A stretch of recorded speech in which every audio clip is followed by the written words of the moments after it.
What is up, ladies and gentlemen? Welcome to BGIS The Grind 2024. My name is Salty, and joining alongside with me is going to be my main man, Necros, and we're here for some amazing action. Of course, Necros, I'm going to come to you, but first, BGIS Mhm. The Grind. This has been a platform for so many teams and so many players to showcase what they're made up of, to show the world what they have in store.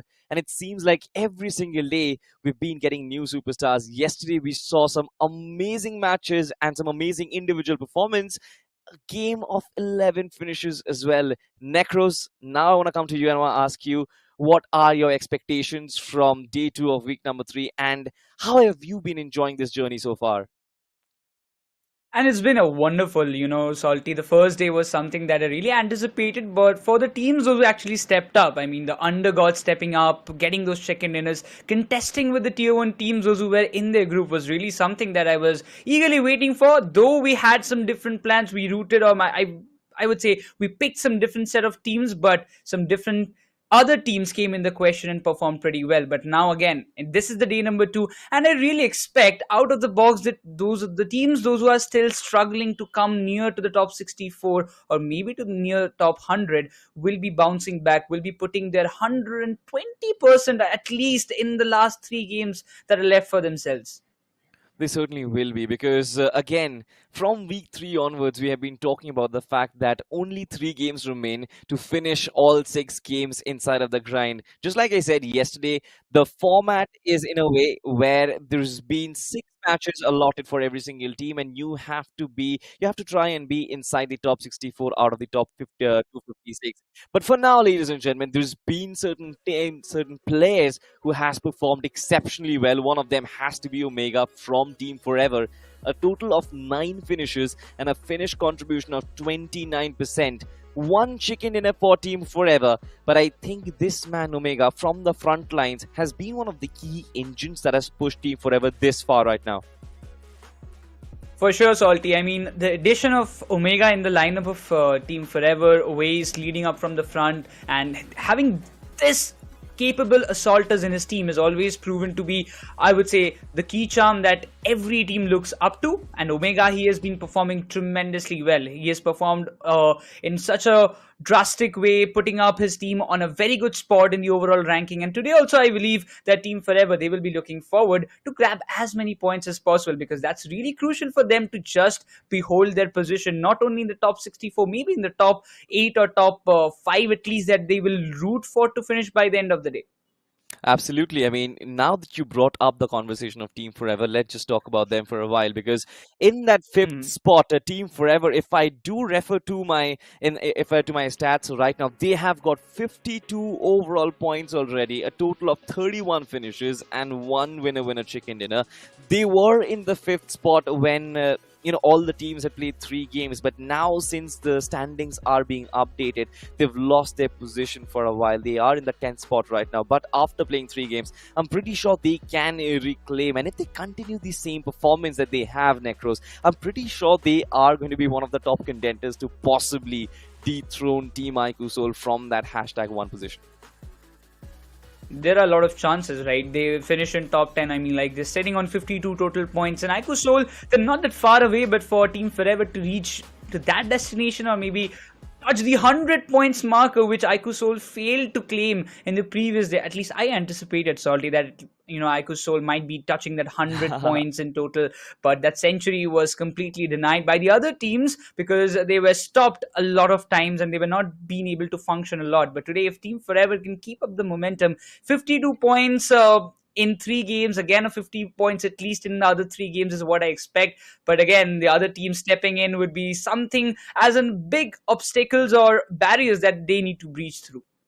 They certainly will have to. And every single time, always has built a team from scratch. He's managed to be Mhm. successful with it. Ever since in the past, throughout history, you pick up, always has successfully been that one player who has so much experience and with added firepower. He's built a team that is fantastic. And that has built a team that can possibly go for, that big chunk of that prize pool, ladies and gentlemen. Yes, there has been a massive amount of 2 crore rupees that has been set up for BGIS, the main event. And of course, the winners will take that massive chunk that I was talking about, 60 lakhs on the line. Of course, you've got the second runners-up as well on 20 lakhs, the runners-up on 30 lakhs, and then it keeps dwindling downwards. But MVP, 2,50,000 most finishes, 1 lakh, Lone Survivor 1 lakh, and Rampage also gets 1 lakh for themselves. Lots of individual awards, but I think the biggest impact will be that championship tag, because it's not just for the prize pool, Necros.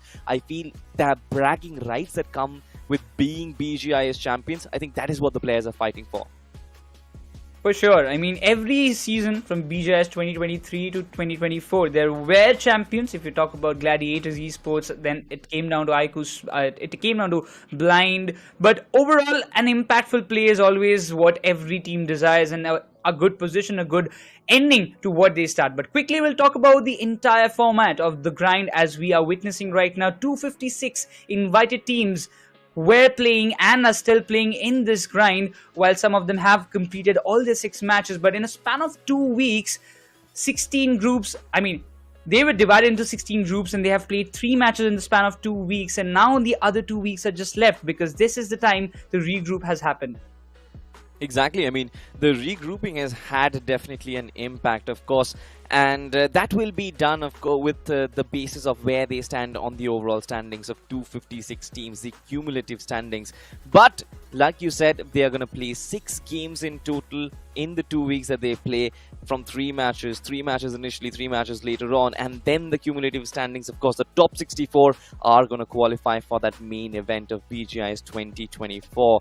It does depend. We do have a breakup, and the breakup is right in front of you. If you land in the top 16, you progress towards a round 4. If you land in the second 16, that is from 17th spot to the 32nd spot, you land inside of round 3 of the BGIS. And if you land in the bottom 32, that is from the 33rd position to the 64th position, you land inside the round 2 of the BGIS. Now the goal is simple, of course, for every single team that is competing inside the grind. You try and get yourself in that top 16 position. It's not going to be easy, but how you can make it possible? By getting yourself a lot of points in the 6 games that you play. Of course, this is the new points distribution. First position gets you 10 points, second position gets you 6 points. There's been a massive shift, Necros, but we've already seen, haven't we, the differences in the approach that has been made by teams right now, because majority are playing for that 1 point for each finish. Exactly, Salty, and that's why we have seen almost every team, if they don't have even one single placement point for themselves, who are still lying in those 200s and 250s in the overall ranking, they at least have got 2 to 3 finishes for themselves, which is definitely very crucial. But when we just talk about the team's preview that we will be seeing in the first 3 games of today's day, group number 3, it is, as we see, we get to see TMG Esports, Tribal Esports, Insane, VOLTX Gaming, AGSF Mizoram, Team Zero, Redemption Crew, Popcorn Esports, and alongside them, we've also got CHEMIN Esports, Python Gaming, R Esports, UTOG Esports, ADIYOGI Gaming, Troy TAMILAN Esports, Marcus at Battle, last but not the least, Seven Hills Esports. You know, there are certainly a lot of names who have performed in the past. I mean, you talk about Python Gaming, one of the underdog teams that came up, but with 2 chicken dinners, and the fact that they were the table toppers in their group kind of put a lot of limelight on this team. And I'm pretty sure now that they're going to come and play their second set of games, I think the teams might have actually done a little bit of homework. You know, a little bit of a homework on how their approach is and how they can try and stop them. CHEMIN Esports, Team Zero, they have been phenomenal. CHEMIN Esports, I felt they were a little short of what their usual standards were. But Team Zero, they were phenomenal. Moving on to the next group that's going to play later today, ladies and gentlemen, we have some heavy hitters. This is Group 4, and some big names are already on the cards. And namely, you've got Team Xpark, you've got Team Do or Die, you've got Team Forever, but not really. Do not count out Marcos Gaming. Do not count out Team INS, Invincible, Evolution Mizoram is going to be one of the teams that I really want to watch out for. And XNOR Esports as well. But coming back to you, Necro, I really want to understand what your thoughts are about this group, and then which are the teams you're looking out for. I'm really looking out for, first of all, it will be Team Forever, and the second one, It's going to be XNOR, or you might say even do or die. So I will be looking forward to these three teams, but in the span of the matches that we will be witnessing, it will be similar as what we saw yesterday. The first map is going to be Erangle, then we move down to Miramar, then Sanhok, and the group 3 ends their run in the map of Sanhok itself. Then the loop continues in the second half as well, where we see again the Erangle, Miramar and Sanhok coming up consecutively, while group 4 faces the similar consequences. But now the thing comes in my mind is that we have seen some past performances. If we just kind of recollect what we saw with group 1 and group 2 yesterday, a lot of teams, Salty, that we haven't expected them to step up in that manner or find so many finishes and performing so well. That was completely changed. Our perception was completely thrashed, I would say, because we never expected them to step up in this big way. But I'm really looking forward for teams like Team Invincibles, Team MAYUR to step up and at least, come up with some game that will impress us. Speaking of Team Mayur, I am so impressed by this team because I still remember they were, playing under a different banner inside of BGIS 2023, and coming in as an underdog, they paved their way towards the grand finals. They got themselves at the LAN finals, played in front of thousands of people, and they played really well. And one of their X factors was always their survival game. I really love that, and I think that is something which has been missing. I understand every team has its ups and downs, and Team Mayur, they're currently sort of facing, I would say, a little bit of a slump in form, but it never really is going to be forever, because one thing which I've always believed, that in every single sport, form is temporary, class is always permanent, and this team definitely has a lot of class. Of course, there are other teams as well. Team Insane are going to be playing today. The first set of games that they've played, absolutely phenomenal. Carlin was so consistent. What are your thoughts about Team Insane though, Necros? Oh, that team has been really, really good. First, they were in Blind, then came down to Obey, then Aerobots, and now in Insane. It's a long journey that all these players have done, but when you talk about the entirety of the lineup, the Team Insane has, they are aggressive. They have that potential to go up front and take a lot of finishes in their favor. I am really looking forward to see that today also we will get some kind of like a big show come up from their side. But we'll quickly talk about the in-game qualifiers that is actually happening right now as we speak. And it started from 15th. It will end on 21st, so make sure you play all your matches with all the 4 of your main players, and you can play in any map that you desire, but not on any even mode. Exactly. No event mode, 4 main players, and you have to finish all your games. That is the 15 matches within the 21st of April. I would personally suggest to go and play your games as soon as possible, because that kind of allows you to, because at the end of the in-game qualifiers, there will be a lot of teams pushing for those greater points. Try and get as many finishes as you possibly can to stand a chance to compete inside of BGIS. And I think in-game qualifiers, Necros, is so special, because it directly connects you to us right now, who are sitting here casting the matches, and the organizers who are organizing these tournaments. You get an opportunity to participate in the biggest grassroots level tournament that India has ever seen. Of course, there's a great prize pool, there's a great stage, and I hope you capitalize on it. Yes, don't miss the opportunity, because we as casters, we will be also waiting for you to come down and play the BGIS. But you know what? We've got a short promo coming up from the publishers, and let's check it out. What's it?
Something has to be done about the Ignis X suit. It's just way too attractive because I personally feel like I can't stop myself from getting it, and I think I will possibly get it at the end of this week. But for now, ladies and gentlemen, coming back to the conversation of the grind and the matches that we are about to have today. Of course, Necros, we've talked about Team Insane, potential candidates to maybe be table toppers alongside Team Forever later this evening. But I also want to talk about certain underdogs. Now, they aren't really underdogs, but they are playing under a big banner right now. I'm specifically talking about CHEMIN Esports.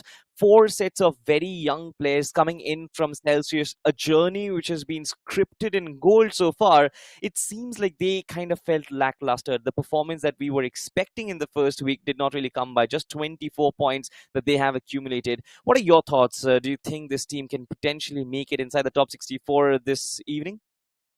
Oh, yes, for sure. I mean, I have a confidence on these boys because I've seen them when they were at nothing. They started playing from Celsius. I've been seeing them from that time, and coming down to Kemin, their gameplay or their kind of mindset haven't changed. So that's a very big fact that I really believe that they will be looking forward to. But you know what? Now, first three matches, they might be under pressure, and their tactics or the strategy that did not work out that pretty well. But at least I would be expecting that these three matches that are left for them, they will put their everything on the line to qualify and make it to at least in top 20 by the end of the day. Exactly, and I feel like they have to play their natural game, which is just going aggressive and going all out. They've kind of held themselves back, tried different strategies, and that potentially has stopped them dead on their tracks. But it's fine. I think the first set of games was sort of like the platform which they needed. The next set of games that is going to happen today, of course, you do see the matchup. I think CHEMIN Esports can qualify. I have my full faith on them, but it's not just CHEMIN Esports. Let's just talk about another team, Redemption Crew. They have played inside of BGIS 2023 as well. They've been phenomenal. I kind of really like this team for their fearless approach. But then at times when they did come in from round 1, round 2, round 3, when they actually faced the bigger names, the more experienced names, I felt they faltered. And that has been the case. But now with experience, it's going to be really interesting to see how they improve. Team Zero is going to be one of the teams. Any thoughts on Team Zero? Scout is going to be playing, so I'm pretty sure a lot of his fans are going to be cheering for him. For sure, Salty. And not only Scout, but other players like you get to see probably Sayed Nawal. They're also playing from that very same team. And again, Team Zero has been that one name or one banner that they have been looking forward from, because as Scout, you know, he is the main face. He's the main guy who is like complete mountain standing behind and guiding his team that, you know, we can do it. And they haven't, I would say, underperformed or something. They are still in the top 50s. They will be looking forward to at least finish in top 30s or at least top 40 by the end of the day, or maybe the end of grind, because the main motto for the teams is to come in top 16, because only by then they will get the chance to be in the round 4 directly. Otherwise, they might be coming in round 3 or maybe round 2. But still, you get the chance to qualify for the BGIS directly, and that's the biggest factor. It certainly is the biggest factor. I mean, if you talk about points, 31 points and 25 finishes for Team Zero, this kind of goes to show their approach. They are not scared at all right now. All that they're really working for are those finish eliminations and not really too much on the positioning. And that also kind of is justified by their gameplay approach as well. You remember that Erangle match where just all out in the open in Severny, in that shooting range region, and they're just 4 players marking 4 different territories and trying to shoot their other players down. It was phenomenal, and just like you mentioned, Syed has been shooting, has been firing on all cylinders. So I'm really expecting Team Zero to kind of put up that same aggressive display, but I'm not really going to, theoretically speak much, because the match is about to start any moment right now. And in the past, we have seen whatever conversations we have had, the caster's curse is always a reality. So let's just not cast any team. Let's just talk about the games that are going to be happening right in front of our screens. The Big Bird is back up in the skies, and we are flying on top of Erangle right now. This map is again going to bring a lot of stories. I really expect a lot of teams to step up, as the flight path, as we see, is starting from the areas of shooting range and ending in Milta Power. So northeast oriented flight path, which will be a little bit troubling for the teams traveling towards Quarry, Ferry Pair, maybe Gatka. They might be reaching there, but to secure those vehicles, it will be really, really important. But for now, as we see the teams taking their individual drop, I'm really anticipating that we might see some early clashes. But as we speak, TMG, they're also going towards that direction. TMG Esports, they haven't had a great start in the first three matches. Having only 5 points in their bag is something that you don't actually expect in a stage like the grind. But again, there are teams those who will perform good. There are teams those who might just not. That's the reality. That's the kind of ground reality of every tournament. When we talk about Popcorn Esports, they are going towards the areas of Zarki, having a good split, and they had a good run. I mean, they have got 15 points. They are in the 133rd position in the overall standings. They need some good chunk of points to bounce back, but I really believe they will be looking forward to at least get around like 30 points in total in this three matches, which is definitely going to be very crucial. But overall, when you just talk about it, the drop clashes that we were anticipating, I think that I have to wait for now because it doesn't seem like we are going to get something. But for now, if we talk about there is two teams in the areas of Rozok and the Water City that might just collide in the later part of the game, because we have eventually seen a lot of times two teams, those who actually take those drop in those particular areas of Rozok City and Water City, they usually tend to collide while securing those vehicles or something like that. But look at the circle. It has gone down southwestern, keeping Query in the areas of Gatka in the dead center. A lot of teams will be looking forward to just go around and grab those dead center spots as quickly as possible. But Team TTE in the question, as we get to see Trey Tamilian Esports only having 16 points in the first three games, we'll be looking forward to get a lot more in today's day. But for now, the drop clash that we were anticipating is coming into the live as VOLTX Gaming, they're getting those first frags, but it's not just one but a couple. Baymax, he was barely landing and he got taken down. Now this is very, very tragic. Redemption Crew, they have faced a lot of consequences. They haven't had a great start to this tournament, to this grind. But right now, having lost two early players, Salty, it's going to be very difficult for them. It certainly will be very difficult, and the entirety of this Nova region has never been very satisfactory. They've always faced some or the other teams. I still remember they have faced a lot of challenges from Metal Esports as well when they used to drop Collide on these terrains of Nova Rupnaya. And currently, Maddie will have nothing, no other option but to just fall back. His teammate as well, quite far away, Kirito. But I assume he has found himself a bike, so I think that is going to help him a little bit. Baymax, there's no way this man is going to survive because VOLTX, they're going to charge against him, they're going to finish up, and of course get themselves that finish point. But I think for VOLTX as well, I think finishing off this loot quite early and then moving towards military base will be the best case scenario. I just hope that they don't really hunt around for the rest of the two players in search of those finish points.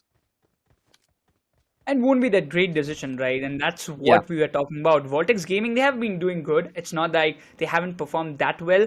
They might have got just 19 points in the first three games, but they're still in a kind of position, Salty, from where I really expect them to bounce back. I mean, they have got that entire potential. They have got the team. And with having this good start in the very first map of your last three games, it's definitely kind of motivation or a kind of boost that you definitely require in these matches. But yes, we get to see them going for some split loots, but Redemption Crew, they don't have any other option. I really thought when you have Maddie in your lineup, he's a very experienced guy. He has been playing for a lot of time in Redemption Crew. This banner, this name is very old. From a long time, we have seen, even in the previous seasons of BGIS, we have seen this team coming up and play. I really thought that they could shine up to the name, but I don't think that's the case. I mean, possibly we are going to hope for the best right now. They still have two players going. You've got Maddie, you've got Kirito who is still surviving. And as of now, just like you mentioned, right, in the past, they do have that performance under their belt. And currently, all that they can hope for is possibly some good position points and then maybe a miracle which can help them garner those finish points coming in from Maddie and Kirito. It's going to be tough, but it certainly is not impossible. But Redemption Crew, as a matter of fact, hasn't really had the best performance inside of the grind so far. Qualification inside of BGIS will definitely be a question mark, but I'm expecting this team, since they're so good, to actually make a comeback from the in-game qualifiers and through round one once again. So I think that possibility always stays, isn't it, Necro? Exactly, and that's why we are pointing it out that we expect them to bounce back or perform. And when you talk about the performance, Salty, we always talk about the experienced ones, right? We always talk Yeah. about the OG players who have been there and they're still playing from Yeah. time when it all started, and they're still continuing. And there comes one name, that is Scout, who's playing exactly in this lobby with Team Zero and all of his three players. They're in the 50th position. They have got 25 finishes in the first three games, but still they will be looking out for more. They certainly will be. I mean, Syed being so brilliant in the games that he has played so far, and a Scout as well, just like you mentioned. I'm still looking. I'm still going to be waiting to see when does Team Zero start opening their floodgates, because that is when the finishes are going to flow. And I believe that these are going to be the circles which they would like, because of course they drop down at Star, but they always have to make sure that they make those very long rotations. But the Gatka circles, they aren't really very unpredictable. You can understand patterns and you can understand where exactly is the position that you have to hold. And if Team Zero make that early rotation, possibly they will be early in taking the advantage. As of now, Team R Esports, are they playing with three players? I'm not really sure. On the other side, Team VOLTX, they've actually found Maddie as well, and he's been cleaned up. Wow. That's a typical hunting that we see from VOLTX Gaming. They want to ensure that there is not a single player from Redemption Crew that will survive and gain points. But Kirito, he was way too far. He was way Yeah. too far from that position, and that's why he has decided, I'll just take an exit, I'll just flee from this position and find a much safer spot. But you know, mate, the entire map is filled up with a lot of teams where Kirito is heading. Insane is exactly right there. Exactly. Team Insane, the entirety of this team will try and hold up this Nova region. A solo man charging up. Spy is not in position. What is he doing? I'm pretty sure he does get the sound cue. Kirito quite swiftly actually moves down to the shorelines to protect himself from the gunshots. But it seems like there has been a counter to that already. Afu has been set up in the backlines as well. So in case Kirito makes a late entry on the landmass, there will be shots coming at him. But he manages to escape. He does manage to escape. Team Insane. They let him pass under their radar, and this is very surprising. This team, they had so many elimination points in the first phase of the tournament. They had almost 30 elimination points from the 3 games, and I felt like this could be the 31st. But so far, Team Insane, they're going to let him go. They're going to be like, all right, fine. Let him live. He's a solo survivor trying to get some position points. It might also be possible, Salty, that they're anticipating this was just a player. So there might be another or the other leftover players from their side that might just try to rotate. You know, we are still seeing Insane holding that very same point. So that might be thinking, because they're not aware that he is a solo player. Because usually we see scouts taking those buggies and, you know, go up front, take in kind of intel and pass it on to their teammates. So this might be something that they are anticipating, and they will be holding that kind of the area, the bridge camp, for a little while. I really believe that. But Insane, again, they will be looking forward to kind of play a little steadily and calmly with all the strats up, because they don't want to go blindly in any fights and maybe lose a couple of their players. But when you talk about that situation, Salty, there has been some of the teams, those who have done those kind of impactful plays, like Ikusol, they have blindly entered the fights yesterday, and that's why they have got eliminated in some moments. Yeah, they definitely do have. And I've always said that information is the key.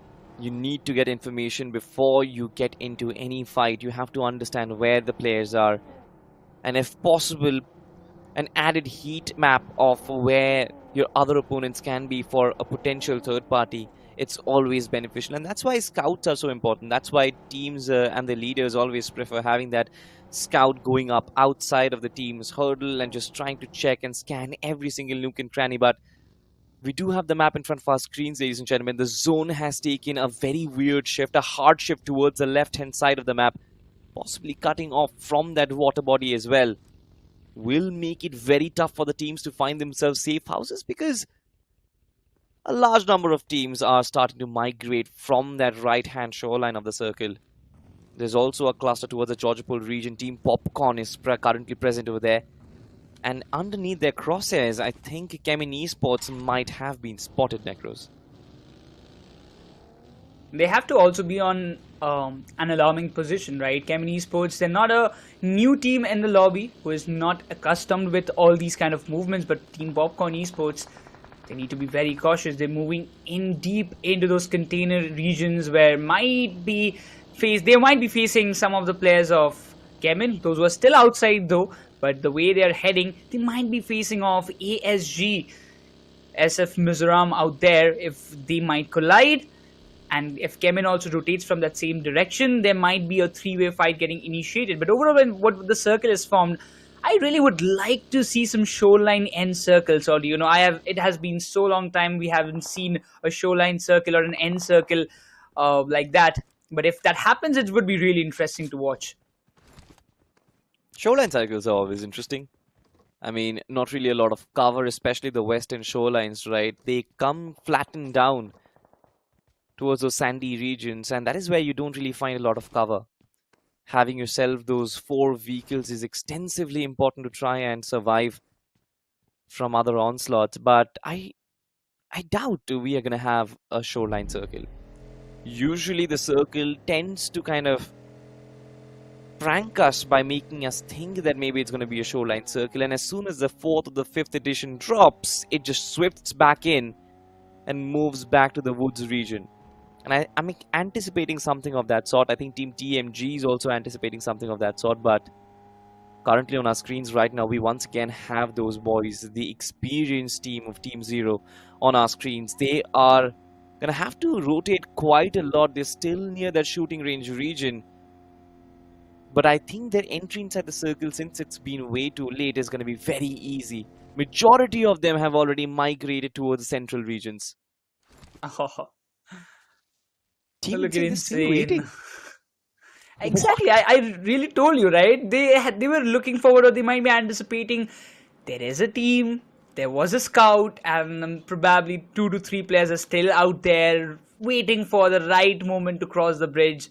A late rotation indeed, but Insane, I mean, they are taking a big gamble, right? Salty, they can just wait for some time, but they have to go for the rotation. You cannot just stay all alone in this entire map. You won't be getting any finish. Yeah, I mean, again, I kind of understand their version of it as well. Just wait till the second circle drops, and once the second circle finally begins to shrink, that is when you start moving in, and that does make sense. But for Team Insane, a finish-oriented team, I personally felt these western circles, you had to have find yourself a good position, a good cover to actually get yourself more finishes later on in the game. Not doing that is kind of moving away from your set strategy. I'm not really sure if Team Insane have a different game plan, but speaking of game plans, Team CHEMIN Esports need one in their bag. Red Ox, their Rigel has been brought down recently, but of course he will get revived. I'm hoping that Team CHEMIN Esports are prepared for a full-blown push, because Team Python, this again is a team very experienced, not experienced, but inside of the grind they perform really well. 2 chicken dinners in their bag. I think they do have that momentum with them. Python Gaming has a kind of strategy, Salty, that I really believe is what they will be focusing on, taking fights in the later stages. I mean, they have only got 14 finishes out of those first 3 games that they've played, which is quite similar to what CHEMIN Esports have got. They've also got 15 finishes in total with Cup in the first 3 games. But the difference that has made an impact in their position is just the 2 chicken dinners that Python Gaming were able to concede for themselves. So that is a main turning point. They are also focusing, they're balancing it out pretty nicely, getting those check-ins, getting the placement points, as well as getting finishes in the same ratio. But the next circle shift again will determine a lot of things for a lot of team. As TMG, they are facing some difficulties, as I really see one of their players getting knocked out. But this shift will ensure a lot of breathing space for a lot of teams like Seven Hills, and you also see AG and even VOLTX also rotating from the southern corridor will be helpful for them. Like I told you, right? I mean, these shifts are very predictable. The circle might actually make you think that it's moving towards the shorelines, but it will always drift back in. And this has happened quite a lot. So I'm pretty sure these players know it as well. And finding themselves good hotspots inside the circle should not really be that easy. I kind of really like Team ASG's rotation so far. ASG, SF, Mizoram just rotating as close to the shore as they possibly can just to prevent all that fire coming in. But it seems like we're moving towards some sort of a cluster, a trifecta, which is going to be a little hot as of now. Team Popcorn has been spotted and Team Zero right from the get-go. Scout just unloads his magazine, unloads a couple of bullets on towards him. A fight definitely has been initiated. Contact has been established, but I'm waiting who gets the first knock and who gets the first advantage. This is going to be a really crucial position. Popcorn Esports knows that there is one player who is trapped exactly in front of us. The shot's being taken from Vega, trying to make some kind of connection, but Daksh, he's looking forward to go back, but Vega won't allow it. That's the first casualty that Team Zero has to deal with. And that's the first finish going in the pockets of Popcorn Esports. But this first setback, but this strike is going to affect a lot for Team Zero. Yeah, it sure will.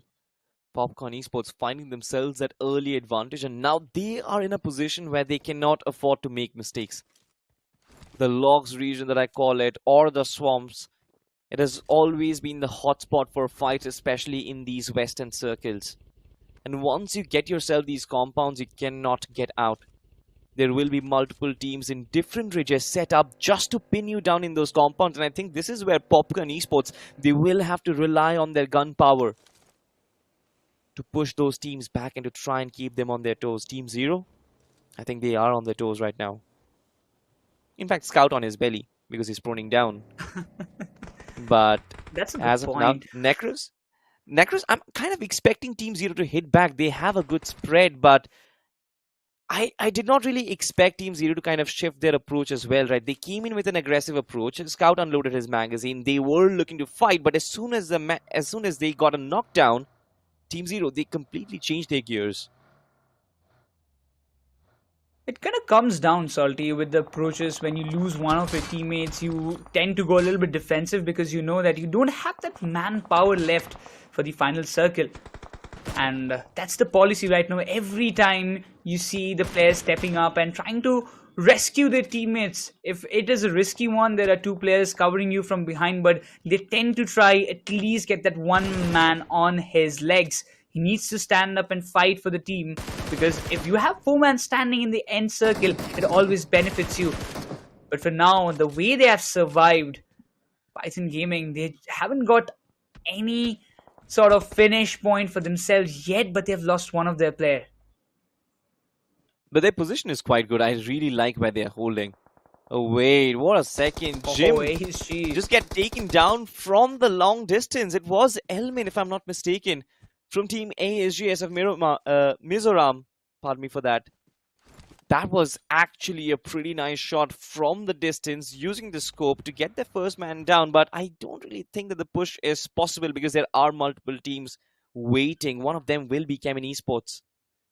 The observatory is theirs, but Venom is certainly outside. He's been knocked down by Team Zero, if I'm not mistaken. And getting him back will be their top priority. For CHEMIN Esports, I think situation is dire, Necros, because they aren't really in the best of positions on the overall standings. Just 24 points on board. Yep. For them, it's every match, which is crucial, but no way our esports takes an exit. Right away, they have been just a delicious food served in front of Popcorn Esports, and all the finishes, they just came in for them. They didn't have to do anything. They just came in the vehicle and they was completely slammed in. And that's an early exit that they were least expecting. They've just got 8 points Salty in the first 3 games, and from this match itself, I don't think they've got a single point. Yeah, they wouldn't be. The first team to get eliminated, 0 finish points on board, just 0 points from this game. And exactly the way you said it, right? 4 players coming in a vehicle, just completely get slammed in. This is the beauty of the logs region. This is the beauty of the swamps. You cannot expect the regions to be clear. You constantly will have to check every single nooks and crannies just like this player from Popcorn Esports is doing. But Vega, for him, I think he also will have to scout the area ahead, because the circle now has shifted back once again, drifting back inside. On the other side, Team Insane finally making their pit stop right against Team VOLTX, and VOLTX also making these minute maneuvers. Sprex just moving out of his location, Sidax in fact, just moving out of Shadow's crosshair. And I like the way VOLTX have spread themselves up. Team Insane will have to fall back, but they have the right end of the circle, Necros. Yep. But for now, a lot of shots, so many shots being taken on them. They have to clear off VOLTX, otherwise they won't be able to enter the circle very peacefully. But oh, look at them. The approach was different, and you will be punished to come up this close. But Afu goes down, and Shadow, he's barely surviving. The cover fire, the reinforcements are still yet to come as Insane loses 3 of their players. This is the momentum that VOLTX desired for them, and they know that there is only 1 player surviving, and they will make sure to win this fight. Team Insane, they have crumbled down as Kalan takes a very big decision to retreat from that place. This man has been the flag bearer of Team Insane. Kalan specifically, not just the IGL, but also so much responsibility on his shoulders. Even inside of week 1, he was the man who took the tough decisions of at times falling back from fights and, you know, sacrificing his teammates for the team's own good. This time, once again, Team Insane decided to fall back when they were being pressured, and the timing for VOLTX to pounce on that opportunity was ideal. On the other side, Mark was at battle. They've lost Jin for now, but the rest of the 3 players, they do survive. But the blue zone is starting to approach, and CHEMIN Esports, ASGSF, MIZORAM, and so many other teams, they're scrambling for their little pocket of spaces. So many teams in such close proximity. This is where I believe, Necros, the action is going to begin. For sure, Salty, and look at this. TMG versus 7 Hells versus Team Zero. 3 teams in a single close compound. They're fighting for the fittest of the survival. That's the kind of situation. The stronger one always stays alive, but 7 Hells, they've lost 1. They've lost 2 of their players. Now this is something that they need to take care. Every match counts for every team, but now CHEMIN Esports, they've also decided to rush in. As Ninja, he has dropped down to almost a pixel HP. Team Zero, they're also barely surviving the ground floor of that red building. But the squad house has been pushed. Venom is waiting outside. Fury gets taken down, but Ninja, he won't be surviving for a longer period of time. As TMG, they also are looking for the advancement of themselves. This fight has to stop. This fight has to end as soon as possible, because you don't really have time, Team TMG. They definitely do want the finishes for themselves. CHEMIN Esports on the other side just looking to survive, because they have taken massive hits. Venom, another player, goes down, and now it's going to be Altu just trying to do damage control, but he wouldn't be able to. My God. From the backlines, the nade was almost perfect in Team TMG. They clean up CHEMIN Esports and scramble their hopes. But this time it's not going to be the end of all their problems. Team Zero is also there. Certainly the Kingslayers are looking to slay down the Titans as well. Team Zero, one of their players, one of their heavy hitters is down. Addy is also being down. What is Team TMG doing? Scout OP, the last one who is still alive.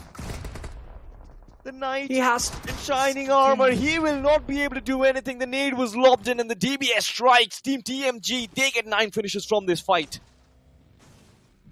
What a beautiful competition. What a beautiful fight that turned out to be a war field for some moment.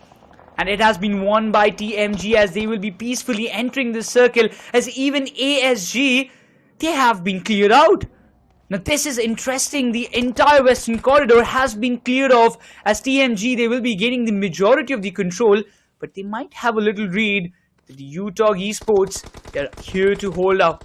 Arthur, he has a read. He will be playing through the smokes. But one of the knockouts, it's going to be really crucial. If Rohit doesn't go down, he can cause a lot of trouble towards TMG Esports. This is a great match that is going on for them. Already 10 finishes in their back. 4 of their players still standing tall. This is the moment that they will be looking forward to, but not a lot of time is left as Rixie finds one down. UTOG, they do have a good spread for themselves, just trying to get inside the circle and slowly acquiring territory inside. But I like the way UTOG have also captured space outside the circle as well. Their split is amazing. But on the other side, Team AG, they are reigning supreme in this fight. Hellfire on top of Team TRB. And ADIYOGI Gaming, they will look to kind of get the 2 more finishes as well. It's really going to be hard because I don't understand how Tribal Esports are going to enter. They will be gatekept by multiple teams who are in position already. For example, Team UTOG, but even UTOG are being pressured. Vizzy just lands the nade, and I think it was actually cooked precisely, but it did not really do a lot of damage. Oh. That was kind of close, Salty. That nade that almost came into the question. That tree cover actually helped him to survive. But UTOG, they've caused a lot of trouble, right? They've almost eradicated the side of TMG. They've got one of the players taken down, maybe the second one as well. But Arthur, this time he strikes. UTOG, the pressure that they were building on TMG now comes as a backlash as Rohit, he has been taken down. So now the shack area is completely under control and they will be looking forward to play along with. Rixie might be coming into the close proximity, but look at Karlan's position. He's in the dead center, Salty, but still he's dead silent. Not a single shot being taken from his end. And that is what he always does. This man is a slithering snake. Just looking to survive as long as possible. It's not going to be easy for him, especially with so much aggression. But Rixie! Nice minute movements from him, just dodging that vehicle up there. UTOG Rixie, he will have to fall back because if he does stay in the open lines, he will get shot down. His vehicle will get blown off and the DBS strikes. Once again, 5 finishes, Team UTOG. They are blowing down the competition. 10 eliminations already for them. But now they're under so much pressure. It's just Rixie and Aryan is on the hunt. VOLTX, will they be able to clean up this crew, or Team UTOG India, they will get more for themselves? VOLTX are already on a hunt, Salty. Look at Aryan. He's waiting for one of the nades of Cyrex to go in that direction so he can get some clear idea. But look at that, there's literally no movement space left for the players of UTOG. Rixie is barely surviving, but will he be ran over? No, it's not. A hefty amount of damage has been dealt, but this nade is going to just draw that line as VOLTX just reaches of 14 finishes in their back as we're just down to the last 3 teams. Somebody stop Cyrax. This man is on a roll right now. 8 finishes with 3 teams left and 7 players still alive. I am not sure who is going to back this chicken dinner. You've got Team VOLTX, you've got Team TMG as well, and along with them you've got Team Tribal Esports, if I'm not mistaken. He has been cleared off. That is Troy TAMILAN Esports, pardon me for that. You've got VOLTX Esports just being pressured down, and that has been it. A winner, chicken dinner for Team TMG, and that was brilliant. They did have the map control, they did have everything. VOLTX Gaming, pardon me for that, they have been scintillating. What a match for these boys. The way they have dominated, the way they have played is completely exceptional. That kind of performance is what you expect. But VOLTX, they just got 19 points in the first 3 games of the entire grind that they had. And now in the last 3 set of matches, the opening match itself, they almost get close to, I would say 16 or 17 finishes only. Or maybe, pardon me that, maybe 14 or 15 finishes. 14 we saw it earlier, so it might be 15 or 16 max to max. The finishes that they have got. And remember, like kind of just recollecting all those things, 20 plus points in a single match is more than what they've done in the first 3 games. My God. Yeah, absolutely right. And we've seen that happen. We've tried to, draw patterns from the first set of matches that they've played and tried to replicate the same thing, maybe if they can continue that momentum, but that has never been the case. We don't really have the data. We only have 1 day's worth of action where teams have played their second day, and we've seen that it does not work out like that. Team Blind could not really continue their momentum. Teams IQ Soul could not really continue their momentum. And it seems like right now as well, there are certain teams, for example, Python Gaming, who could not continue their route, but new teams have emerged, ladies and gentlemen. And I think this is what BGIS stands for. This is what BGIS, the grind, stands for. The greatest grassroots level tournament that the country has ever seen. And this time around, UTOG India, they've done fantastic. VOLTX have done fantastic. Team TMG have done really well. There were so many teams. You still remember that clutch from Team TMG? CHEMIN Esports was cleaned up. Team Zero was cleaned up, and both of them in a flash.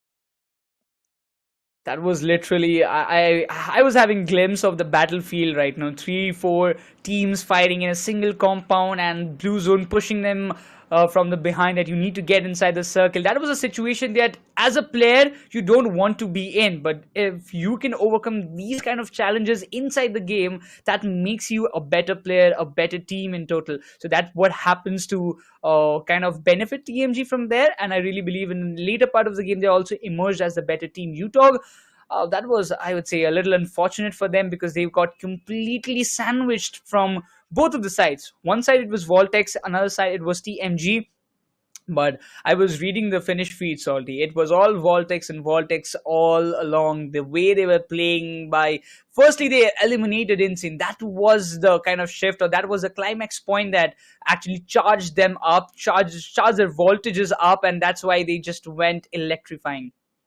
Exactly. I mean, you talked about a very good point, that Insane fight, right? Team Insane, I kind of felt like they were in a good position. They were gatekeeping Team VOLTX for a while.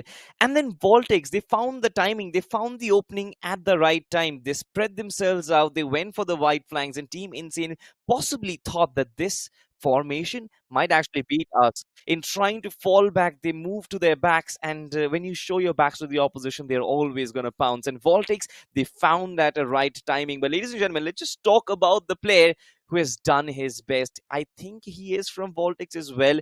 His name probably is Cyrax, but this is me just guessing. Let's just build a suspense for now. Let's just find out who is he gonna be. It is gonna be Cyrax from Team VOLTX, and 9 finishes, a map impact of 16%, and a finish contribution of 52%. Necros, what are your thoughts about this man? This man is unstoppable. I was really hoping, right? We talked about this in the earlier part of the day, that we will be witnessing a lot of under-god teams stepping up and finding a lot more value today, and that's what happened. VOLTX did, and Cyrax, oh my god. If this man continues like this in the very map of Miramar itself, it will be troubling for a lot of teams. But quickly having a look on all the top performers of this, at least the top 5 performers of this Erangle map, we get Cyrax on the first, but followed by that, the other players of VOLTX as well. Vishu stays with 5 finishes. We get Rixie from UTOG, Arthur from TMG, as well as Leggy from TMG. Exactly, TMG actually did pretty well, and I was very impressed with the way they handled CHEMIN and they handled Team Zero. UTOG, as a matter of fact, we did get to see some of their fights, but I think majority of their fights we could not really catch up. So I'm hoping that the production team can show us some great highlights later on during the day. But Rixie with 5 eliminations for sure has been that rising star. We did get to see that aggressive display. We did get to see all the vehicular movements that they were doing, and Rixie specifically in the end zones to have that confidence to run a vehicle over, to find information and actually act upon it. You have to get good credits. But let's just move on towards the point standings, ladies and gentlemen. And VOLTX Gaming right at the DVD top, 17 finish points from this team, 10 position points with the chicken dinner, 27 points in total.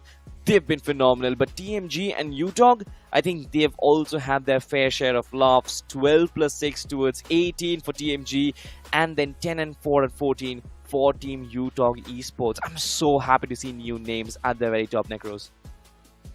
For sure, but not a great run for Team Insane. If you talk about only 3 points from this particular map, not the desired start that they were looking forward to. Popcorn Esports, they hold it off for a long time. Even for, if you talk about Troy TAMILAN Esports, they got 8 points in total, thanks to those 5 placement points that they received, but only 3 finishes in total. But overall, for these teams, that hasn't been the desired start that we will be looking forward to, specifically for the Tier 1 teams that we mentioned. It includes as well CHEMIN Esports. They haven't got, I mean, see, like, they just got 1 point, so that's really disappointing for them. Even for Team Zero, they've got 1 point. But overall, ASG, I really thought that after holding and having such a great rotation, they will be at least getting more than 5 to 6 points in total, because I really had the belief that they have all the 4 players alive until the end circle, they will survive. But that wasn't the case. They were completely eradicated. But for Redemption Q and RE Sports, Salty, this is one of the biggest nightmare that you can ever have. Yeah, I think majority of the teams who are on that second page, this was a game that they will be willing to forget, because in the first game of Erangle, you are on your home turf. You're supposed to be, putting up a very strong foot, especially for the experienced ones or the ones who have had good amount of Mm-hmm. exposure in the first 3 games. I'm specifically talking about Team Zero. I'm talking about CHEMIN Esports. I'm talking about Team Python Gaming as well. We talked about these 3 teams, and now they are in the second page right of the after the first game. Now, this is one of the reasons why I kind of hold myself back at times, that I do not want to curse teams any further. But I hope that they do manage to find a comeback on the maps of Miramar, on the maps of Sanhok, ladies and gentlemen. But you have an opportunity which is an open door, ladies and gentlemen. The in-game qualifiers for BGIS 2024 is alive. It has started on the 15th of April. It will go on till the 21st of April. Do make sure to gather all your 4 main players and play 15 classic matches. Classic, because event mode matches will not be counted, and you can play them on any map possible. Your top best 10 performances will be counted, and if you do well enough, you will be called upon for round 1 of the BGIS, and hopefully I'll see you there. Necros, you see in there as well, and it's going to be very interesting to cast your matches, because I love a new flavor. I love the unorthodox approach that the underdogs bring. But as of now, coming back to our conversation of the map of Erangle, I love the way UTOG and TMG played. I did not expect them to be so good, Necros. One last thought for this game before we move on to something very exciting. Oh man, this was something I would say a high finish game from 3 teams expecting 10 plus finishes was something that I really didn't thought. I was like, okay, one team might just do it. But overall, you know what? We've got some X suit coming up and you don't want to miss the promo. So let's jump into it and let's see what we've got.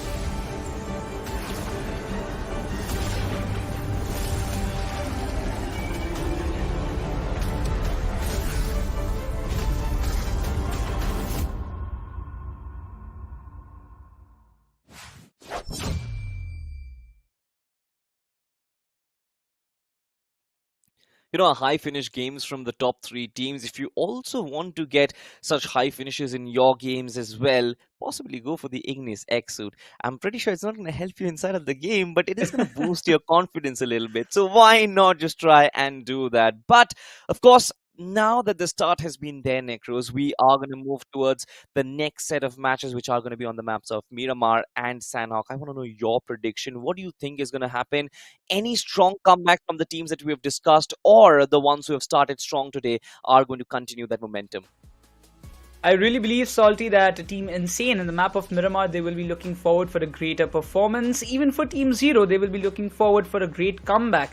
But overall, yes, for the teams like VOLTX Gaming, if they carry forward their momentum, that's going to be really, really cool. But you know what? As we have shifted from the map of Erangle to the map of Miramar, we've also got another and one of my old friends back on the desk. Arka, how are you doing, man? I'm doing good. Such an energetic game. The previous one in the map of Erangle. Least expected teams are the teams to shine. Yes, this is turning out to be a very interesting day. Yeah, and I mean, after seeing the first Erangle, I was like, okay, now this is interesting. Again, the similar thing is happening of what we witnessed on the first day, right? We didn't expect these particular teams to step up in that big manner, and they kind of changed our expectations, changed the way of our thinking, and just proved us wrong. And you know, as caster, I really feel if you kind of change my perception of thinking of your team, we are predicting, you know, this team might not be able to perform that well and that team outshines. So this is something, proving casters wrong is something that I really believe the teams enjoy, and even we enjoy as casters, because to see these kind of performances, that too in this kind of big stage, is something that you always crave for. Oh, yes, completely agreed. But at the same time, the team which impressed me the most has to be TMG. The way they executed those two fights, especially one being with the side of CHEMIN and then moving on to clear off the side of Team Zero. And both of it was a perfect usage of throwables when required, and also a rush which is going to just lure the enemies towards the window so that the throwable hits the spot. I mean, I just loved every bit of that execution. Yet again, to the other side of the spectrum, the way our esports got taken down, they're just three men when they got into the lobby, and then you have the final two players and they tend to go to the center of the circle, which is completely packed. I do believe they learned the lesson the hard way. For sure. I mean, they were just served right there in front of Yeah. Popcorn Esports. I was like, wait, why would you just go in that area like blindly? You don't even have an intel. I really believe our esports were completely being chased or something like that, and that's made them just rush into that position. Otherwise, it's not a likely position that you go into. But overall, for Team Zero, it hasn't been a great game. They were completely crumbled down in that battlefield that happened between CHEMIN Esports, Team Zero, TMG, and the other teams. So at least I expect in the map of Miramar, Team Insane and Team Zero, they will be looking forward for a good comeback, because the first map of Erangle was definitely not good, and they don't want to finish they don't want to finish the run in the grind in this manner. Obviously, right. Let it be any team out there. They do want to give their 100%, put their best foot forward, and look forward for something, like a big number, at least in one game, so that in case they do not end the day in a good note, they will have enough points to have that cushion within the top 64.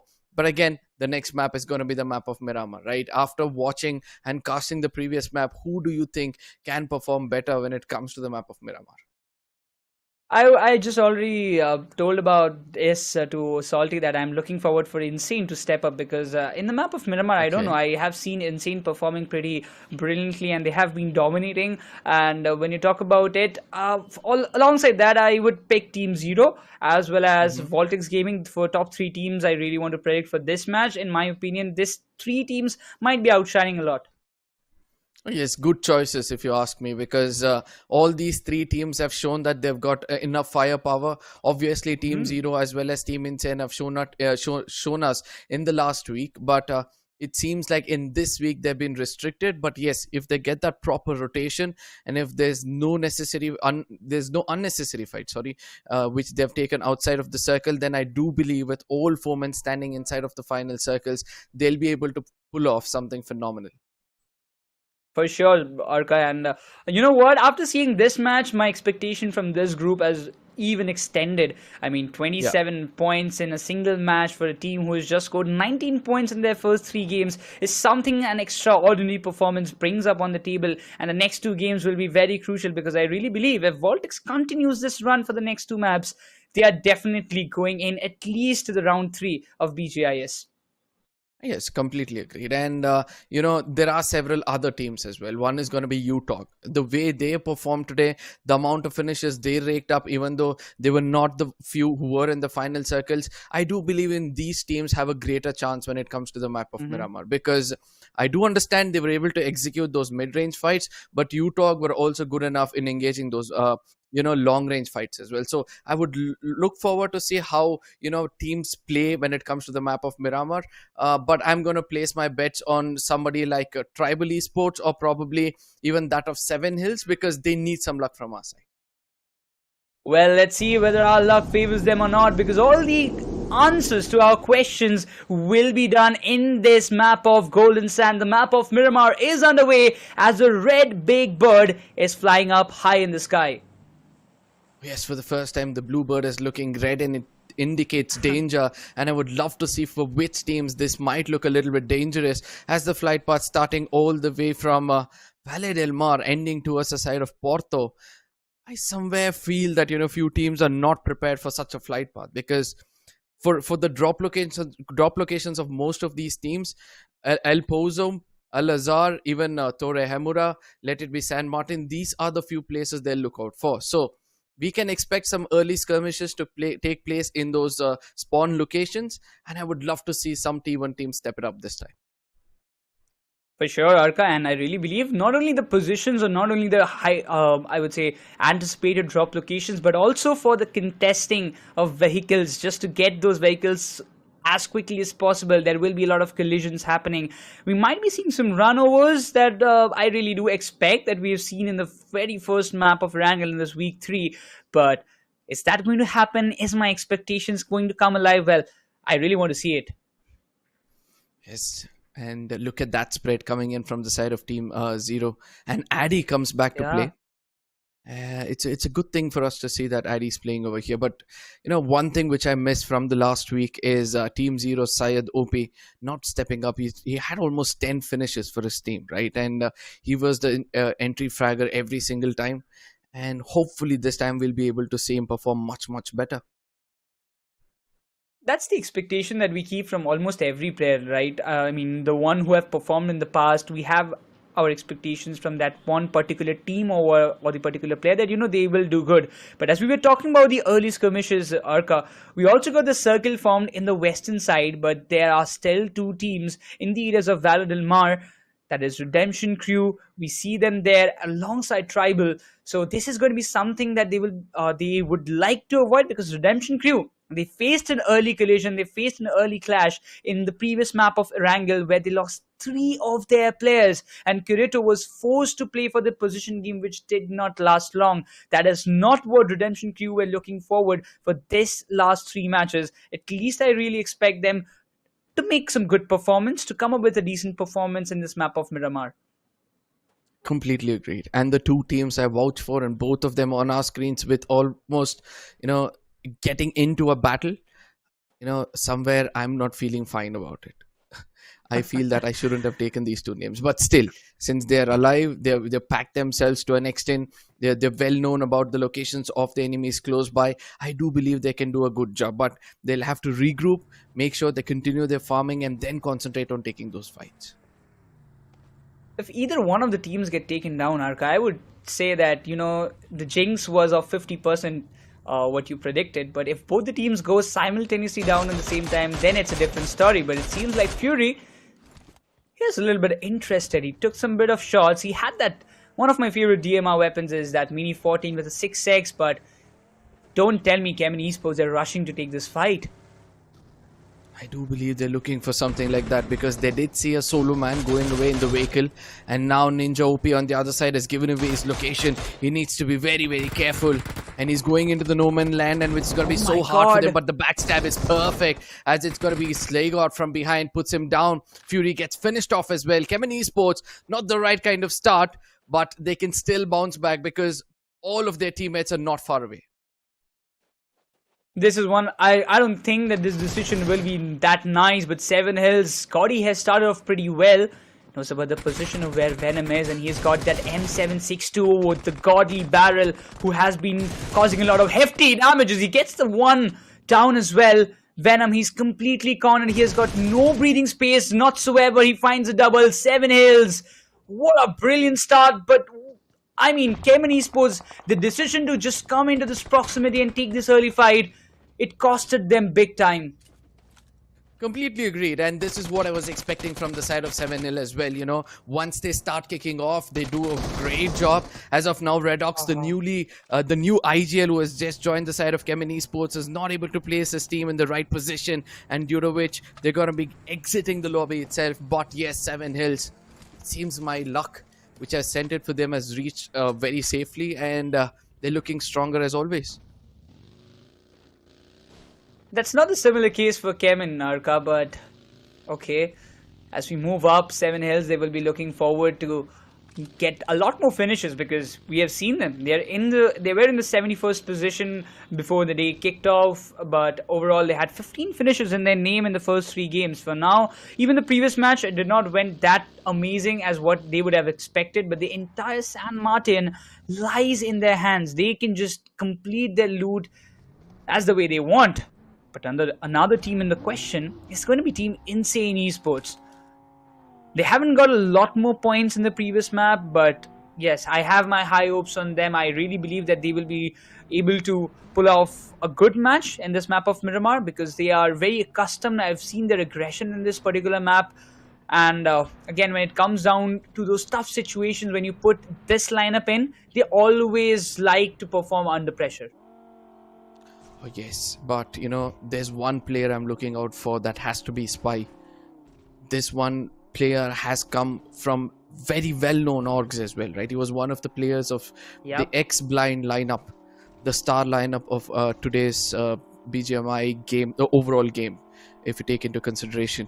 And he had been performing phenomenal when it comes to the close range. And I hope this time they find the right corners, because the way Kalan has just left out Spy OP, he's pretty much in the open, and a backstab from the hilltop is going to be possible. He's going to get knocked out, and I do believe it's not going to be easy for anybody to get that revival through. And look at that, Kalan also gets a lot of damage and probably will be knocked out from the pixels below the vehicle. And it seems like things are not going fine for all these T1 teams.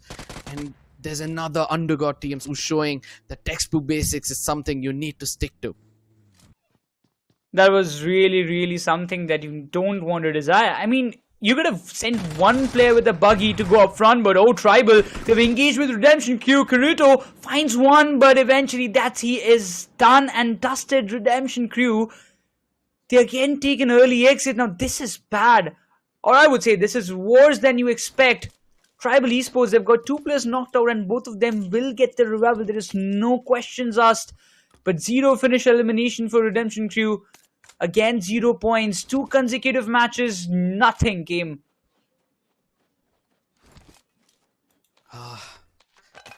There are 2, Redemption Crew is one of those teams who are going to be biting their tongue for the second time in the row. Because I was expecting a lot from this lineup as well. Because Kirito, after he came from walkouts to this team, I somewhere felt the firepower would have increased. And let's not forget Toothless as well, was under Ace Black for a brief period of time. Under the Raven banner, who are doing phenomenal and who have been playing in the similar lobbies as well. I was just hoping for them to perform a bit more better. Yes, over aggression is kind of affecting them. They need to be a bit more controlled, try to play for the center of the circles first, and then probably take those fights. It's going to be important. But when you look down at the circle, you see again teams taking the rotation from the southern corridor. Tribal Esports, they will be in a distance. But Marcus at Battle, having the entire Chumasera control for themselves. And I really believe that Team Insane, the position that they are holding right now inside the circle, exactly in the dead center, it can be fruitful because they have got a lot of compounds around that area. But once again, it is something that they will be forward to. Yes, again, those long range sprays coming in from the side of Insane. It's just 2 men standing, but still, they're depending on their aggression. Whereas it's going to be Team Zero from the southern side of the map. Somewhere out in the blue, but slowly they're making sure that they come to the dead center and as quickly as possible. And it's so good to see that Scout is gonna, back his old team as well, because this is one of those teams who he started off in the banner of Marcus Gaming, right? And from there he had Daksh with him, he had Syed with him, but Addy is a latest addition from that of Enigma, and he's got the previous lineup. He still tends to play with them, even though he's got a better lineup in another option if he has to choose to. Exactly. But now when it comes down to the other players as well, Arka, I would like you to pick one team out of what choices you've made outside of that. Which team do you think might just get a lot more finishes?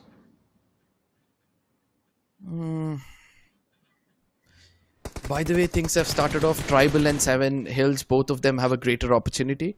But if a team is able to control their aggression and try to let themselves out in the later stages of the game, probably it has to be TMG. Because the kind of prowess they showed in the previous map, obviously they are one of the top contenders when it comes to having the highest number of finishes. But yes, as I said, they need to have that controlled aggression and only take fights when necessary. Well, that explains it all. But our esports, happy to see that they are coming up with all the 4 players this time. Also, will be looking forward to get a lot more frags for themselves as Team Insane. They're just not too far away from them. The expectations will be there to at least eradicate them, but Team Insane, their approach will be changing a lot, Arka. They will be looking forward to just play a little bit passive and probably going for the fights in the later stages of the game. I'm going to keep my fingers crossed and, pray that they play that way, because Shadow and Afu have been playing together from a long time. And I do believe that, they'll have a greater chance if the synergy sets in as quickly as possible. And they'll have to keep it slow for sure. But ladies and gentlemen, those who are watching, hope you guys are playing those in-game qualifiers. If you have registered, and if you have not, don't worry. Very soon you're going to get another opportunity. And for those who have registered, remember, you just have a few days left.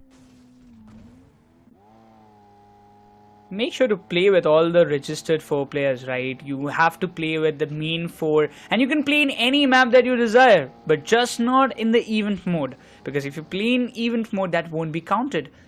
So you can play in the map of Sanhok, Vikendi, Miramar, or Erangle, wherever you want, and just make sure out of those 15 brilliant games, the best 10 will be counted. And at least you need to get 10 check-ins, that's for it. But the first early clash that we saw against Redemption Crew, this was the moment. Tribal, they had entirety of the fight under their control, and again that early exit, that early setback will completely choke down the momentum of Redemption Crew for sure. TMG and UTOG, both these teams, they're still way out in the blue. And stage 2 is just going to start closing in, and stage 3 will be forming up, and they need to make sure that they're inside of the circle, because in the map of Miramar, no matter how close you are, you're still far away from your destination.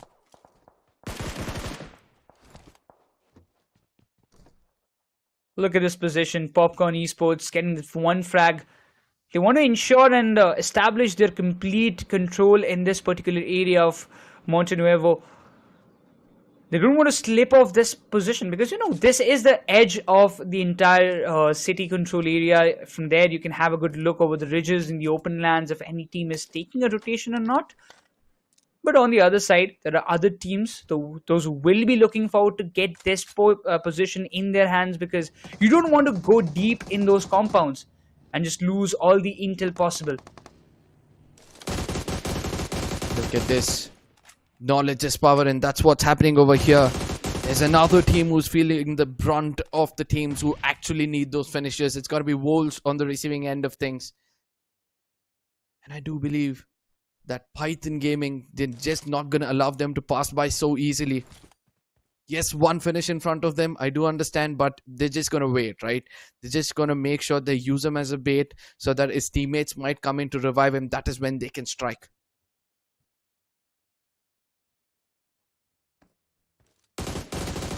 But already when you see it, oh, that's it, Aryan. Look at the HP, Arka.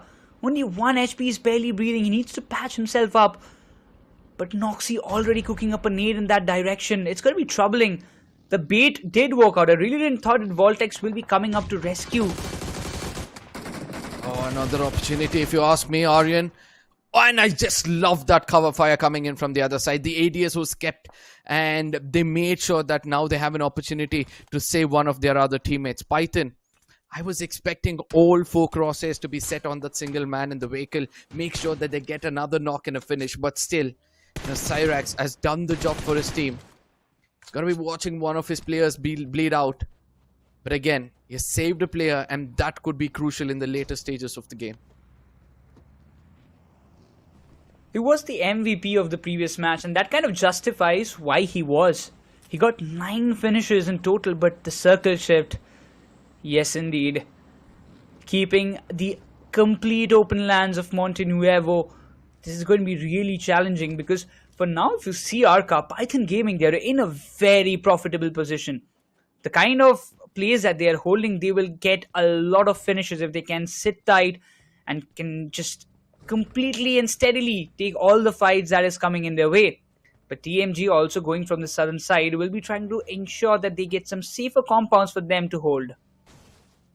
Now, you spoke about Python Gaming, but I'm scared of that split, because ultimately there are going to be several teams who will try to come into the very compound you're holding, and at that point of time you need to have the man advantage. Insane on the other side. T-Fly. He does miss a lot of shots, and that's going to be, a blessing in disguise for that of Insane. Two of them are still going to be standing. They're at the corner of the circle for sure. The vehicle is still intact. All they'll try to do is make sure that they connect 2 or 3 shots against the side of ASG, just to strike fear in their hearts, and when the opening comes up, then they're going to look forward to go to the center of the circle. ASG had a similar kind of situation in the previous map as well. They had their rotations completely lined up properly, but they could not manage to get a lot more finishes. But this time, they are just rectifying those things. ADIYOGI Gaming losing one of their players is definitely going to give them some setbacks that they never desired. But this area, the northwestern corridor, is completely clustered. If ASG looks forward to taking entry from this direction, Arca, they have to face at least 2 teams of R Esports and Team Insane. I just love the way the trigger discipline coming in from this team. They have limited bullets, they're burning their resources, completely understandable at the current situation, but ultimately that is going to push them to take another fight in a close range battle, because they're going to be running out of those resources.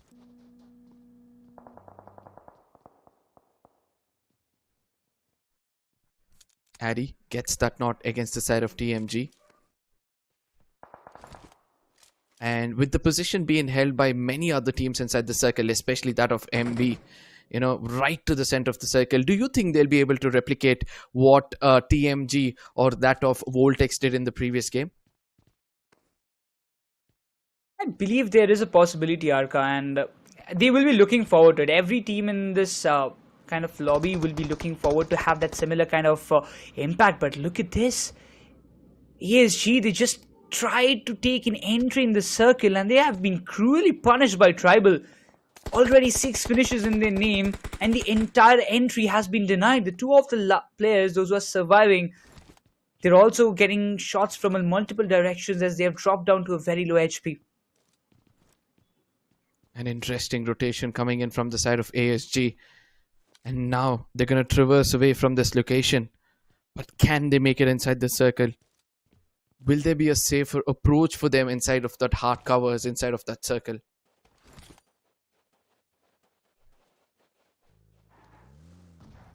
I'm happy to see that Tribal Esports is now performing very, very well. I mean, the previous performance was not up to the expectation, but it seems like they're feeling more composed right now. Not taking any kind of unwanted fights. There was a chance for them to push in towards the side of, ASG, but still restricted themselves, holding that position for themselves, thinking about the latter stages, and probably would want to quickly make it to the center of the circle with the next circle forming in. This is the time, but oh my god, this circle denies the position of Python Gaming that they were holding for such a long time.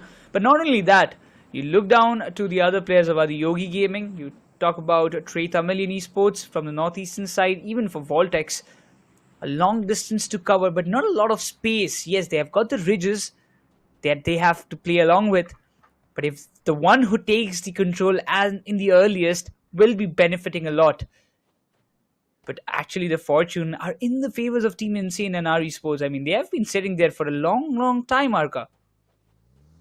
Very much. And also 7 Hills as well. If you see the eastern side of the circle, they have a drop over themselves.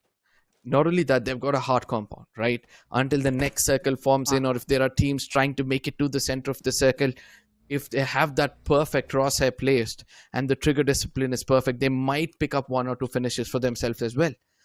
So I'm looking forward to see who's going to go to the center of the circle as quickly as possible. But it's going to be Popcorn versus that of UTOG, which is happening at one corner of the map. And Team Zero wants to be a part of this as well.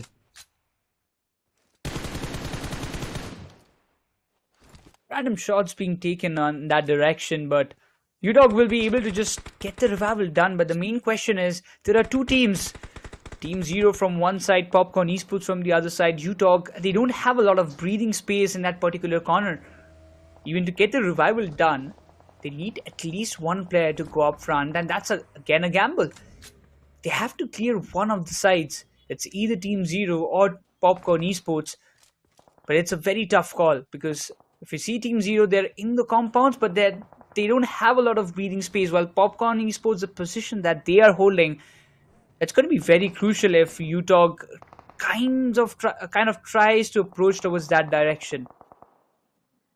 ASG again coming into the crosshairs of another team, and this time around they might be knocked off. And there it is, one player down on his knees and finished off. They remove the vehicle tires first, making him immovable and then finishing him off. But Scout on the other side, look at that, UTOG Akshu, the slithering snake, came in, struck to perfection and made sure he picked up the big head. And from here on, it's going to be so hard for the side of Team Zero to kind of maintain the same momentum. As now it's going to be Python versus Volt, and it seems like Volt have no problem in cutting the snakes into pieces. Just getting the knocks in the right time. Cyrix, you unstoppable monster. He gets a double for his name, and that's 3 finishes in his name as the last player. He's barely surviving. He has to flee from this position. VOLTX takes a perfect revenge of his teammate that was lost. Himu will be pretty happy with what the results have come up, but look at the circle shift, Arca. Down southeastern 7 hills, having that compound, having the beautiful positions, and the only team inside the circle. You know, I'm just waiting for 7 hills to open up. Because the aggression they've been holding from that time, this is the right time for them to, you know, unleash all of it. One finish, they just raked up with the person trying to make it to the center of the circle. Wolves is also trying to come inside of the map. But before all that, TMG won a piece of UTOG yet again.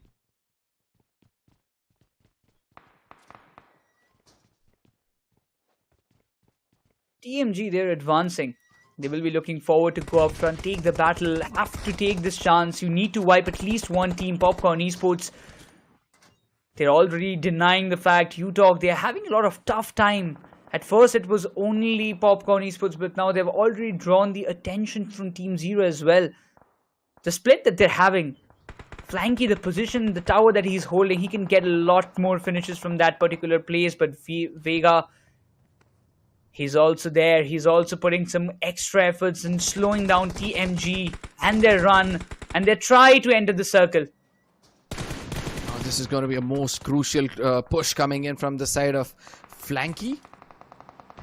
It's going to be so hard for me to pronounce with so many vowels and alphabets out there, but still, you know, it's going to be an inevitable push coming in from their side. Popcorn on the receiving end of things. Levy will be the last man standing. He has to revive and also make sure that he has that ADS towards the player of Leggy, who might come out of that small doors and, you know, get another finish in his name. But Levy's not bothered. He's going to be coming in from a different angle, trying to probably make it inside the circle because they have just 5 more seconds to choose whether to go for this fight, commit to it, or make it inside the circle. If they want to commit, Arca, they have to do it a little bit quickly. But oh, Shansha goes down, Arthur goes down, 1 nade and 2 players are out of the question. And with a blink of an eye, TMG takes an exit, but the blue zone damage, they have to pay a hefty price. 7 finishes in their name, but will Levi survive all alone? He goes for a heal battle? No, it's not. He's got only 5 first aids. He cannot go for it. He needs to enter the circle. But how will he? As even on the other ends, Team Zero also faced a lot of clashes. Yes, Team Zero on the receiving end of things, and it seems like they might have been extinguished from the lobby. I'm waiting for the confirmation to come in. Oh my goodness, with just 2 finishes, they say goodbye from the lobby. Not the kind of start they were looking out for. 2 maps not gone their way. And now the final map is where this Wounded Lions have an opportunity to unleash. But again, coming back to what's happening over here, MB pushing towards the side of Tribal Esports, who have done a decent job when it comes to finishes so far. But now surviving into the final circles is going to be their top priority. 6 finishes already in the name, Arca, and now they need to get 5-2E up. You cannot afford any of your comrades go down like that. With VOLTX, the position, look at the split. Cyrix is all playing alone through the smokes, getting a lot of information for his team, and that's a kind of split I really like. One player is close to the circle. He has a read of 7 hills, and the other players or the other teams are just those are trying to take an entry inside the circle. And the other 2, they're clearing off all the other players that they can get from the backyards. But Cyrex, if he can manage to pull at least 2 finishes from 7 hills, that will be a big breathing space that VOLTX will be able to actually occupy for themselves. I don't think so. It's gonna be easy for Cyrex because it's 1v4 if you ask me in that scenario. But MB have done the right thing, right? They get into the circle, they know they're gonna be shot at, but they understood that the others are busy, and now is the time for them to hold on to those small, hard covers inside of the circle. 7 hills. Now taking that rotation, where will they land themselves? Because all the hard covers are now taken away. TTE is the only team who's got some bridges to play around with, and Vols are relying on their vehicles as hard covers. Oh my god! This is a situation that you don't want to be in. 7 hills had a very good run, but now dramatically they have been taken down one after another. VOLTX again having a very good run for themselves. 7 finishes being registered as of even right now. 7 hills, they're barely surviving because I only see a single player standing still. This is what happens when you take that slow rotations outside of the circle, and the push is going to be inevitable. And this time, 7 hills feels that he can take down the complete walls, and I don't think so he's able to do that as of now. As Cyrex, the last man standing from their side, Aryan down on his knees, bleeding out, and Ninja is still trying to do his best from the side of 7 hill. And where is he? I don't see him amongst the smokes. Is he available very close to Cyrex? This is a moment of a lifetime, Arka. If Cyrex again, he has to pull the strings, but will he be able to do it this time? Lot of crosshairs placed on that one direction. TTE, MB and 7 hills, 3 of the teams all coming in. Marcus at Battle, they're having a good split for themselves. But when you talk about TAMILAN Esports, one of that player, Resist, if he has been taken down, that's a big breathing space. But finally, 7 hills, they take an exit as we're down to the final 4 teams in this circle. Marcus at Battle are looking very strong in this map. It's their game to lose. As Tribal, he has survived for the longest time possible. He's got 7 finishes, made his team into the top 3. Was looking forward for another finish, but least realized that there was a grenade which was going to be tossed in towards him. Troy Cyrax, his objective was to survive into the top 2, and he's done it successfully. And ladies and gentlemen, the most awaited chicken dinner for this team, because they were trying hard from the beginning, and finally they have their hands on it. This is a chicken dinner which Marcus at Battle is going to remember for a long time, because they did the impossible, right?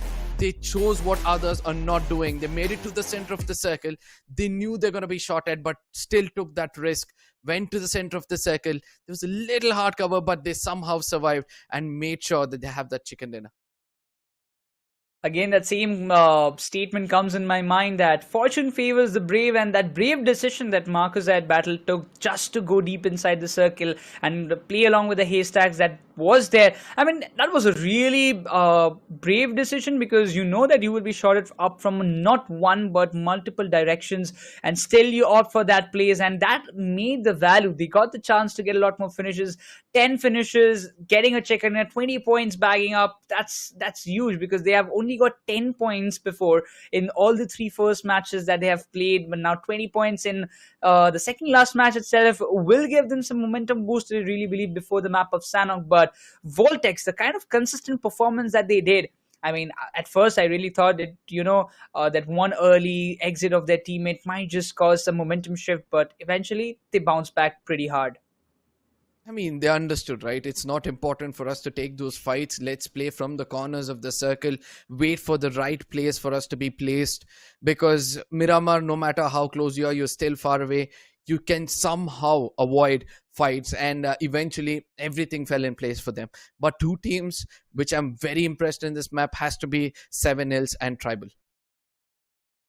For sure. I mean, the way they have stepped up, it's really something that we should appreciate. And 7 hills, I would say even their luck favored them a lot, because for a lot of time they were holding that same compound, no team to contest, and even the circle was favoring them. So all in all, if you just talk about 7 hills, I really believe they could have got some more finishes if they were looking forward to, but at the end moment the circle shifted over from their heads, and that was the time the entire thing, or the entire plan that they had, was trashed.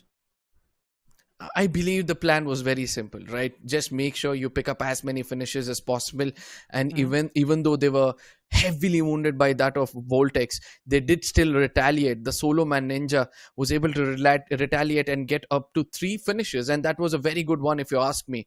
I know that they could have played for the chicken dinner if they're taken that early rotation, but still, I somewhere feel that this momentum which they've built up is going to add on to their confidence in the upcoming map as well. That's for sure, and I would really love to know who is the MVP of this match, because for now, I mean, there are a lot of names, right? Cyrex was there; he pulled off some good frags, but I really believe it might be from Marcus at Battle, because they were just doing pretty amazing. They had got a lot more finishes, but let's see, without waiting for long, as it is 7 Hills Ninja OP with 5 finishes. That is something really, really amazing. Yes, obviously, right. The final moments, that is when, he stepped up. He made sure that he picked up 3 coming in from the side of VOLTX. And then he was concentrating on another team altogether. He picked up 1 from there as well. So, things were very clear. The team was well composed. They understood who needs to survive until the final moments. Because if Ninja survives, he'll be able to get those frags. Well, talking about the performances, we will have the top 5 players itself, and yes, Cyrax will be one of them, because the way he pulled off, he was there surviving till the last minute, was really amazing. Followed by that, we get Marcus at Battles, 52E, Jin, as well as from Tribal Esports, we get Richie, who was surviving for a longer period of time. And that's really amazing to see these young faces, for the new faces to come up and show their performance in front of such a larger audience. And this is the stage, right? The grind is a place where you can show your true potential to all the other teams and the larger audience, because the entire grind that you have been doing for such a long time will eventually, these are the kind of situations where the results will be coming up front. Completely agreed, but I'm looking forward for the points table, because there's going to be a lot of changes if you ask me, because those teams who performed well in the previous game couldn't step up, and this gives an opportunity for the others. Marcus at Battle with 21 points in total, a good leap if you ask me. VOLTX Gaming, consistency has been the key for them, somehow surviving into the top and making sure that they take those early finishes in the beginning of the game itself has rewarded them to be in the top 2 with 15 points in their name. But then comes the 2 teams I was watching for, Tribal Esports with 12 points and 7 Hill with 9. Somewhere I had a feeling that, they'll be looking forward for a big game like this. For sure. I mean, every team, Arca, is looking for a game like this, what Marcus at Battle did, because I would say the point difference between a lot of teams is not that big. One good match, and if the other top team kind of crumbles down what Team Zero has done for the couple of matches, it's going to be really disheartening. But Team Insane, again, a kind of performance that they never ever desired, of only 3 points in total from this particular map of Miramar, is going to be really, really something challenging. But when we just flip the page towards a different side, Team Zero only having 2 points from this match. Now this is something that they need to be concerned about, because the teams, those who were in bottom of them in the overall standings, have started to get a lot more points in a comparison. Now this is where, when teams who have done well in week 1 somehow fall under the pressure, that gives an opportunity for those who have not played the game still. They know the benchmark now, they know what is the cutoff, and they might concentrate on changing their strategy. But yes, CHEMIN Esports, our Esports are the teams which which is going to be heavily disappointed with 0 points. And Redemption Crew, I don't know what's going wrong for them. When they were playing under the banner of Celsius, they were looking much more stronger comparison to now. But Redox being the new IGL, I guess they're taking some time to understand his gameplay. Yeah, I mean, whenever you get a new IGL, there is a set of different plays or a play style that he brings in inside the team. So that's it. It does take some sort of time for just kind of get used to it and gel up with it. But once again, if you also have a team and you are playing the in-game qualifiers right now, because it has already started, just 3 last more days left to complete it. If you haven't completed all your matches, there's still time. Just make sure you do it with all the 4 registered players that you have. Yes, and remember, you have to play 15 games only, and the 10 best amongst them is going to be picked up. And make sure you play with your complete best 4 men, and you're not playing with your substitute players, is what I mean. So it becomes much more easier for you in the later stages as well. But yes, we're going to consider only the 4 players you have registered as your main lineup. Yeah, and you can play in any map that you want. Erangle, Miramar, Sanhok, Vikendi, wherever you want, but not any event mode. Just keep a note out of it, because the matches you play in event mode won't be considered no matter what. So I would like to go with, I mean, if I was a player, I would have gone with Sanhok to get some more finishes for our names, so that our cutoff might just be like more than 30-35 average. But you know what? A lot of things have happened in game as well. We have seen some X suits coming up, and Arca liked it, right? Yeah, very much. And this promo is going to show us why I love it so much, because it's all about what you have in the game, right? Right. Left. अरे यार railway track की तरफ ले left झाड़ी के पीछे चले झाड़ी के पीछे अरे यार राइट जल्दी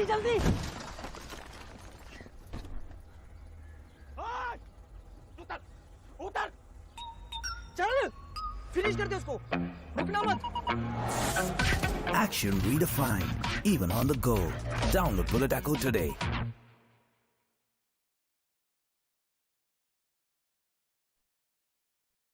Bullet Echo India, another game for us. Just in case you're traveling, just in case you have a free time and you feel it's a very short time, then this is the game to go for. But yes, coming back into the game, Miramar was a interesting affair for few of the teams out there. But it all comes down to who's going to be performing in the final map of the day for this specific group, because Sanhok is going to be a game changer for several teams out there, and especially for the team who are looking for redemption. They might be performing to their fullest potential. For sure. Now, when it comes down to Sanhok, a lot of questions are raised, because again, we know that this is a very small map, and we have seen some early contentions between a lot of teams. So again, if you talk about Redemption Crew, they don't want to go and don't want to face that same result what they have done in the past 2 matches in the map of Erangle as well as in Miramar. This is going to be challenging, but I would really like to know, what are your thoughts about all the team, and which team, Arca, would you like to pick for this map? I would go with our esports as well as Team Zero, because these 2 teams will be able to perform better. But Necros, I'm just going to make sure that I give you a little bit of a breather, and I'm going to welcome my other friend in Salty. The map of Erangle and Miramar turns out to be way too different, and 2 different corners of the spectrum. What are you expecting from the map of Sanhok?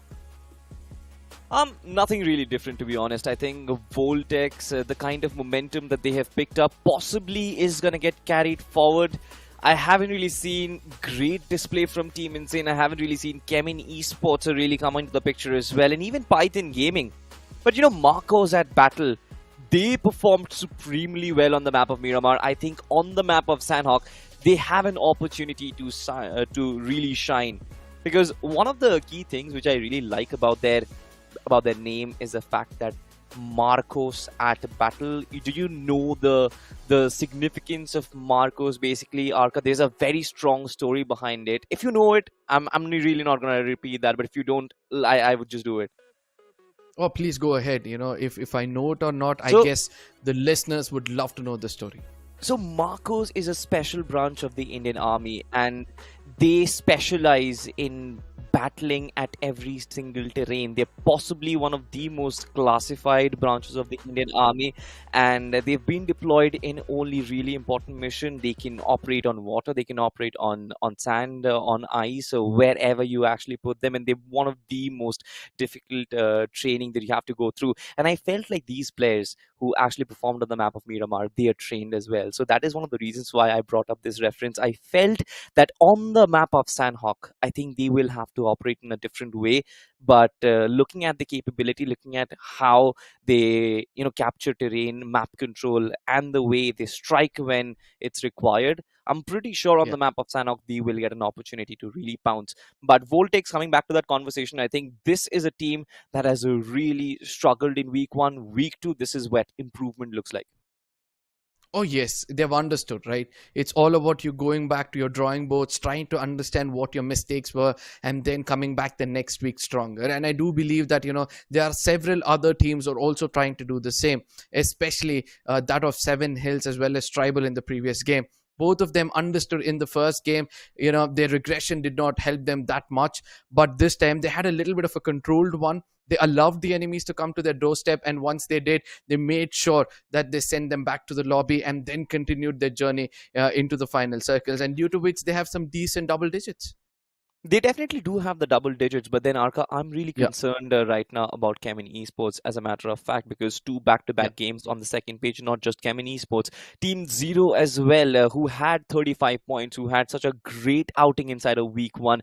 I don't really understand what's going wrong, because nothing really went according to the script, nothing really went according to the plans. We thought that the same aggressive nature from Team Zero to just really not count position points to go for the finishes. They had 25 points out of the 25 eliminations in the 3 games that they played last week, and now Yeah. it seems like that has all really been thrown down the window. I'm not really sure what's going on, even for Python Gaming as well. 2 chicken dinners inside of the 3 games that they played, and now once again 2 back-to-back bad games, which really puts a big question mark on where is the momentum, or was that first week performance just a fluke, Arka? No, it's not, because somewhere feel that they're trying to be a little bit widespread when it comes to the map. Probably if they stick together and play with a maximum of 60 to 80 meters with one another, they'll be able to do a great job. But that is the question for us to watch out for as the big bird hit the sky. This time it's going to be dissecting the map right to the very center in the tropical maps of Sanhok, and this is the kind of flight path I love to see.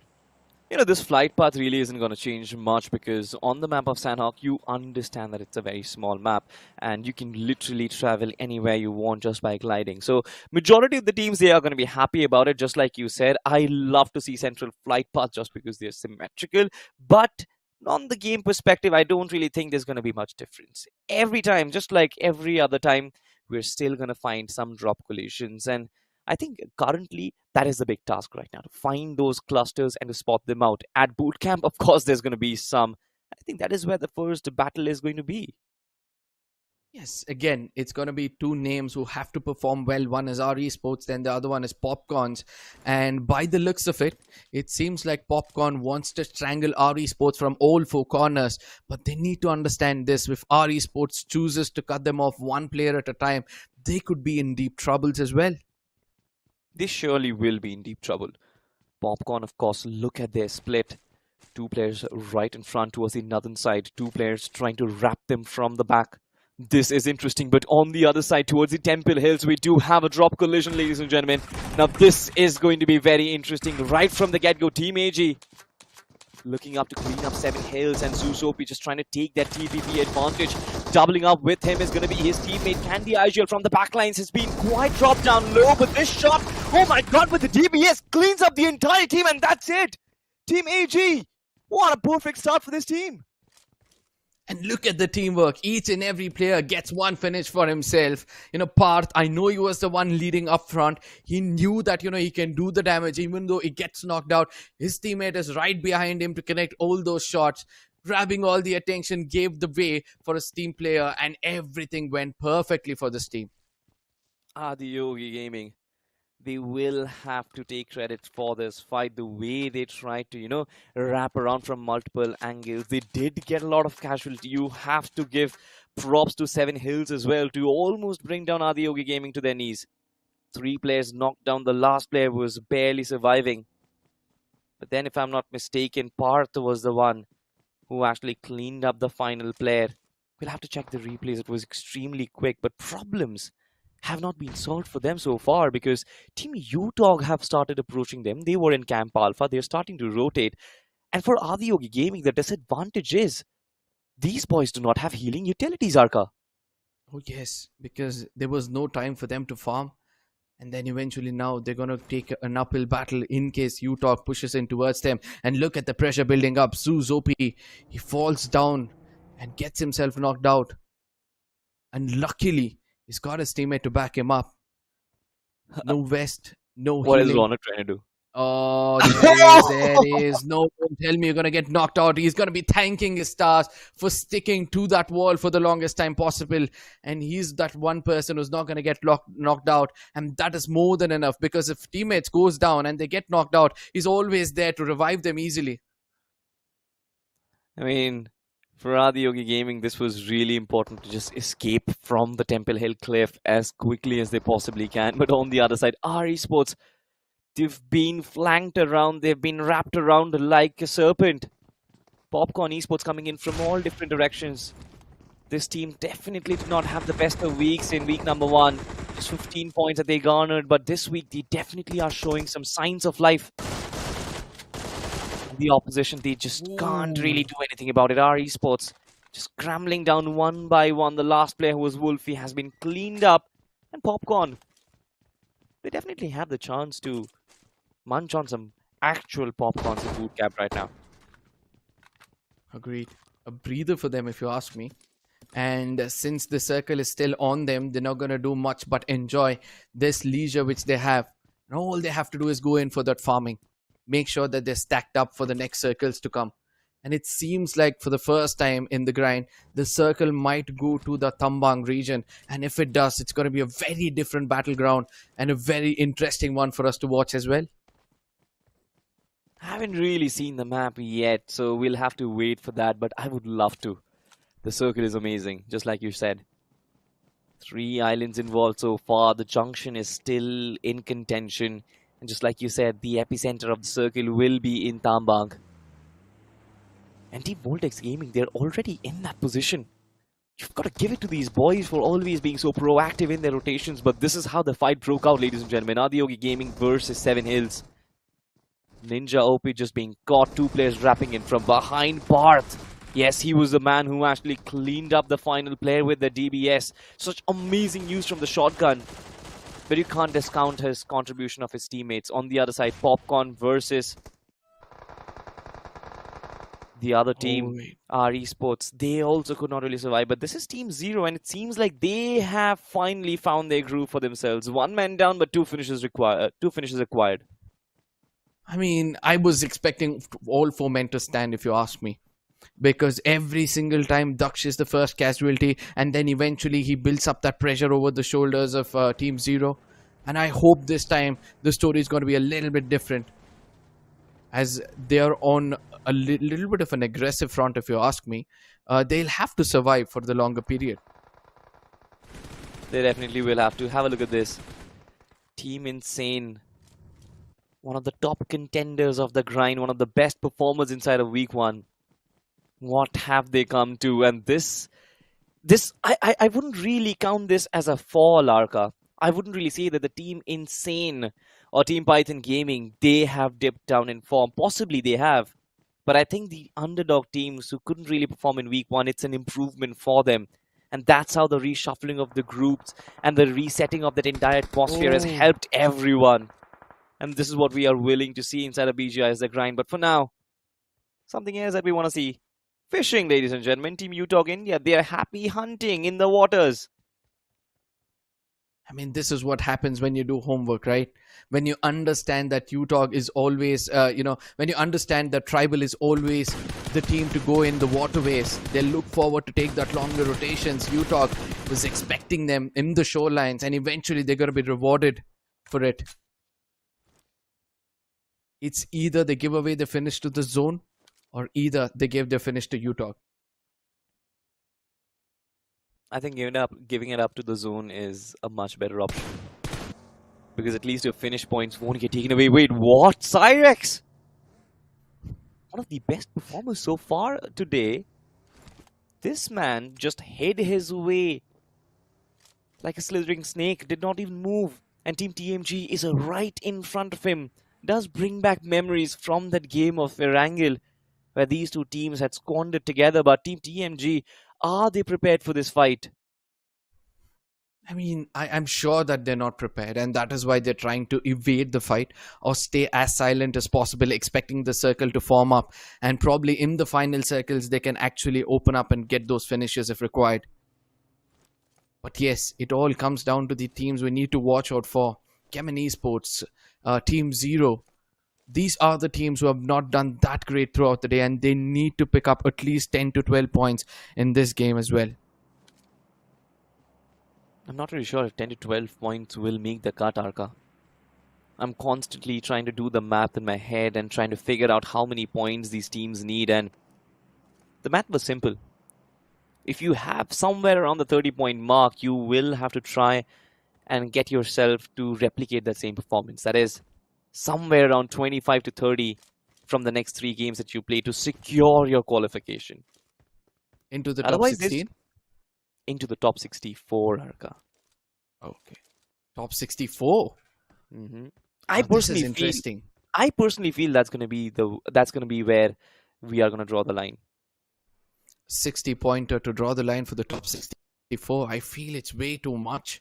But again, by the performances of the undergods, which I'm able to witness, I do believe that, we might hit that 50 to 60-pointer. Yes. We don't really have much data just because only in fact, only 2 groups of teams have played 6 matches in total, but majority of them have been able to cross that 40-point mark. In fact, every one of them have been able to cross that 40-point marker. That makes me think that the cutoff is going to be extremely, extremely high. And teams have to be prepared. Like I said, if you have to guarantee your qualification, get those 60 points on board. Otherwise, you will have to wait for others' performance, and then maybe you might actually make the cut. Anything more than 60, possibly you stand a chance for the top 16 as well. But on the other side, let's just talk about this. ADIYOGI Gaming. I felt like that was a great escape from the clutches of death from Team UTOG, and now they have found themselves a couple of stranded fishes. Shotopy and Vixie from Team Tribal Gaming. You were talking about them, the longer rotation. They went up the frying pan, and now they are in the fire. Are they in the fire? Or did they just slip through the fire and just found themselves a place to be in for a short period of time? Because Candy, even though he had a vague idea, he did look at the fishes a little bit. They did come into his crosshair, but then he thought that, this is not the fight to concentrate on. And he's moving forward to the center of the circle. Speaking of moving to the center of the esports as well. Yeah, go ahead. Now, this is the lineup I need to speak about with you. Because they have not done great, if you ask me, in the first 2 games. Obviously, it was evidently visible. But in the first week, they had a decent 24 points. And I was expecting them to replicate the same as well. At least get 20 to 24 points in this week. And it seems like, by the looks of it, they'll have to pull off a 20-pointer if they have to, anywhere come close to that 40 to 45-pointer in the overall standing. That is exactly what does not make sense, right? CHEMIN Esports, such a great lineup. They've performed really well in all the lands that they have played, Arka. And somewhere down the line, as soon as the point system had shifted to this updated one where you're supposed to be a little more finish-oriented, I feel CHEMIN Esports have started to crumble. Not just in this tournament, in the past performances as well, CHEMIN Esports haven't really achieved a lot of great success. That is what makes me think that this team possibly is not prepared enough, or they haven't really adapted enough to the new point system in all the third parties that they've played so far. Because as far as I remember, the last big LAN which had the old point system, CHEMIN Esports, they were playing beautifully. They were third. That was a different lineup altogether, right? No. Now we have a new lineup picked up by this org, Celsius. And somewhere I feel that, things can be a little different. But again, there is one point which I want to really, get your views at. It seems like you're telling me that the points table is going to push teams to be finish oriented or being a little bit aggressive. But somewhere I feel that is not the case. It's just that the numbers will force you to, try to get 1 or 2 finishes initially, or probably 3 or 4 initially, but still allows you to play for that position point. Because if you are there in the final circles, if you're able to survive, then finishes is going to follow. This was specifically the same strategy which you told me yesterday. Yeah. And I 100% stand by that, and I still feel that is going to be the way to go ahead. Let me just give you a breakdown of how this new point system came up and how the team started to adjust. Because when this new point system had dropped and when the first tournament was held with this point system, every team was scrambling for those finishes. They were looking out for teams to actually hunt down. We're going to hold on to that conversation for now because it seems like Team ADIYOGI Gaming, they are on the hunt. Himu has been knocked down, but a trade has been found. So Team ADIYOGI Gaming, They might be stopped for a while, but will they be paused for eternity? That's the question, Arka. 5 finishes already in their pocket, and it seems like they have to be very careful with the next revivals they're going to be, implementing. Because it's not just one team, several teams are trying to put them down. And look at how Coda is going to be persistent in not allowing the players to get in closer. Yes, RC are not far away. Even they might be coming in to check whether they can, pick up 1 or 2 finishes and be the third party, which is going to do so much of damage for the side of ADIYOGI. I think there are third parties who are lurking around for already. There's Redemption Crew who is starting to approach. There's Team Tribal Gaming who is starting to approach. And look at this, Redemption Crew. They make their presence felt, but instantly Ronak hits them back. Baymax has been knocked down. This is going to be interesting. Maddie still not giving his peak away because he understands that ADIYOGI Gaming. They might be pincered, they might be pinned down, but they're not down and out. They're still breathing and they're still kicking. The only problem is they're stuck in between a rock and a hard place right now. They can't really fall back because of the blue zone. And if they cross over to the bridge, there are a lot of teams waiting on the other side. And there you go, the circle does shift. And I think this is where ADIYOGI Gaming, they'll be forced to make a decision, Arka. Oh yes. Oh yes. This is where the challenges are going to arise for them. But again, they can still go to the waterways. Think out of the box. Try to come in from that pathway which is right next to that waterways. Or probably try to play from the shorelines because nobody's coming in from that corner. For that, they'll have to wait for Popcorns and UTOG to first make it across into the main island. Or the island in which the circle forms. But again, for teams like Team TTE, it's going to be an easy job because all they have to do is restrict one team, and that's going to be Team 0. And the way Redemption Crew is now rotating, probably they could be an added finishes which might be coming in the favor of TTE. We'll have to see if Team TTE can get those finishes of Redemption Crew or not. But this certainly is going to be a sandwich situation for Redemption Crew. Because Team 0, I think they are completely alien to the fact that Scout OP is lurking in the background. He did spot them, but the trigger discipline is there. And here comes the resistance from Team TTE. You're not going to come into our territory and try and make noise just like that without expecting that we're going to resist. That's not how it works. Finally, Scout strikes from the backlines. Baymax has been knocked down. No chances that he's going to get revived. And I'm pretty sure he's going to bleed out right behind that vehicle. But what are the rest of the 3 players going to do? Kirito has been spotted. Scout might actually capitalize on this information. Kirito did lay upon the smoke to try and go for the revive, and he actually finally manages to do that. Wow. I don't know how come Scout was not going in for that finish. I mean, 2 or 3 more continuous shots, the story would have been different. But yes, Kirito is going to be the hero for his team. And he's got the revival through as well. And now the attention is going to shift from that of Redemption Crew towards Team 0. And let me tell you this, CHEMIN Esports is not far away. And they're going to be coming in and wanting to be a part of this fight as well. Because they're the 4th party. And all they have to do is wait for the opponents to make a mistake and slowly pick them up one after another. Yeah, of course. As of now, Team Together, Troy Tamila's Esports, pardon me for that, has so far been very successful in holding their position. UTOG has also been spotted. Lots of shots being connected, but I don't really understand what prevents Team Redemption Crew from making move. What prevents Team 0 from making a move? It seems like everyone is playing a very passive game, which is still fair. You just want to stay alive. I understand that, but with so many teams around, you have to clean up at least one of the sectors to allow yourself to have that breathing room. And it seems like none of these teams are breathing at the moment. It's just an enormous Cold War of teams in a massive cluster. And look at the circle shifting away from all these teams, and they're going to be cursing as TMG versus Wolves will be looking forward for the best corner of the circle. They'll be fighting for the best corner of the circle. Popcorn are just going to hold their ground and make sure that they do not make any kind of sounds. Allow these two to fight it out, and then when the time is right, come in to strike. Whereas far away, it seems like CHEMIN Esports are now in the crosshairs of Team 0. Team TMG's Coder has been knocked down. He does have his teammate to back him up, but so far it seems like the circle is not having their backs. The hard shift for them just makes it a little easier, but the blue zone also wants to force them away from this little ridge. The natural cover of the road that they have, I'm not really sure if that's going to be there for Shahenshah.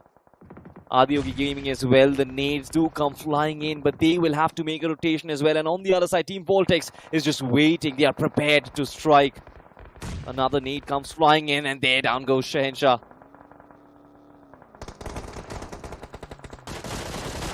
Oh, look at this push. Look at this inevitable push. Because Coder has had enough. Now he wants to make sure he steps out a little bit. Make sure he clears out the team in front of him. Making it a little bit easier for them. Because 18 seconds from now, the next stage is going to be commencing. And they'll have to hold the center of the next circle coming up. For which they need to clear out that pathway. You know, Arka, 5th stage and 11 teams still surviving on the map of Sanhok. This is very surprising for me. But this also prepares us for an enormous endgame. And I am prepared for that. Syed from Team Zero, of course, is going to give his finish away to the circle. And that just means the end of the journey for Team Zero inside of the competition. I'm not really sure if they have garnered enough points. But now look at this, the frying pan towards Python. The Molotov was perfect. It was dire perfect. But Python, they're still breathing.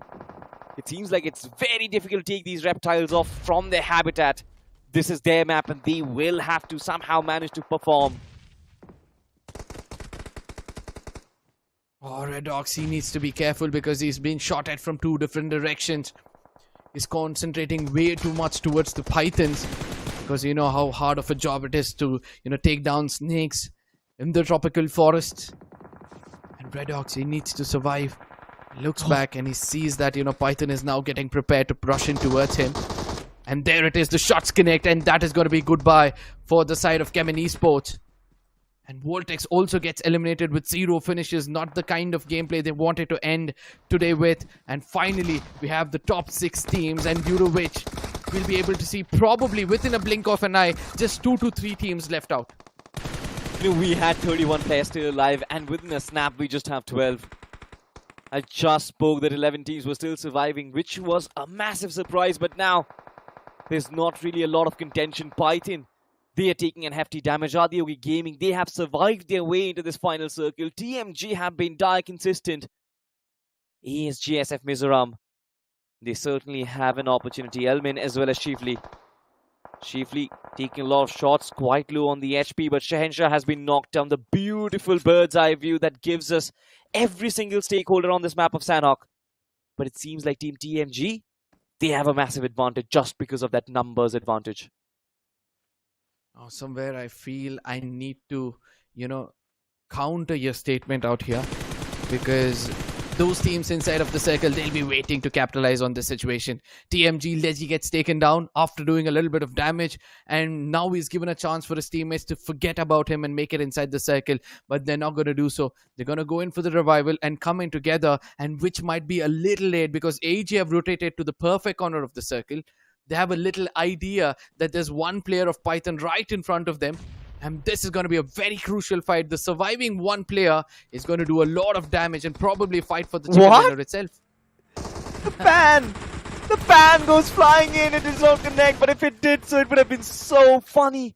The Waking Explosion, of course, is still going to get the better of Shahenshah, but it seems like Team AG, finally, they are starting to crumble. It's just one player and the circle is right next to him. TMG, Arthur's going to clean him up. Oh my god, that was a good return fire. Team TMG looking extremely strong. Arthur has 9 finishes on him. He will look to clean him up, but it's a 1v2. And I think Marco's at battle. Their position has not been found as of yet. I did speak of how Marcos, they play such an important role in the Indian Navy. And now this player, 52E, he has to clean it up.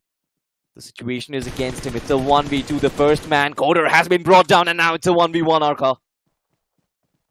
Now he's changed position, right? He knows he needs to make it to the center of the circle. He needs to be careful. Just 52 bullets. He's got an intact level 2 helmet and vest, which is going to give him an opportunity to push in. But the DBS on the other side has to be the game changer. In case he uses it, he steps out from that cover. And he's trying to do his best to connect one more shot. The opponent, Marcus, he doesn't need to come in, but he comes into the crosshead. Eventually gets finished off. He had to be a bit more careful out there. With the sliver of HP was the opponent, but still, since he was boosted, the chicken dinner fell into the hands of TMG. Oh my goodness. I almost had a shocker because you saw how much HP Arthur had left, right? He was on a sliver. The majority of the damage was done initially. He kept on pre-firing at that corner of that shack continuously so that he could not peek out. And especially when he peeked out to fire, he took so much damage every single time. But wow, that final move, the final 1v1, it definitely was crazy for me. I kind of felt like, especially after that first knock and the way he was charging in, it didn't really make sense to me because 52E, he had a good position and he also had the betterment of the circle. But TMG, you've got to give it to them. Arthur has 10 finishes to his name, so that was also a performance and a half. I mean, the final fight, we have so much to speak about it, right? So many things would have gone right for the side of TMG just in case they stuck together. They knew the location of the final player, but still that overextension almost costed that chicken dinner. But still, it's all done. And with this, one group is played all their 6 games, and I'm looking forward to see what the overall standing looks like with this group, because in the first week, those teams who performed couldn't perform in the second week, and vice versa for the teams who have performed now. Yeah, and it's very surprising, right? The groups and their games are over. It definitely is a very overwhelming experience for me right now because I had different plans. I had a different analysis and different conclusions from my analysis, in fact, because I felt that CHEMIN Esports is going to have a ball. Python Gaming, they're going to have a very good day. Team Zero possibly is going to continue their aggressive route, but none of that happened. And the surprising fact is, good teams like these could not get going in a single game possible. That was the most surprising aspect about it. Team TMG, Team VOLTX, they have been super consistent today. And that just brings me to the question of how much these underdog teams have grinded their way back up, that the tier 1 teams, or possibly the more experienced team who have had so much exposure in the past, they are falling short. I mean, I would say it's all about that pressure, right? It seems like, they had a different gameplay coming in together. And since they'd already done the hard work previously, they were looking forward for a smooth sail, but eventually they got restricted. But the MVP of the previous game, we all know who it is, because a single man getting up to 10 finishes almost is not a joke, even at the final moments where he was left out with a sliver of HP. And that is going to be coming in from the side of TMG Arthur, who's got 10 finish points and a map impact of 17%, the highest I've seen so far. Is it the highest? I think 18% was the highest that we saw yesterday from Krishna Jod. Finish contribution of 71%. Of course, that is also major. But for TMG, they have been super consistent. You don't expect this blockbuster performance coming in from Arthur, but kudos to him. This man has been scintillating. But on towards the top performers, and I am expecting a couple of players from ADIYOGI Gaming as well. Here you go, Ronakoji with 6 finishes, Candy Igil with 4 finishes. You've got Kai from Popcorn Esports with 4 finishes. So Popcorn Esports also have that entry. And then finally you've got Leggy from Team TMG as well. 3 finishes on this man. And that's how the top 5 performers are stacked up. I did feel that Mark was at battle. They're still going to be here. Possibly had an idea that they had finishes on board. But when we go on to the point standings, that will give us a much more clearer picture. Who had how many finishes? Oh, there it is. Wow. 14 finishes from TMG, 24 points in total. ADIYOGI on the other side have got 12 finishes. They understood that they need to pick up those finishes to be in the top 3. And eventually they were rewarded with this. Marcus at battle continue their momentum, but not up to the expectations. They've got a decent 10-pointer. Being in the top 2 was their priority. With just 4 finishes, will be happy in the 3rd position. ASGSF Mizoram. This was one of the teams I was looking out for, that they might play much better, and it seems like they have not lived up to the expectations of their fan and us as well.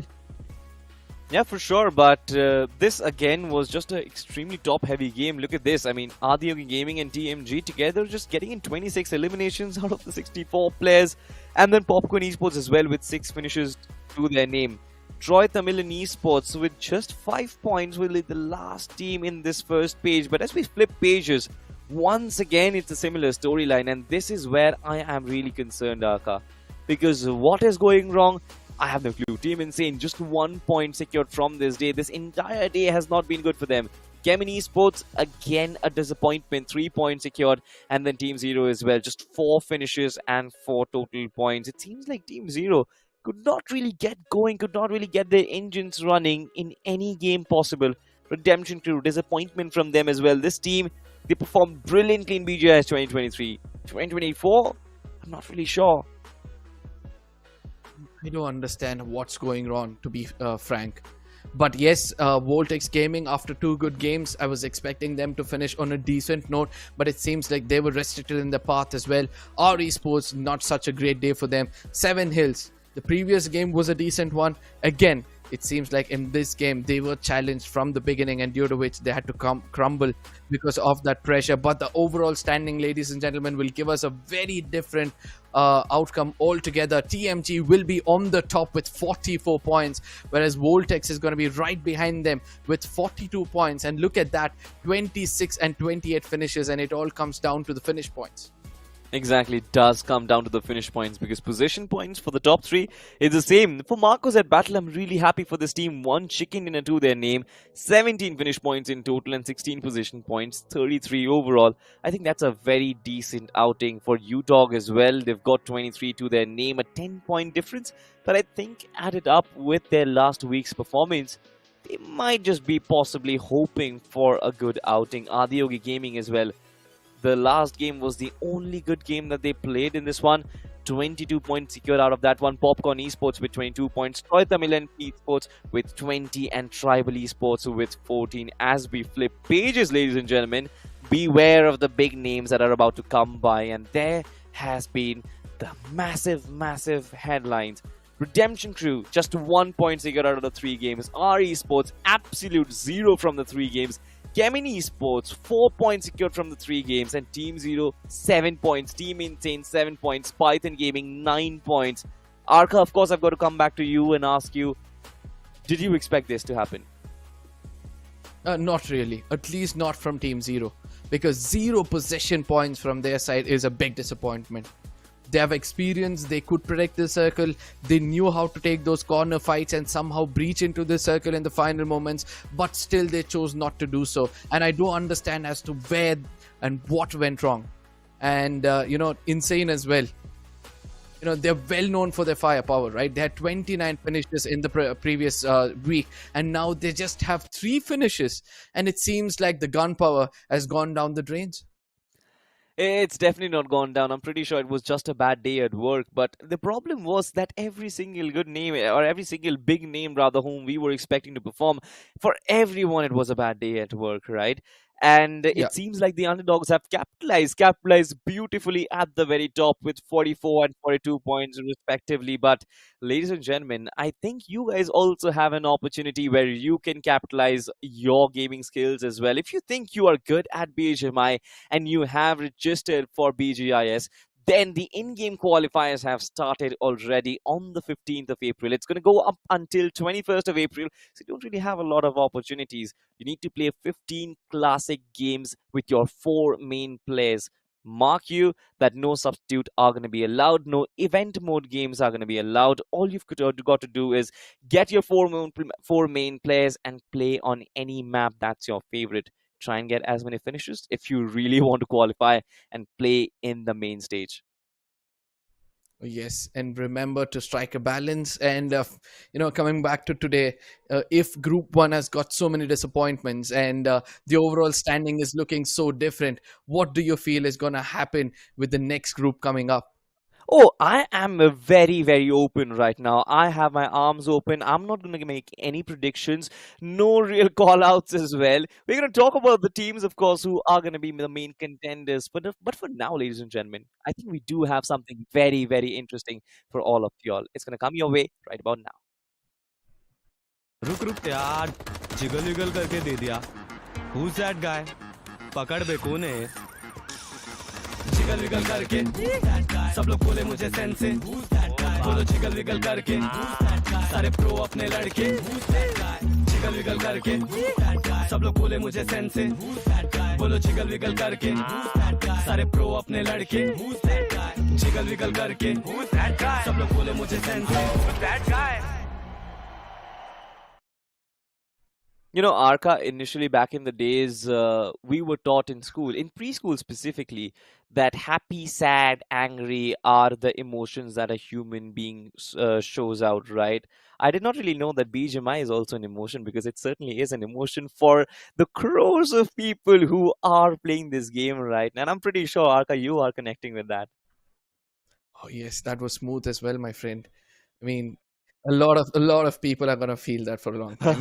Yes, but it's time for us to look at the matchup of the next group, because there are some interesting teams coming in. In the previous group, we had more of the underdogs, but in this group, it's gonna be packed with more experienced teams, and there's a lot of expectation over their shoulder.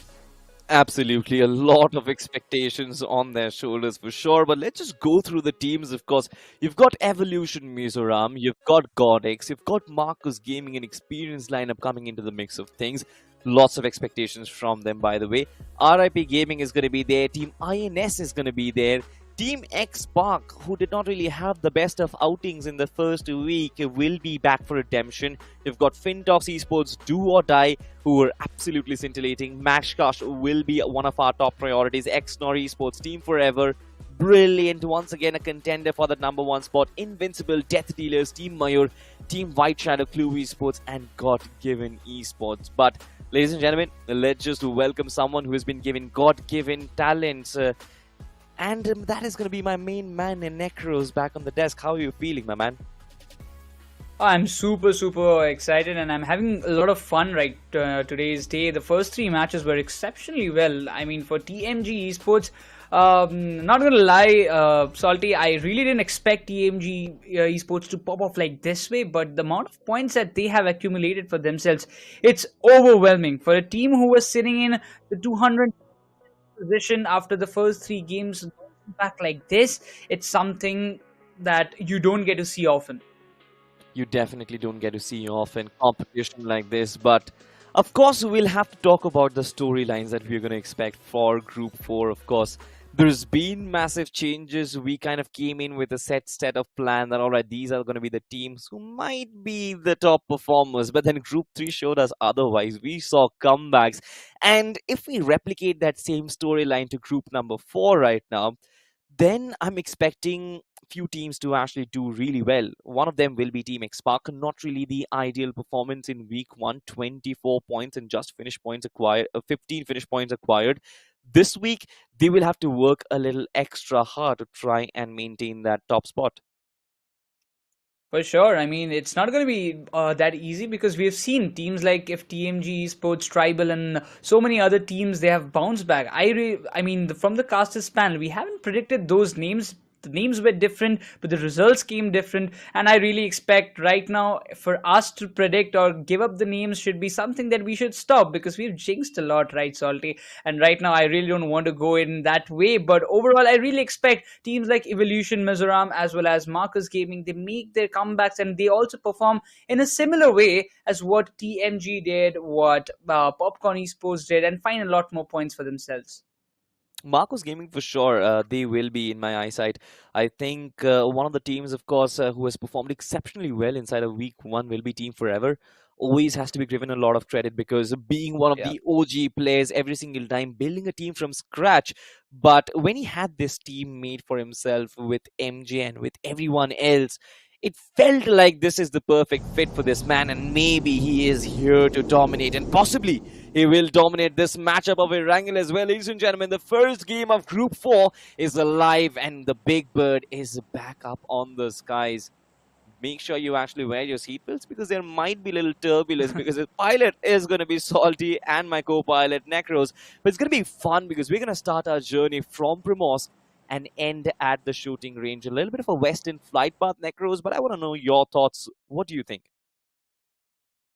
I mean, I'm expecting some drop clashes though, not gonna lie, but overall, Xpark going into the similar drop locations, Team Forever, they will be going around those sugar splits out there. Usually drop locations is what I expect, but overall, when we saw the last Erangle, Salty, we saw some drop clashes happening in the areas of Permosk and here and there, but overall some early contentions, some early fights. It's what something that other as a team you want to avoid, but as the groups have reshuffled, it's not that easy for you to have a read which team actually might come nearer to you.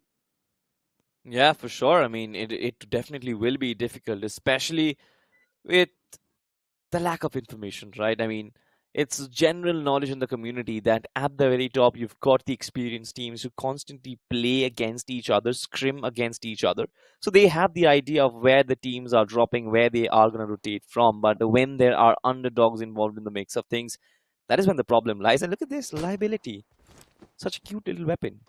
The pistol. I mean, in reality, it definitely is deadly. And I'd be very scared, but inside of the game, that's not really very harmful. It's in fact cute, but on the other side, it's Luffy GODX. He has an M24, he has the M762, and I am very scared of this weapon. Well, you should be, Salty, because it does give a hefty amount of damage, but XNOR, that's definitely not the star that you would anticipate for yourself. Just 2 finishes gifted to GODX. A desired start for them for sure, but look at the position of IGL. He's there in the ground floor alongside. He's got Mikey with him. Having lost at least 2 of their players, it's a big blow. But on a retaliation, they will definitely look forward to get at least one of the players of GODX down. And that's all what they aim for. Yeah, but now look at this, GODX. They come in with reinforcements. XNOR on the other side. Days. He has been taken down. He has been knocked down. A revival? I don't really think that's possible. But so far, it seems like GODX as well, they've kind of stopped dead in their tracks. The numbers advantage is there, but why aren't they attacking? A nade did come flying in. IGL, just like you mentioned, he's still lurking right next. But I think this is where INF also comes in from the flank and kind of piles up that pressure a little bit. This is a very early fight, and teams definitely are taking a big gamble. And now look at this, Maxi has been knocked down. Mickey is in position. Not really a lot of bullet in the chamber. You will have to switch on to that M16 burst fire. The first tap connects, the second one does as well. But now look at this. He's been traded off, numbers advantage playing crucial role in that one. IGL did also make his presence felt. A lot of low HP on Luffy, and that's how no way! GODX gets cleaned up. XNOR, they managed to survive, and I did not anticipate these. These 2 players, IGL and Mickey, they stitched together a partnership. And Necros, I have to say I'm surprised. I'm on the same page where you are, Salty. I really didn't expect this to happen.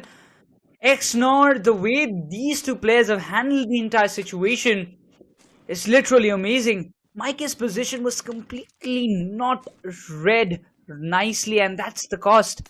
He got 2 of the crucial players down, and followed by that, IGL stepped in. He got 2 crucial frags, and oh my god, that was something that you don't expect. XNOR, they might have lost 2 players, but they have still got the 4 finishes that is required. What a kind of play they had, Salty. I mean, of course, right? Mikey from that position right around the corner did find the timing. The TPP advantage is always there. And this is where you want to put yourself, right? You always want to put yourself in a position where you have the TPP visual.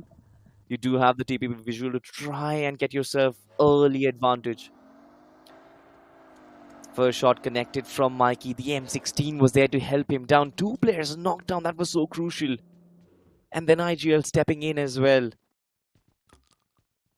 You can't really blame GODX as well, because their positioning, it wasn't entirely bad, but the way they executed the fight, that was definitely questionable.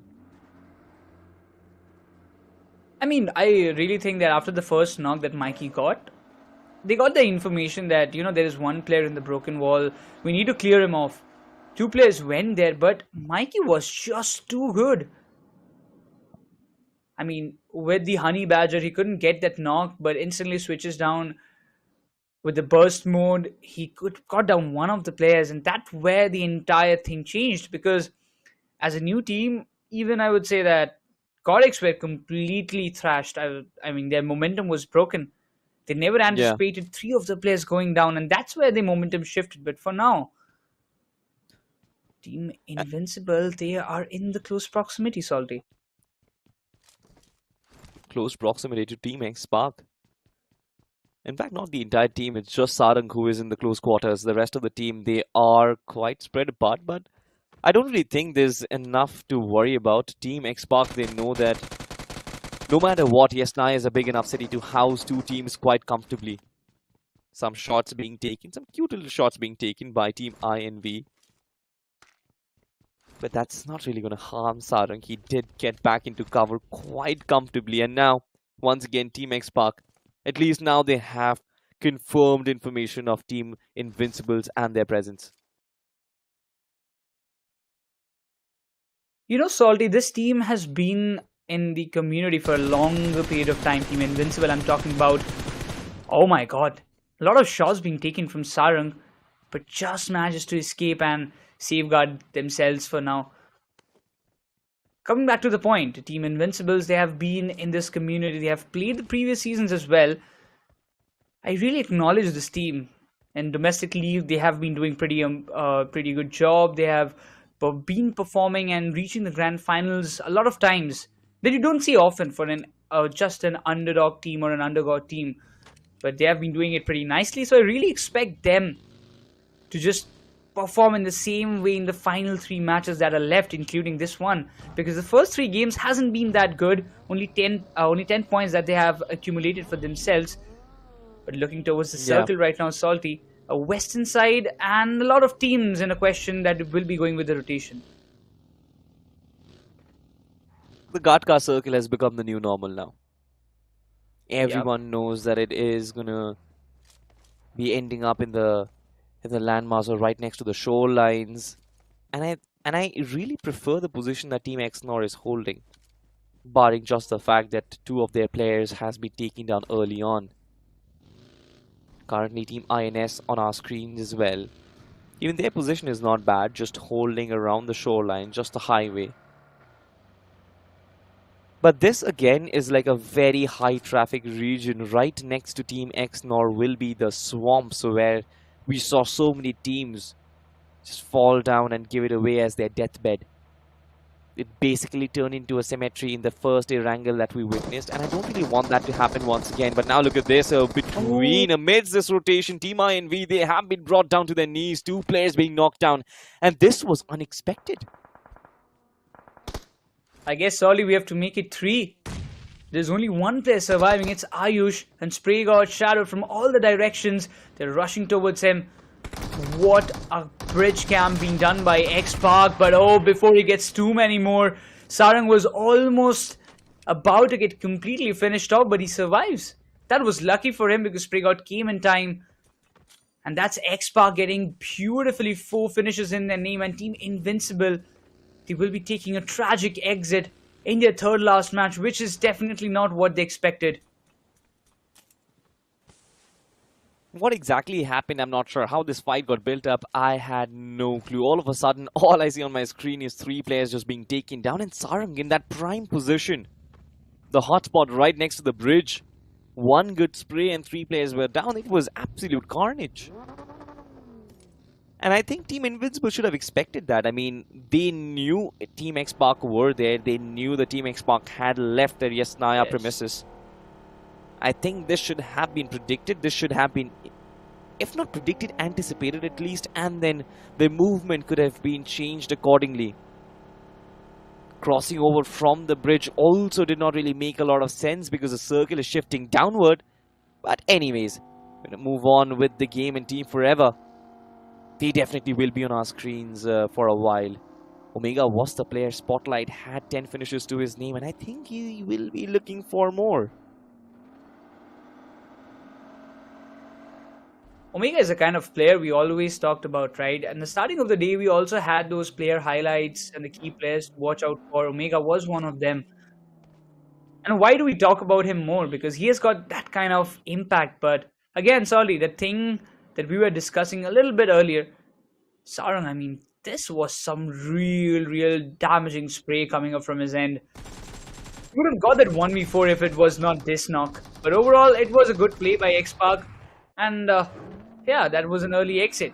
But coming back to the point of Team Forever, Oasis again being one of the most experienced IGLs in this entire lobby, he will be definitely trying to at least push towards the top 5 by the end of the day in the overall standings.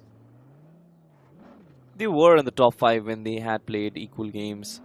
So I'm pretty sure for Team Forever it's not really going to be a problem. Unless and until I just curse teams by saying or praising them. I hope I don't. But honestly speaking, I mean, jokes apart, MJ has been phenomenal. Mafia specifically has been that one player to always fall back on. Be it clutch situations, be it in the front lines. I think Mafia has had the most number of finishes, just like you mentioned, in the domestic circuit, in the official circuit as well. Omega's rise to prominence in this team has been the most surprising thing, because MJ was already very experienced, Mafia was constantly performing very consistent.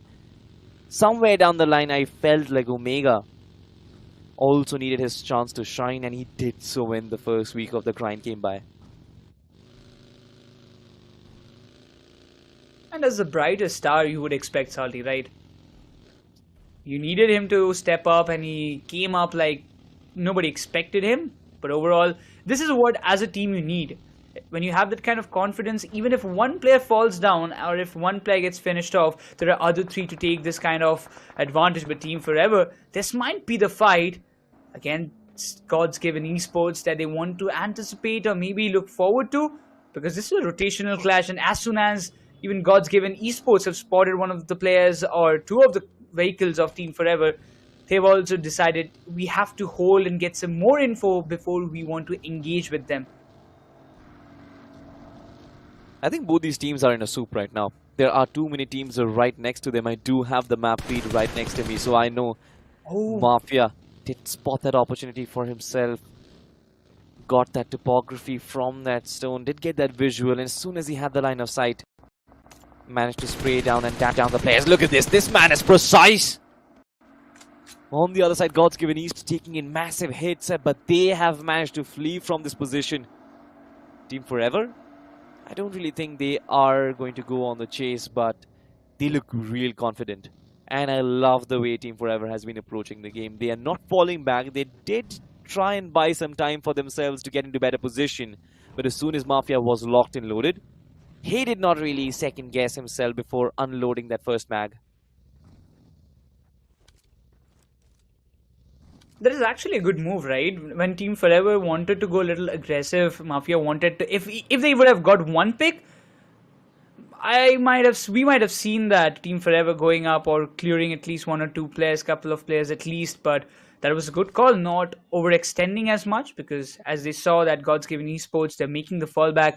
It's a better call to just stay where they are, and the kind of split that they're having around that particular area is what I love. Because in that particular place on those ridges, you just have one small compound, and if the entire team decides to sit in that or maybe hold in that position, sometimes it does not work out. So just being already on a move always helps you. But as we talk about moves, Salty, look at DOD. They're taking the time patiently, slowly and steadily. They're moving inside the circle. But for now, they're having the blue zone damage. It's just a stage 1, so it won't matter a lot. But I really believe in the long run, they will be looking forward to get some good frags in them for themselves. DOD actually stepped down on Stauber. They were on one corner of the map. They had a very long rotation towards Georgopol, and now they are making that injection from that Georgopol point of view. We'll have to cross Hospital where Team X-Park is. In fact, X-Park is at the Everest. But look at the map.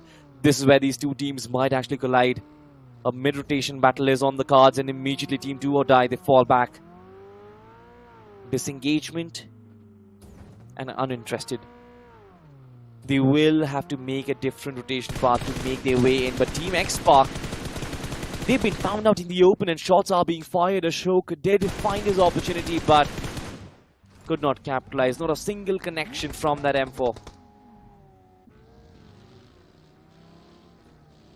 This is something that you need to take care. You need to get the frags whenever it's required. I know it's tough, right, Salty? Sometimes, like, getting the connections right, it doesn't happen the way you want, but overall, trying to make some connections is something that every player desires, and getting those frags is really important. But DOD instantly have a good read that, you know, X-Park, they're going towards that direction, so it would be a good call if you go from the opposite side, so we might avoid the rotational clash.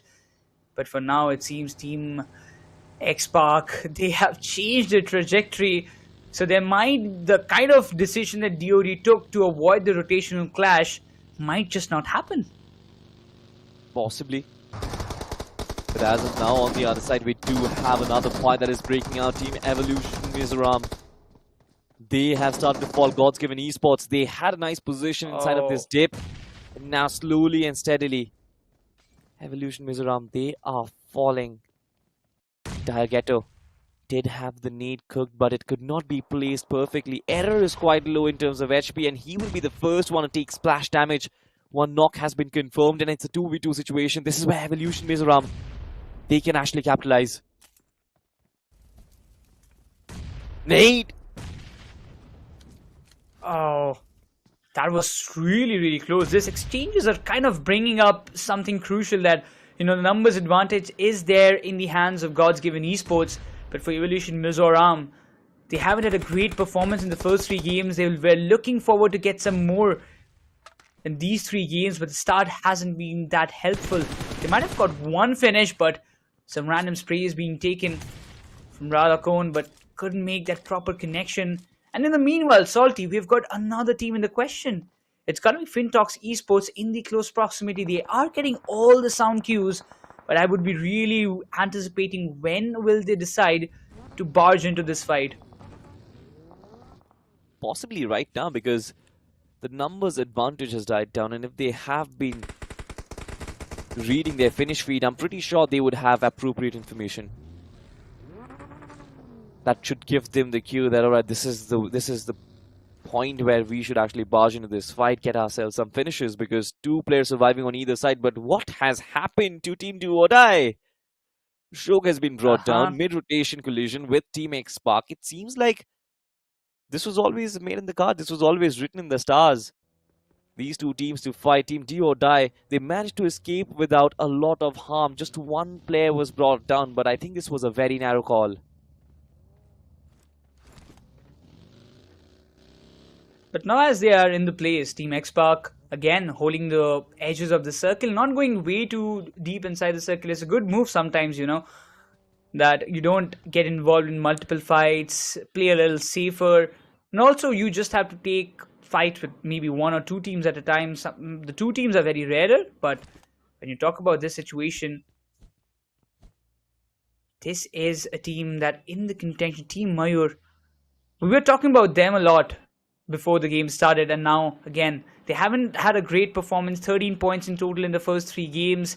This is the time. If they can start getting frags from this point, maybe they can just outshine like the MG Esports what they did in the previously.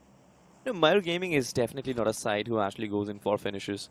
Kunal, Mudit, Sanchit, these are players who like to stay in the back lines as much as possible, just trying to sneak their way in.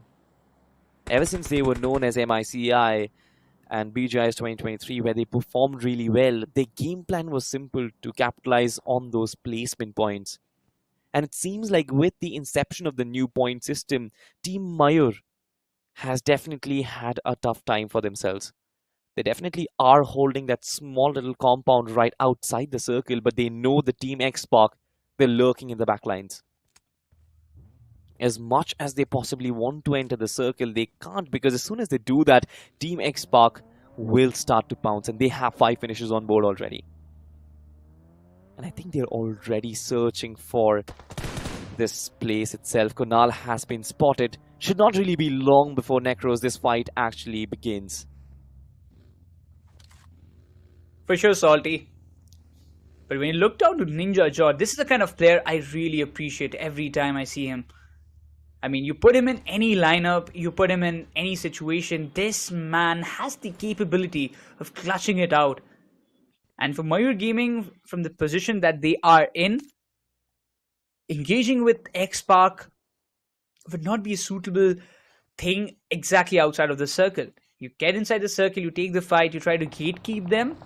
Those strategies might just work, but XNOR, IGL has been taken down. Mikey coming up with some good cover fires, but will he be going for that rescue? I don't think so. Mikey needs to make a fallback and fight or survive for as many points he can collect. 4 finishes are in the name, but Deoxy, he will be getting the complete revival. As we see Clue Esports again backing up on their legs, while IGL, he will be finished off for sure. And that's all the finishes that they could have got, but no, it doesn't seem like. It doesn't seem like. Clue Esports, they will have to make their rotation and they shouldn't really have a lot of problems. Some stranded shots do come their way, but it's not going to cause them much harm. Team Marcos Gaming still in the picture. In fact, let's just talk about Marcos Gaming for a second. A really good lineup of Demigod, Hunter 7, Giant and Saf. They've been playing together for a while right now. They have seen recent success. And the most important thing about them is their consistency. I think this team is really consistent. They haven't really shown us some flashy plays with crazy amount of finishes. But the fact that they always linger around, compete for the top spot for every single tournament that they play, I think that has been the most phenomenal thing about them. Looking into this perspective, Salty, Team X-Park, they're all charging up and closing into Team Mayur. They want to engage, and look at the artillery battle between a Nate Parade coming in that direction. Surya goes down, but those Molotovs and those frag grenades still pushing Team X-Park away and buying them some time, while Spray got his drop down to a very low HP. But this is the moment X-Park goes all in, finding all those frags that is necessary. Will be confirming Surya's frag, but that's just not it. More are on the way, as almost Mayur Gamings have been eradicated from this map. But look at it, it's RIP Gaming coming into the question. RIP Gaming coming into the picture. Team X-Park, they will have to retreat from this position as quickly as they can, but no way. Sarang was caught with that nade, and Rolf is going to find for first contact. The second one might just go flying in, but Sarang has repositioned himself. He might be able to crawl, but he will not be able to run. But Team RIP, even they aren't looking to capitalize. I mean, they did come in with watering mouths and watering tongues to get those finishes on board, but this seems like they have a laid-back approach. They want to gatekeep Team X-Park instead of charge against them, and I like this. They did get the knock, but they would rather focus on their positioning, so they are moving backwards and venturing towards the circle. The circle also has taken a massive shift, Necros. Marcos Gaming right now have that massive advantage, and the circle prediction from their side has been pretty good.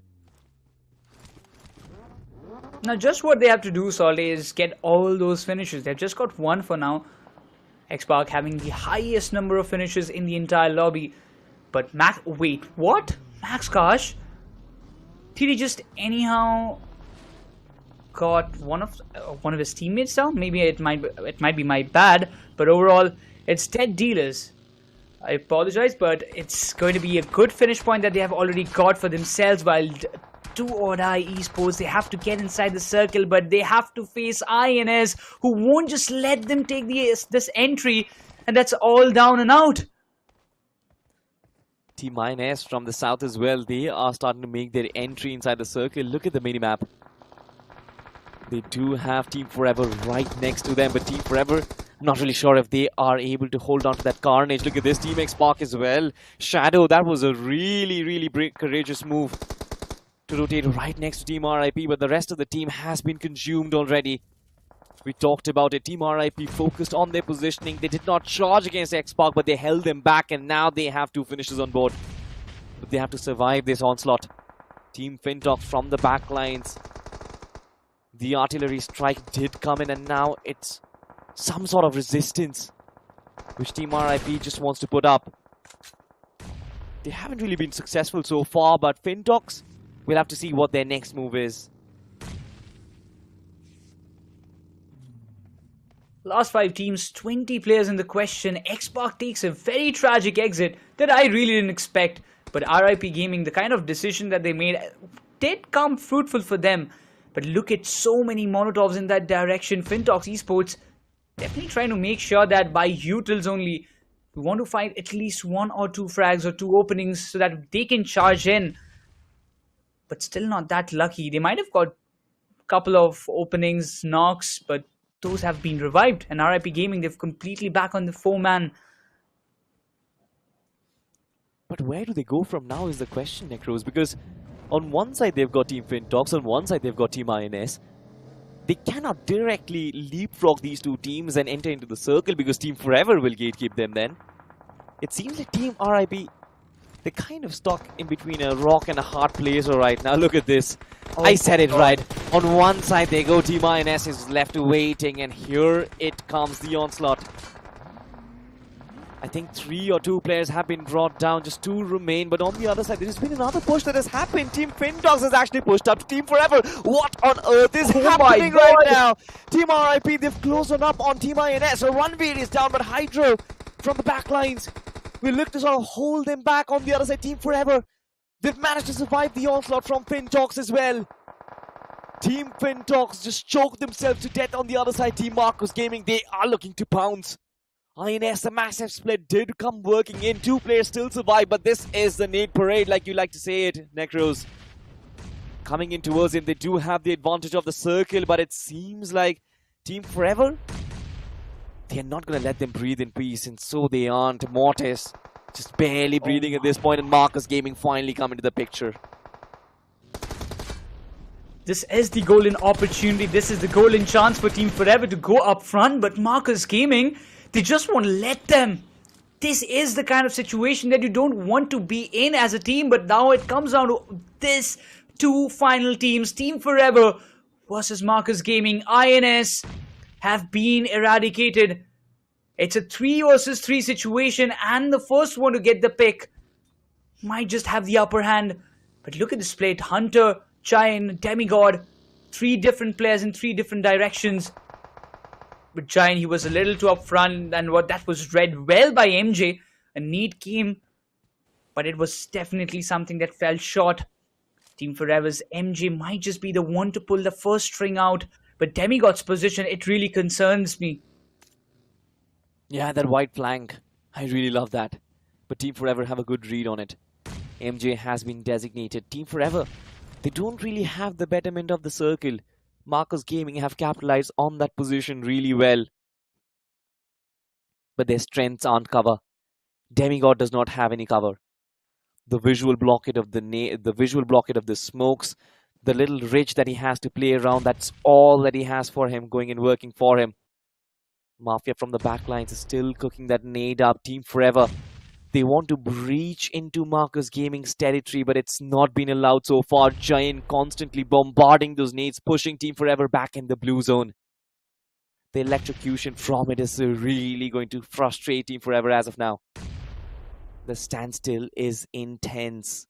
A 3v3 and 2 great teams. On one side you've got Marcus Gaming, on one side you've got Team Forever. Whoever gets this chicken in, I'm pretty sure the day's momentum is going to be with them. But now, it's the calm before the storm, Necros. For sure, Salty. And when you look at the one team who is in a very desperation to take this chicken in, it's going to be Marcus Gaming. Because for Team Forever, they've already got, I would say, a hell lot of points already in the first 3 games. But they just don't want to allow any other team in their own match to get any extra points in a comparison. But the question arises, the circle is shrinking. You need to go up a little front. The smoke paths are being made. But who is gonna take the first frag? Mafia's Destiny might just give some a little bit of splash damage, and it does on Giant. Oh! Hunters, 3 back-to-back nades in the right direction. I really thought that the first knock was gonna come in. The smoke, of course, is not going to deter him right now, and Marcus Gaming, they're on the move, Mafia! but this move is not really working out. No Mafia way! is doing so much work, but the buggy runs him over. This is where things start to crumble. Team Forever, they're really doing a good job. Marcus Gaming trying to hold on to their position, but the pressure is intense. The smoke cover is the only thing that protects them. The shotguns fire, Whoa. and Team Forever snatch it from Marcus Gaming and their grasp. A beautiful chicken in a proper execution at the right time. And it seems like Marcus Gaming, their decision to take the first step has now misfired, and Team Forever, they capitalize. Mafia's that play made the entire X Factor salty. I mean, the way he dodged the buggy at first and then got the couple of knocks. Yes, he was ran over, but his teammates were there in the backyards to just cover him, and that actually played. I mean, entire puzzle fell into the pieces for Team Forever in the final fight, and what a match. What a match. They might have got just 7 finishes, but still, it's huge numbers because you're in total getting 17 points from this particular map. It definitely was huge numbers, but for Marcus Gaming, I spoke of consistency. I spoke of the fact that this team does not really look forward to actually, go in for those high number games. You will never really find them getting those 15 finished chicken dinners or those 20 finished chicken dinners, but they always make sure that their rotations are on point. They find themselves good parts of the circle, and they did that every single time. We saw how the circle shifted on towards them. We saw how they took care of other teams and found that final circle for themselves as well. But it was Team Forever, I think, who was more calm and composed. And at times when you have your backs against the wall, I think the strongest always stand tall. And this time it was Mafia, because he stood up. He really had the courage to stand up in that final circle and shoot down that player with that buggy itself. That really does take a lot of courage. And I think Team Forever, they played it out beautifully. Yeah, for sure. And I mean, I was expecting a similar play from Demigod because he was there on a wide flank, and I was telling that about that kind of flank does affect a lot in the final stretch fights, because when it comes down, if you get one frag in that particular moment, if it was not Mafia, it was Demigod finding Mafia down, things would have been in a different way. I mean, the results would have been different. For Marcus Gaming, the things would have turned to be in a better side. But overall, they had a good chance. They had the circle control, and it was really anticipated that they might be the winners of this match. But nevertheless, this was for Team Forever. The start they had completely kind of give you a information or a kind of idea that, they want to finish on the #1 spot. Possibly. I'm not really sure what is the total points that they have secured. Of course, we do have the point standings for that. But it seems like this is probably one of the first teams to continue on that run from week 1. The first game being a chicken dinner kind of sets them up the tone for Miramar and Sanhok. And I'm very happy about the fact that this team, once again, the players are expected to perform. They are doing their job. MJ has been brilliant on his reads. His game sense has been brilliant. Always with his rotations has been phenomenal so far. Once again, he's found his way and he found his spots. And then, of course, you've got Mafia, who is just in the front lines, always dishing out the damage. But I do wonder who the MVP is, because we didn't really have a player who single-handedly dominated the lobby. There has been close quarter competitions. So maybe we'll just have to wait for the graphic to pop on the screen to find out who the MVP of this game is going to be. And no surprises, it's going to be MJ from Team Forever. 5 finishes, 8% map impact, 71% finish contribution. Necros, what are your thoughts on him? He has been that one key player. Every time you need this one man to step in, he is the one to the rescue for Team Forever. Yes, keeping Omega and Mafia aside as well, this man is also something that helped Team Forever reach the kind of spot that they are in right now. Every player's addition brings some pros and cons, but from the addition of MJ, I'm only seeing the upliftment of Team Forever. But talking about the top performers of this match, top 5 players, alongside MJ, we are getting Sarang from Team X-Park, Mikey from XNOR, Demigod from MG, and Ranveer from INS. Yeah, I mean, you've got Sarang with 5 finishes, Mickey with 5 finishes, Demigod on 3, Ranveer with 3. Really kind of expected one of the players to stand out, but for Team X-Park, I feel the way they were taken down, it was a little unfair. RIP just holding them down on the dead tracks. Of course, they did want to play in that late game, the late entries inside the circle, but then we've always talked about it. Early rotation is the key. And the fact that Team X Park were actually going in for finishes really halted them. But let's just find out how many points they acquired as we move on to the point standings, ladies and gentlemen. Team Forever at the very top, 17 total points is what they have. Marcus Gaming on 13, Team INS on 12, and Team X Park on 11. Not really a banger performance from anybody but Team Forever, but I think this kind of ensures that this team continues that stretch at the very top, and I'm pretty sure they are moving at that #1 position.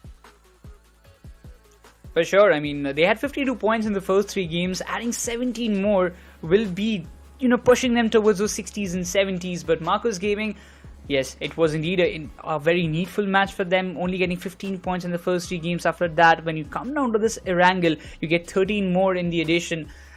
It's something that they anticipated, they got it, but they also have to make sure to continue it for a longer period of time. But quickly moving forward to the next page, not a great start for Do or Die, right, Salty? I mean, getting 3 points only is something that they never expected by the performance that they have done in the first 3 games. I really anticipated more from them. Yeah, I mean, me too. They had 34 points and 18 finishes. They had a chicken dinner in the first week, but just 3 points from this one. I'm not really sure why that happened. Death Dealers, GODX, Team White Shadow, GODSGIVEN Esports as well. Nothing special coming in from their side. Team Invincible. This is a team that has participated in this competition before in the earlier edition. Kind of expected to show that maturity, but they couldn't. Team MAYUR, once again, I've said it. Their adaptation to this new point system has never really worked out. They had an opportunity to possibly, make a name for themselves in BGIS 2024. But the start has been dismal, and it seems like the journey from the grind to the main stage, something which I did expect this team to kind of pull off quite easily, is now a wasted dream at this point. Well, sometimes some things doesn't happen the way we want, but overall I really expect to just put up some good performances, right? This was the first match of today's day. You still have got last 2 matches left, and I mean, we have seen a lot of comebacks, a lot of good performance in yesterday as well, in today's first 3 games as well. So I really expect, every team, at least if you're not making it to the top 64, but still, at least if you finish on a good note, you will be confident when you go down to the qualifiers again, play it out, and kind of have that situation under your control that, we have found out our momentum and we can carry it forward in the next phases. Absolutely. But speaking of momentum, I think you guys who are waiting back at home to play the in-game qualifiers, you need that momentum as well, ladies and gentlemen. Speaking about it, the in-game qualifiers have begun already. It has started on the 15th of April. It's going to last till the 21st of April. So you don't really have a lot of days. You have to play just 15 matches, out of which your top 10 will be calculated to prepare the points that you have found for yourself. All you've got to do is play with your 4 main players. Please, it's a humble request, do not include your substitute, because those games will not be counted. Of course, there were a lot of questions, Necros. What will happen if we do manage to get to see the flight path and then we exit? That is not allowed. The match will be counted and all you're going to get is a big 0. So do not do that. Make sure that you play out all your games, and I hope you get your best possible results. But with that being said, ladies and gentlemen, there's also something interesting which Crofton has brought for you guys to reward your hard work inside the game. It is called nothing else but the Ignis X suit. It's brilliant.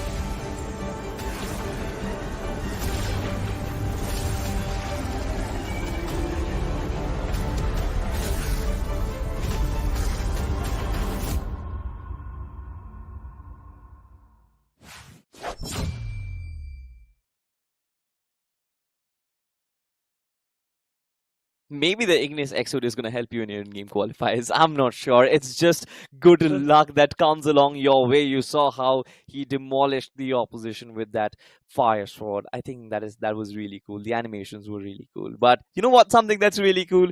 There's BGIS The Grind 2024. Of course, there's been so many different storylines, and right now we're possibly having one. That is the rise of Team Forever Necros. I hope in the next one they can continue that run of form. But any team, do you think, from the current set of teams, who can topple this one?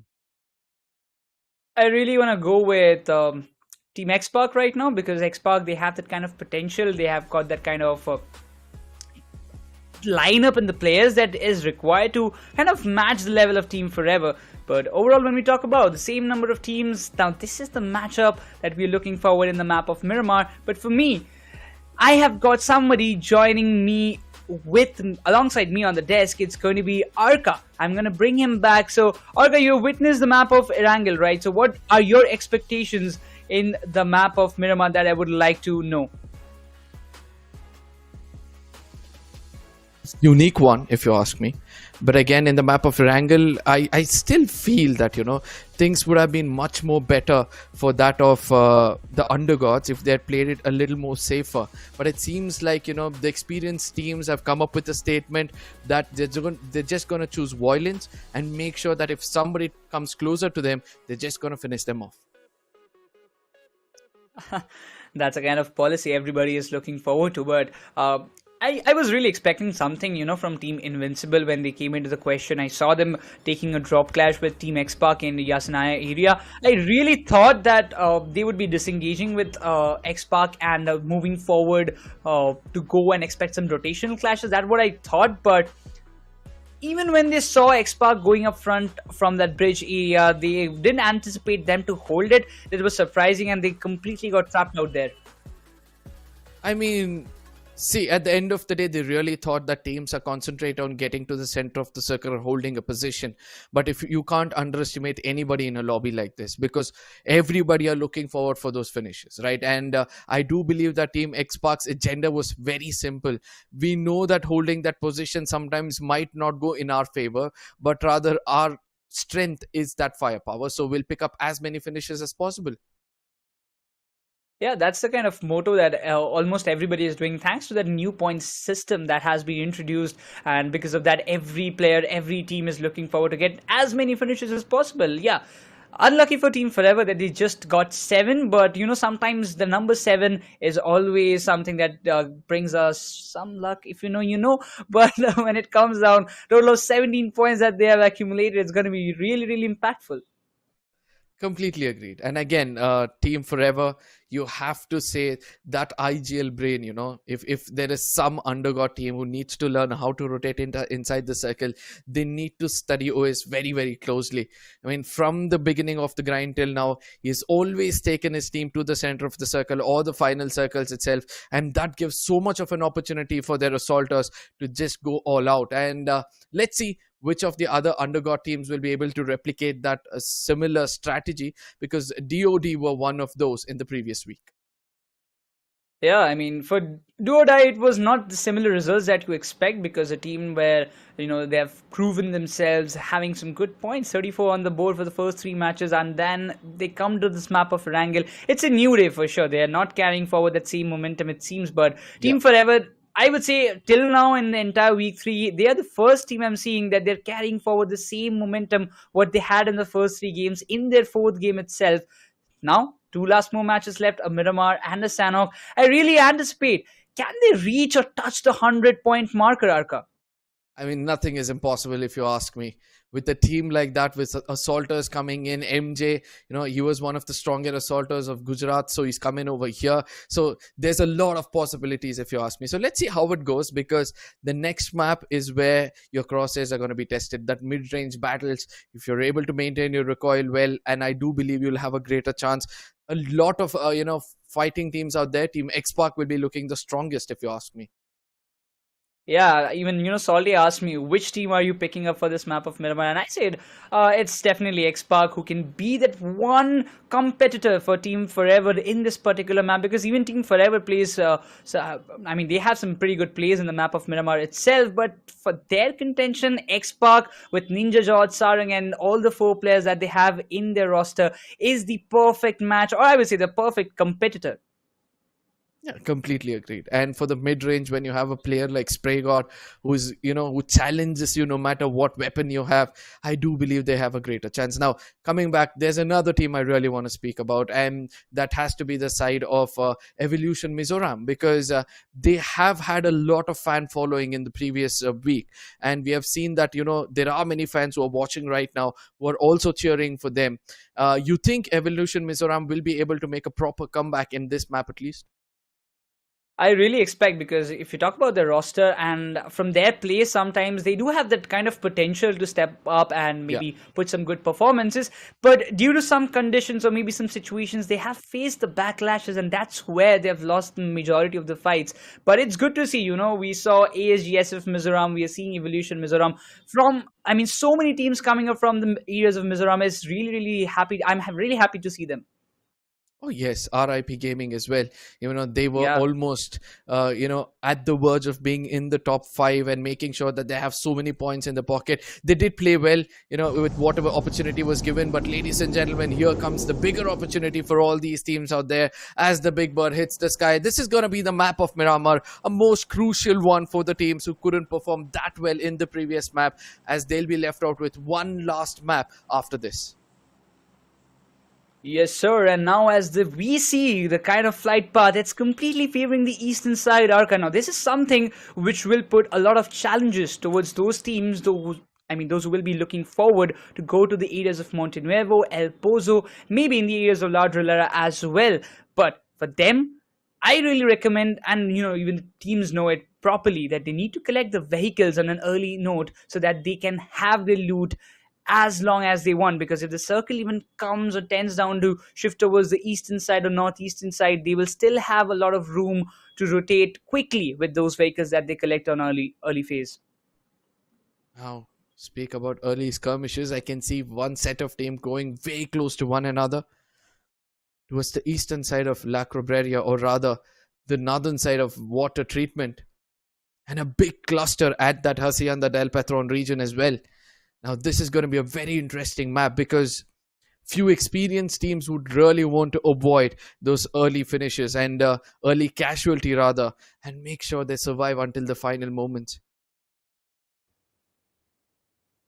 But it seems like XNOR again, they're in that contention. This time again, it's GODX. I don't know what these two teams have relation within themselves, but a sort of to open up Luffy. This time, I don't think GODX will allow XNOR to walk away with a complete wipe, as they're getting all the finishes that they look forward to.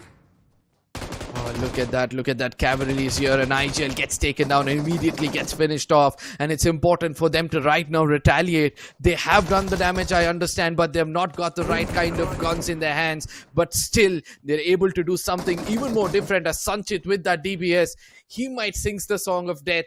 He might sing the song of death, as the final man standing will look forward to going for the revival and come in from a different angle altogether.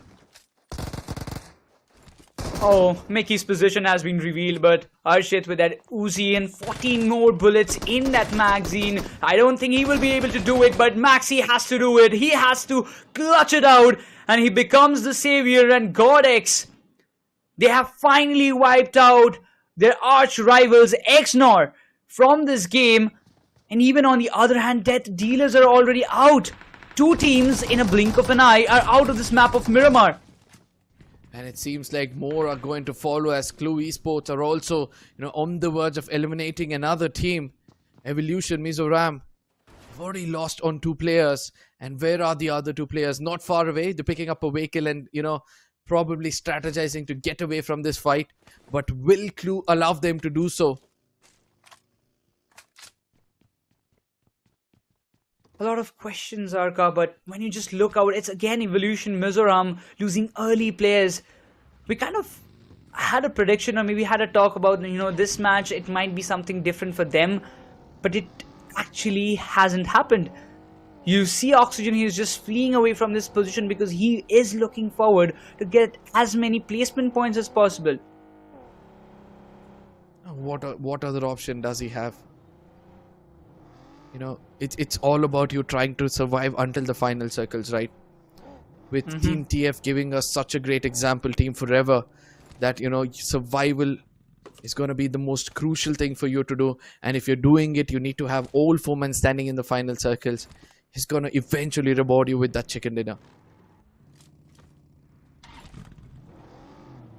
This circle again tells you a lot of story, right? Lost Leonese inside, probably in the death center. We might be seeing, there might be a little bit of chance, Arka, that the end circle tends to go towards that direction. But Marcus Gaming, when this team comes in the question, I was really expecting a lot, because, you know, this team or this lineup has been playing all together from a very long time. When they got a chance in Marcus Gaming, I really thought, you know, this team, once they've got this big opportunity, they will utilize it, and they have done it. Demigod is one of the crucial players of this lineup, and I really expected a lot. But so far, I mean, Marcus Gaming, I can just say one thing, that they have a lot more to show us, but I don't know what is going wrong with them. It's just a start, right? And they've got a decent one, if you ask me. In the first week, you know, they had around 15 points, and their intention is just going to be in the top 64. And hopefully we'll be able to see them perform much more better in the later stages of this tournament. But this is how the cookie crumbled. Luffy started things off in a good way, and as soon as the backup came, Maxi was able to deal the perfect damage and put him down and finish him off. And then everything fell in place for the opponents. In the map of Erangle, it was XNOR. I mean, from an unbelievable position, they clutched it out and their GODX crumbled. But this time, even Clue Esports, having a very good start for themselves, ensured that the 2 finishes will be in their favor. There's nobody taking it away from them. So these kind of early contests and early exits of a couple of teams does give you kind of information that this Miramar, it might not be as similar as what we expect. Pardon me, it's not only 2, it's 3 teams. So now this is something, as Invincible Esports have also taken an exit. My god. As I said, this is just the beginning of an end, because the groups have realized that it's more about you gaining as many finishes as possible. Now, the circle, it's going to be an interesting turn of events as well, because we have DOD on the northern eastern side of the map. Then we have the side of FIN again. It's going to be FINTOX, who have done a decent job in the previous game, if you ask me. They are on the eastern side of the map. They need to find themselves a hard compound inside of the circle. But yes, the chicken dinner was snatched away by this one team. I really like the formation of this team as well. OAS, MJ, Omega, Mafia. And there was a time when Mafia used to play for another lineup altogether, but the composition is perfect, if you ask me now.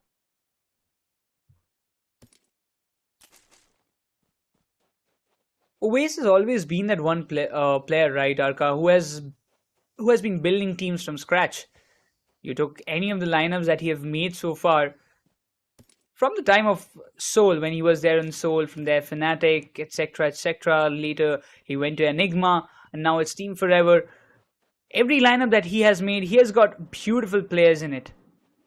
And now this Team Forever does look a lot promising, and as you mentioned, all the players, Mafia, you take Omega, you took MJ, every player is capable of handling completely tight situations in their own hands. So that does make Team Forever a bit promising.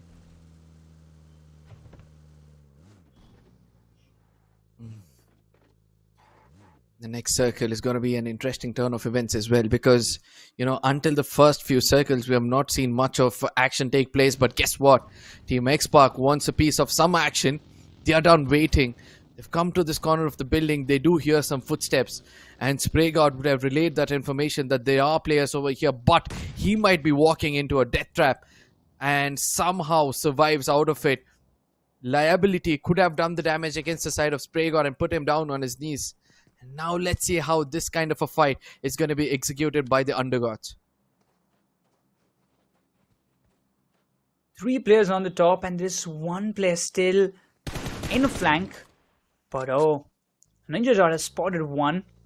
Deoxy's position has been compromised, but for now Team Xpark, they will be still looking forward to safeguard their vehicles, which is definitely very crucial.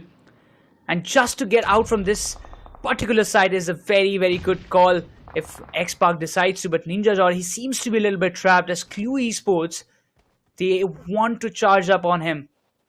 They need to be careful because Ninja has got that deadly shotgun. If they get in closer, it's gonna be easy picking for him.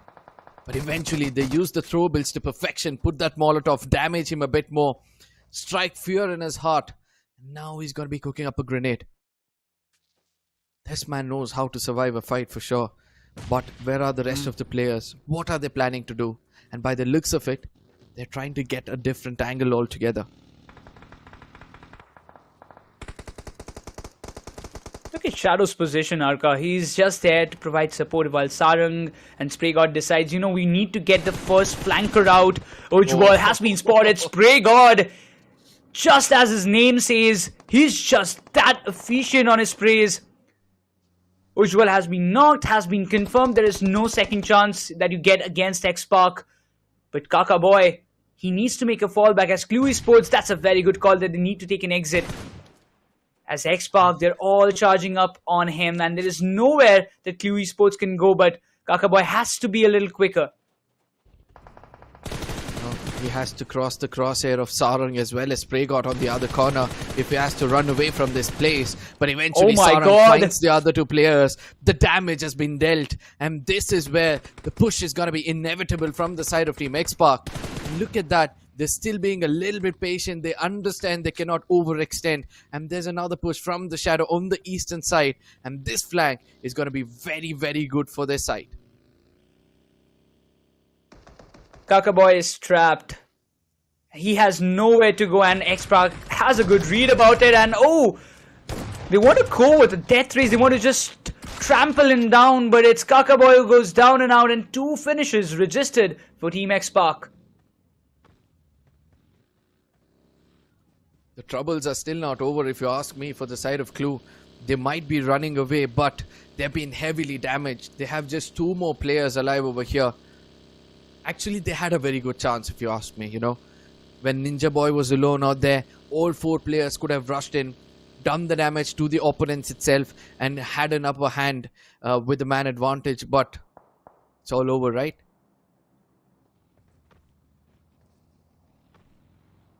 There's nothing more that they could have done, but now when you just talk about Sarang has been put down.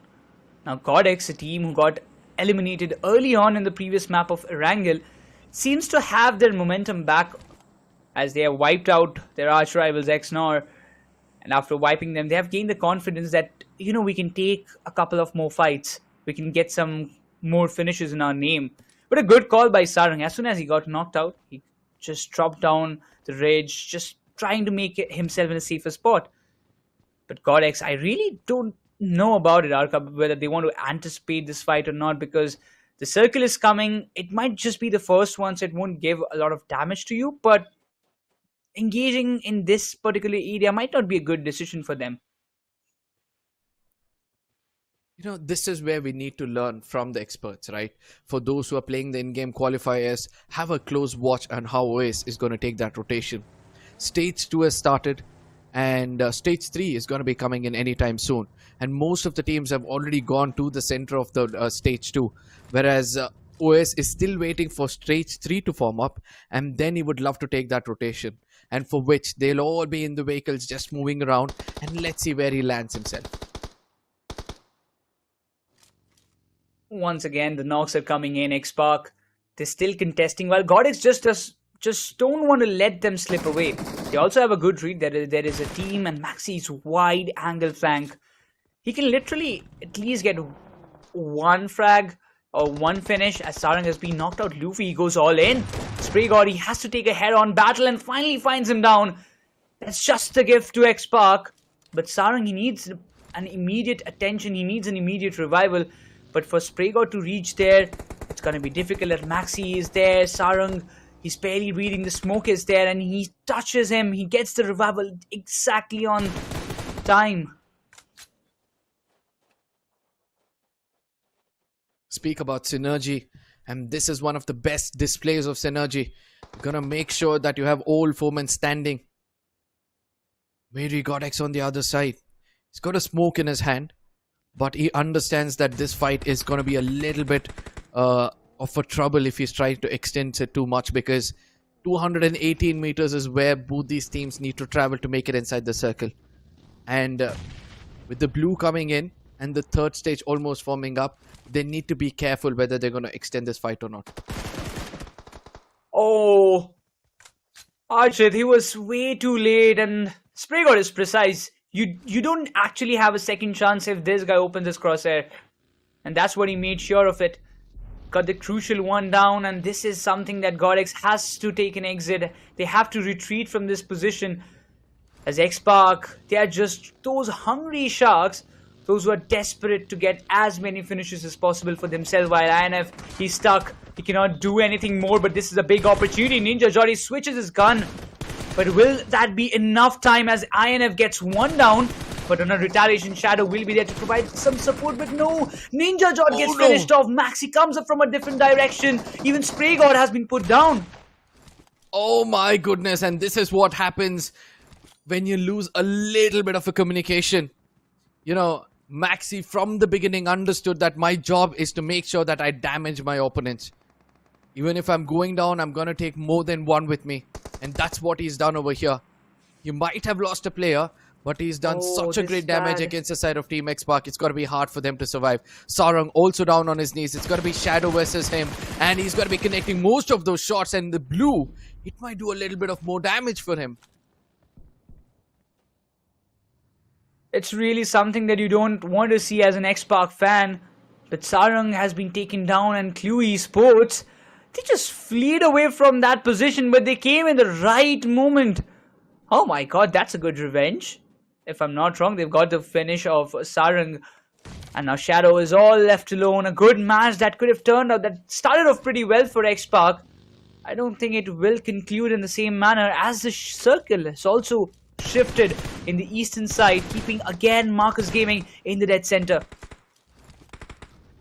You know, the game changer was when Team X-Park thought they could travel, in a buggy, especially two players. The one sitting behind was always open for the opponents and eventually gets taken down. But Clue, as you correctly pointed out, they waited for the right time to strike, and once they understood there's an opportunity, that is when they struck. And Shadow also does the same. It's the revenge taken from the side of Team X-Park. He goes, finds that perfect angle from which he can finish things off, and he's gonna have the final smile on his face. Oh, for sure. At least he avenged his teammates. That's what all matters to him. 6 finishes in the name, and Shadow is good on survival. We have seen him surviving for a long period of time, even if he's that solo one. And he has to play on that instincts, because he has to pull a big game. 12 teams, excluding them, 11 teams are still in the lobby, and 40 more players. For them to get taken down and lobby getting smaller and smaller is what he has to wait patiently. And he has to anticipate in the right time, when he has to take a fight, when he would like to have some more finishes. He has to decide it very precisely. Since we are speaking about Shadow from TX, you'll have to look at what kind of experience he carries, right? He's been under Mavi, one of the strongest IGLs of our community. He's been molded well. And before that, he was the IGL for Team Zero as well. So he's been working with Scout as well. So he has worked with big names previously. And now all that experience is going to come into play. Let's see for how long he's going to survive. But RIP Gaming, they're holding the center of this circle. And look at what OS is going to do. He's going to come from the northern side of the map, because he feels the next few circles is going to fall up towards that Impala region. And I do believe that, this is where things can turn a little bit off for the side of Team Forever, in case they come in close proximity with another team. Yup. Team White Shadow it was. And Oasis is having a kind of positioning, and yeah, he has spotted out. And the right time. He's waiting for him to just stay still. This is the time always. He will be taking some random sprays, but the position has been compromised. Ender went very much up close. But they just want to ensure and give some intel to the players of Team White Shadow that, you know, we have already rotated and we have arrived. So you need to be a little bit more cautious about where you are heading and how much time you're spending in the open yards. Wes understands that this is not a fight for them to take right now, and eventually changes his position. He tells his teammates, get away from that position, and we'll be holding the corner of the circle where nobody's gonna backstab us. And all we're gonna concentrate is on the teams in front of us. And with Impala, the compounds of Impala, they might get a little bit of a loot if required.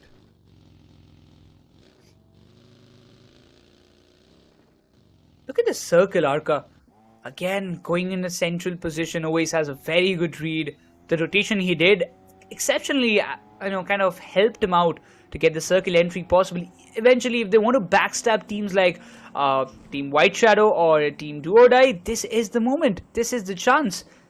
They will have the entire info as what they need to engage any fight. And that's what he came up for. You speaking about Team Forever, I'm thinking about Shadow. The complete northern side of the circle is empty, and there are several hard compounds inside of the circle which he can make himself home. But will he choose to do that?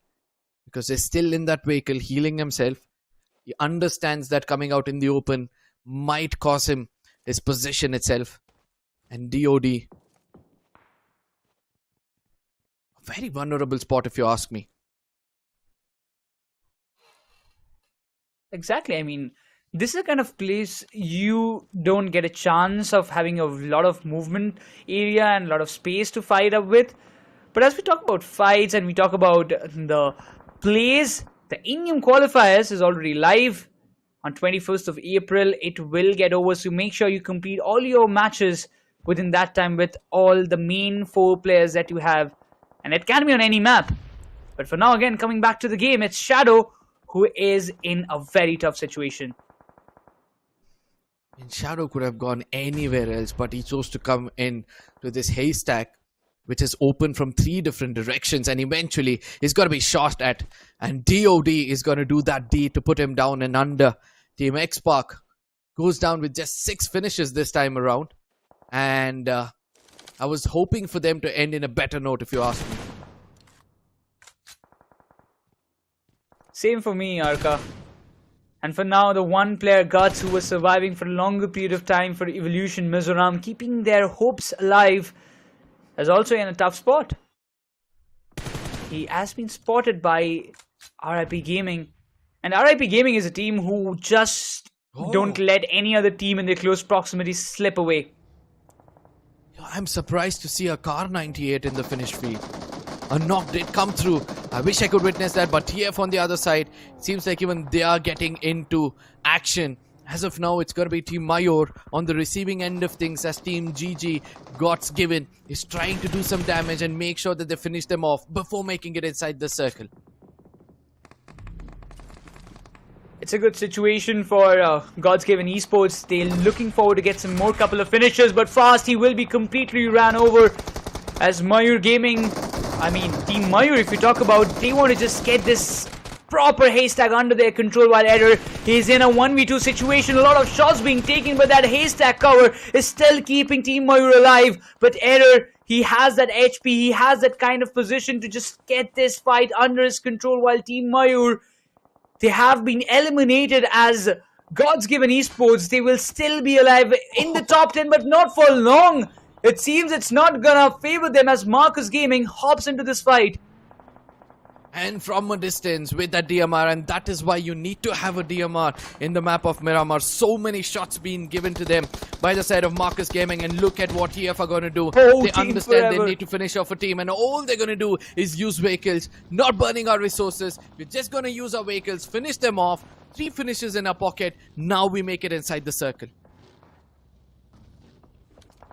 That's a kind of steady approach that every team wants for themselves, but Team Forever, 3 finishes already in their bag, but the circle has its own plan. The BGMI girls has their own plans, and it has shifted down in the southwestern corner.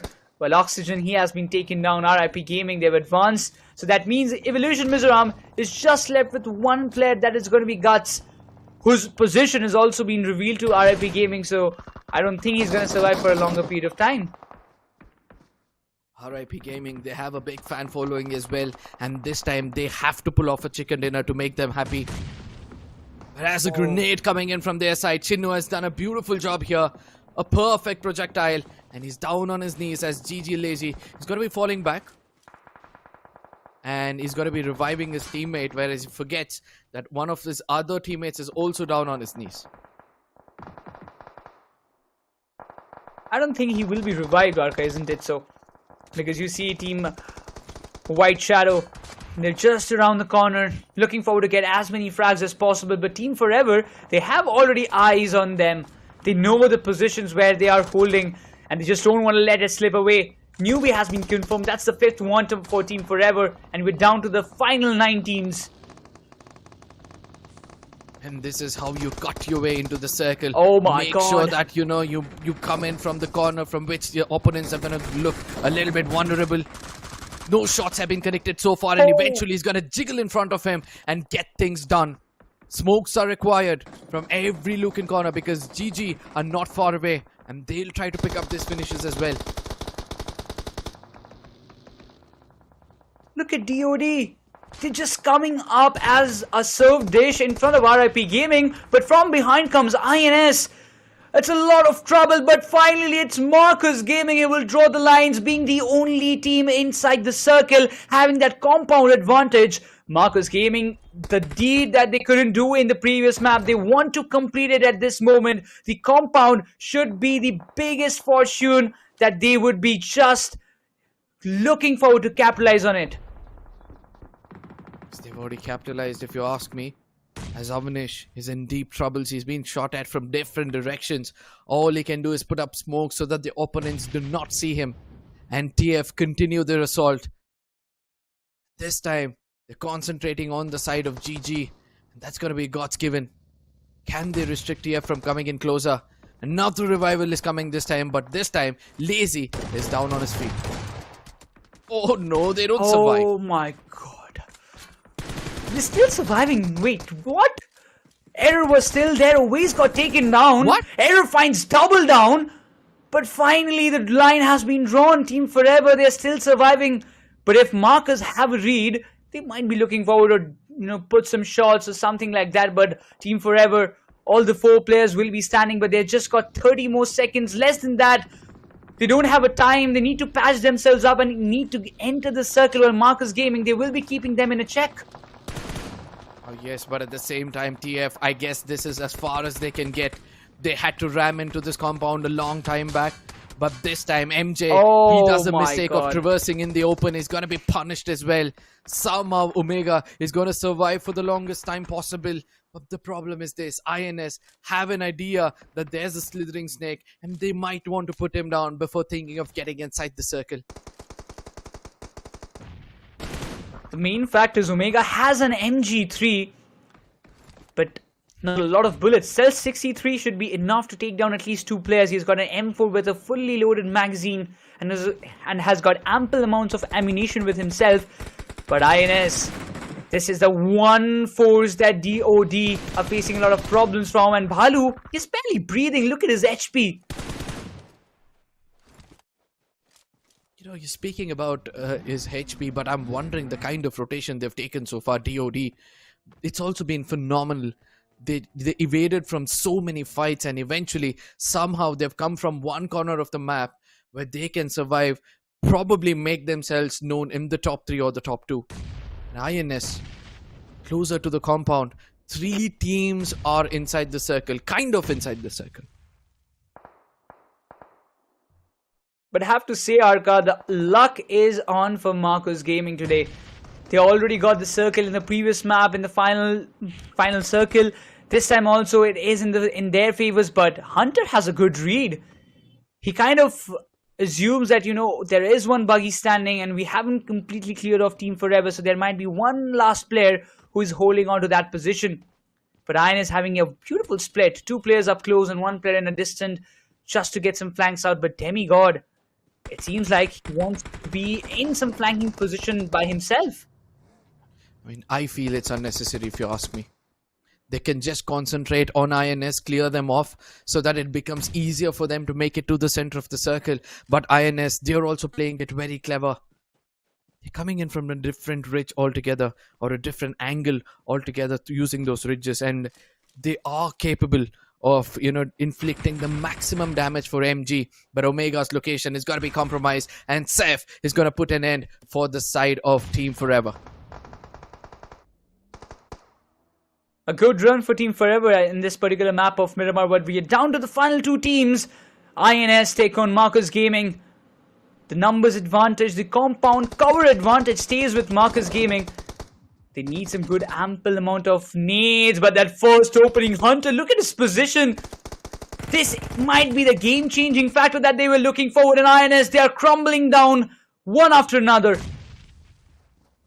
Oh, it's going to be the final man standing, and the push is going to be inevitable, and Saif will do the deed with Hunter, making sure that the winner chicken dinner is going to fall in their hands. A long-awaited one, if you ask me, because in the previous game as well, they almost had it in their cusps, but eventually was snatched away. But this time around, they made a statement that it belongs to them. What a play by these lads. Yes, that we were talking about it exactly. The deed that was not completed in the map of Erangle has been done in the map of Miramar with a good number of finishes as well. And the kind of positioning that all the players of Marcus Gaming had, they just had to take finishes and they did it brilliantly. Have to say that the rotation, the decision of holding that compound worked pretty well for them. Yeah, and also the kind of, loadout they were holding, especially having DMRs and not unwantedly peeking out in the open and, getting knocks here and there. It was a big open field filled with fishes. They could have, gone and fishing from the beginning, but they understood they might get damaged and there's going to be a lot of crosshairs to that one single hard compound. And they held on to their horses. And when the time was right, they stuck, and they stuck beautifully. For sure, and this time even I have to say Team Forever, they were actually lucky a couple of times, Arka. I mean, I really thought this time Team Forever might be going down, but, well, it's either one of their players stepping up. That's what we were talking about. Every player in that lineup is capable of clutching out difficult situations, and that makes them a stronger team. And still, even they got taken down maybe in the 3rd or 4th spot, as far as I remember. They got almost 8 to 9 finishes in with themselves. Yeah, and I really like that rotation as well. Every single time OS thought the circle is going to be shifting to the other side, it went to the complete opposite direction. And he did not hesitate to take his team around. And, through those parts, he was able to take fights.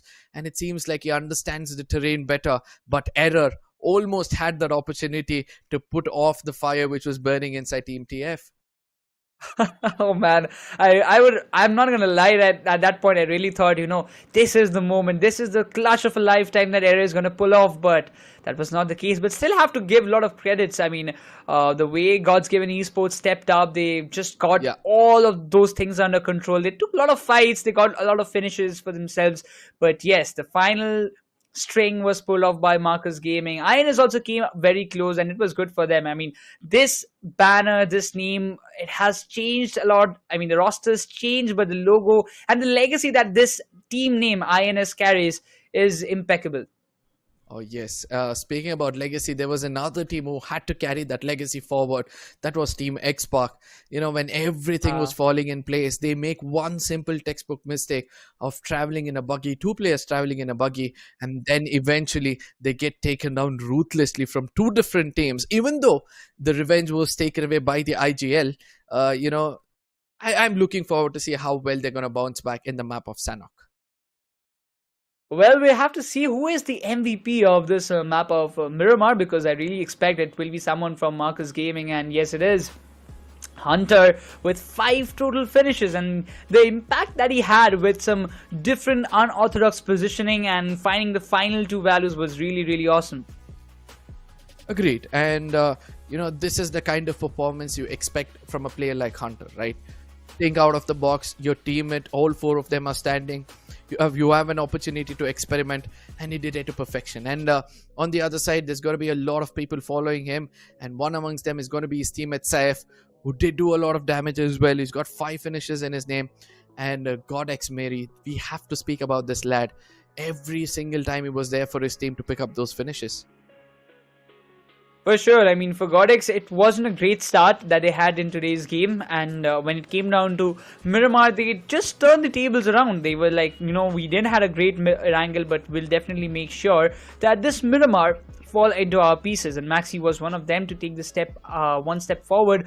But overall, when you just look out, it was all Marcus Gaming and GODSGIVEN Esports coming up. Xpark came into the question. They came into that radar that they might pull off after having a good start. I really expected them to find a lot more points, but it did not actually went in their favor. I will still look forward, Arka, what happens in the map of Sanhok.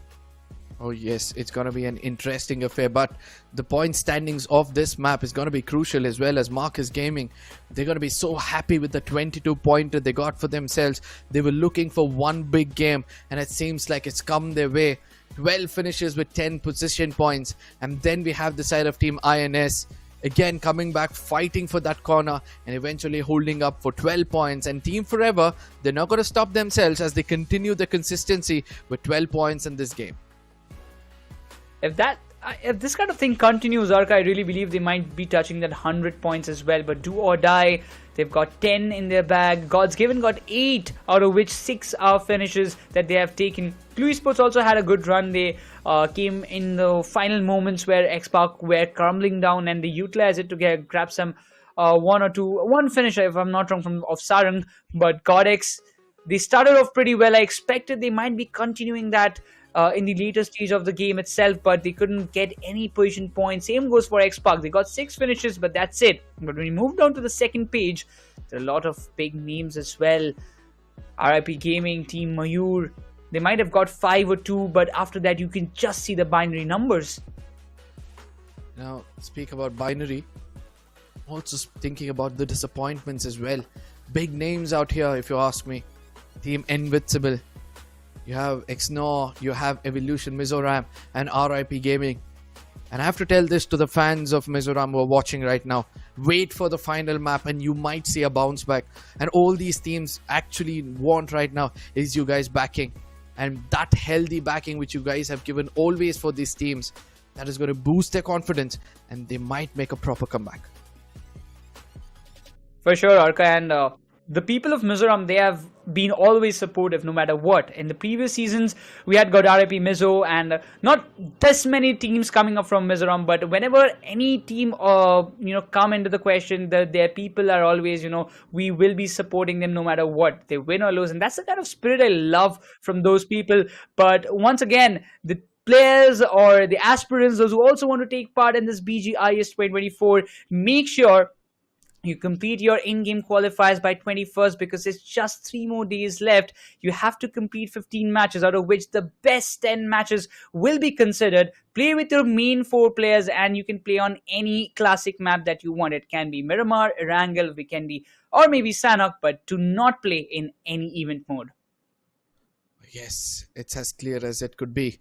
But at the same time, I was trying to do the math in the background and understand if Team Forever is supposed to hit that 100-pointer, how many points will they need?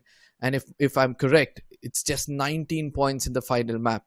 And if they're able to pull that off, they'll be the first team in the grind to hit a 100-pointer in the 6 maps they'll be able to play. Oh, that's the kind of information that they would have wanted, Arka, and definitely they will be looking forward to get this 19 points backed up, because why you want to miss that kind of chance to just leave that century marker? But you know what? There's a short promo coming up for you guys, and make sure to watch it because our publishers are doing a very, very brilliant job in it. रुक यार jiggle wiggle करके दे दिया Who's that guy? पकड़ बे कौन है jiggle wiggle करके सब लोग बोले मुझे सेंस से बोलो जिगल विगल करके सारे प्रो अपने लड़के जिगल विगल करके सब लोग बोले मुझे सेंस से बोलो जिगल विगल करके सारे प्रो अपने लड़के जिगल विगल करके सब लोग बोले मुझे सेंस से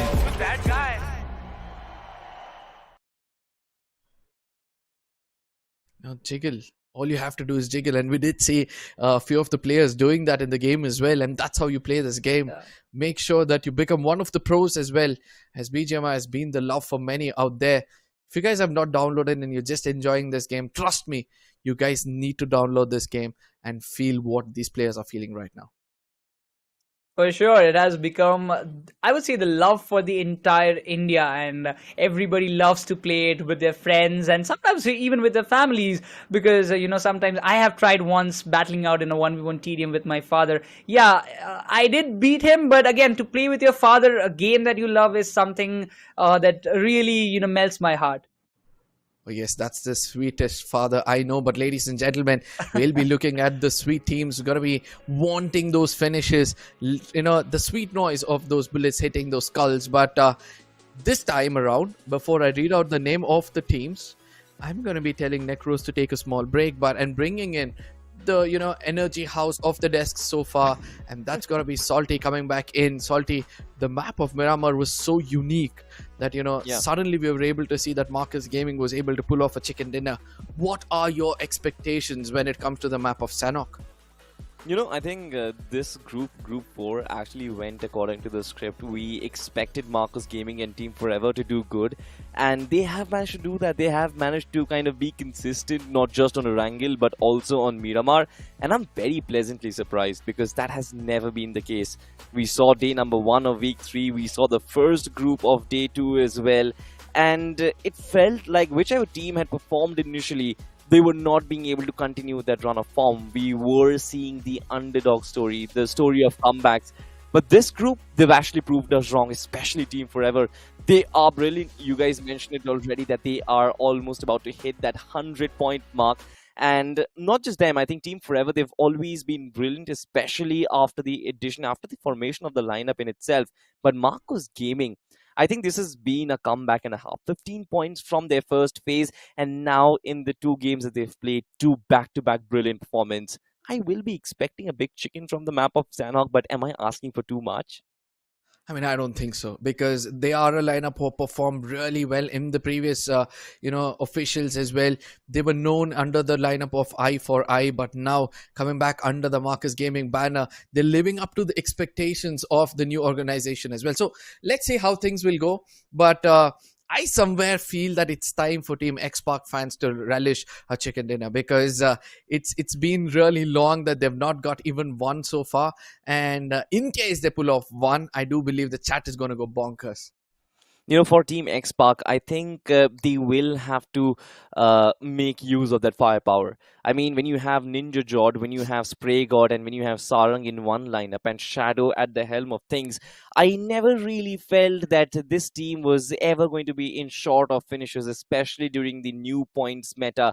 It always felt like, all right, fine, Shadow has just one job to take this team to the final circle, but the rest of the 3 players, they're all MVP materials. But all of a sudden, it seems like they're PSG from the world of football, where they've got all the star players, but it seems like somehow or the other, the team is not clicking. But of course, like I said, the fans are hoping, the team is hoping as well, and I'm pretty sure the players themselves, they are hoping to make a comeback. The map of Sanhok is going to be their last opportunity, ladies and gentlemen. 24 points that they acquired from their first phase. Not really the 2 good games of Erangle and Miramar. Of course, Arka, I really want an X-Spark party. I really want to feel the spark. Yes, very much. And you might, on one side of this conversation there's X-Spark, on the other side of the conversation there is this teams from Mizoram, right? We have Evolution Mizo, we have RIP Gaming. They have got that crazy fan following, and I'm expecting them as well to perform much better, so that there's a small festival which takes place in the chat itself. But ladies and gentlemen, you know what time it is. It's time for me and Salty to get in the big bird and make sure we take you guys into the map of Sanhok. Absolutely. I mean, the tropical islands of Sanhok, we know what the circle is in store. The map in itself is not extremely huge. The circle plays such a big table turn, and I'm expecting this one to be the same as well. But I am excited because a lot is on the line. Of course, qualification for BGIS is on the line as well. But to start things off, we have a very straight flight path. In fact, a very vertical flight path which starts off right from the right hand side of Cow and ends towards Cave. Now, We have always said, Arka, that the map in itself is not big enough. So wherever you want to go, you can actually glide and find your way through it. But this is the map of those drop collisions. And bootcamp has always been the region that has never disappointed. So are you expecting some drop collisions here in bootcamp again? Hopefully. But you know, I always want to see one circle when it comes to the map of Sanhok. That is the final circle forming at the cave region, which I've never seen it happen. It's going to be interesting. But look at what's happening. It's not just a fight. It's going to be an all-out war which is taking place over here. It's going to be the side of WS versus that of DD. And debt dealers are trying to do their best and make sure that they finish off the side of WS. And I don't think so it's going to be an easy job, because Team White Shadow, they need those finishes as well. They definitely do. 4 teams in the bootcamp region. Another team in the warehouse as well. Now this is the party that I was waiting for, ladies and gentlemen. Team Invincibles versus Team Forever. Right from the initial stages. Just waiting for their opportunity to pounce in the back lines. There are so many colors on the mini-map. One of their players has been knocked down. But Invincibles versus Forever, this is going to be a real fight. This is going to be a real challenge for Forever. Because they have been consistent so far, but for the first time, I think they have been challenged right when they drop in. Do they have enough weaponry? Can they really do enough with the depleted inventory that they have? That is going to be the question. Of course, the Tommy gun on towards MJ did take some pre-shots, but that did not connect as of yet. Now, what's more important is all these teams need to count their bullets before they commit to the fight. Because if they run out of it face to face to an enemy, the opponents will be waiting to strike harder. And the divided attention as well. And it seems like, you know, Team TF wants to take fights on different fronts. And they want to hit that 100 marker. They need as many finishes as possible. You know, I'm very surprised, Arka. How? How on earth is there 5 teams inside a boot camp and they're still not fighting each other? I have no clue. As of now, MJ does have. Yeah, this definitely is deceptive, but come on. 5 teams equals 20 players. This is almost equal to a final circle fight. But at least they do have hard covers. I'm not going to be that cruel, guys. Be as safe as you possibly can. Try and take those calculated movements and not involve yourself in some ruthless fights. Plan your step of action. Course of action, in fact. Team Invincibles just holding on to that upper floor. Meanwhile, Team Forever, they've got the first floor or the ground floor of that U building. GODX waiting in the periphery of bootcamp just for the survivors to exit this territory, and they will start to pounce. But I like this strategy. They know that the junction region has always been the hotspot in the map of Sanhok, so right from the get-go they start to capitalize on it. I can hear those shots in the background, but not a lot of them have connected in the right places. But finally, someone find the connection. Luffy has been brought down. Suddenly, you know, everybody over here have decided, you know what, that is your war and this is mine. Because there's no too much of overextension coming in from the side of DD. They're still undercover. Whereas on the other side, OS is just making sure his team is, you know, sticking together, allowing the side of Team INS to come in a bit more closer, because they understand if they overextend themselves, then the story can be way too different. And eventually everybody are farmed. So let's see which among these 2 teams is going to survive this onslaught. Now I'm actually worrying, Arka. Because if so many teams inside a boot camp, they start fighting. And we do get to see so many eliminations happen. What will happen to the ending circuits? I want entertainment throughout the game. Not just in a short burst. Look, I mean, right now I'm being too demanding. Extending, you might get one. But as of now, you do have Evolution MIZORAM. They are starting to take shots against FINTOX. One of them did connect. GODX does have one finish for himself, but it seems like Evolution MIZORAM, they're going to fall back on the other side. Team Forever, what are they planning? A little bit of an invasion, and Preet has been brought down. There's the push. There's the push. He's got that shotgun, and that made all the difference.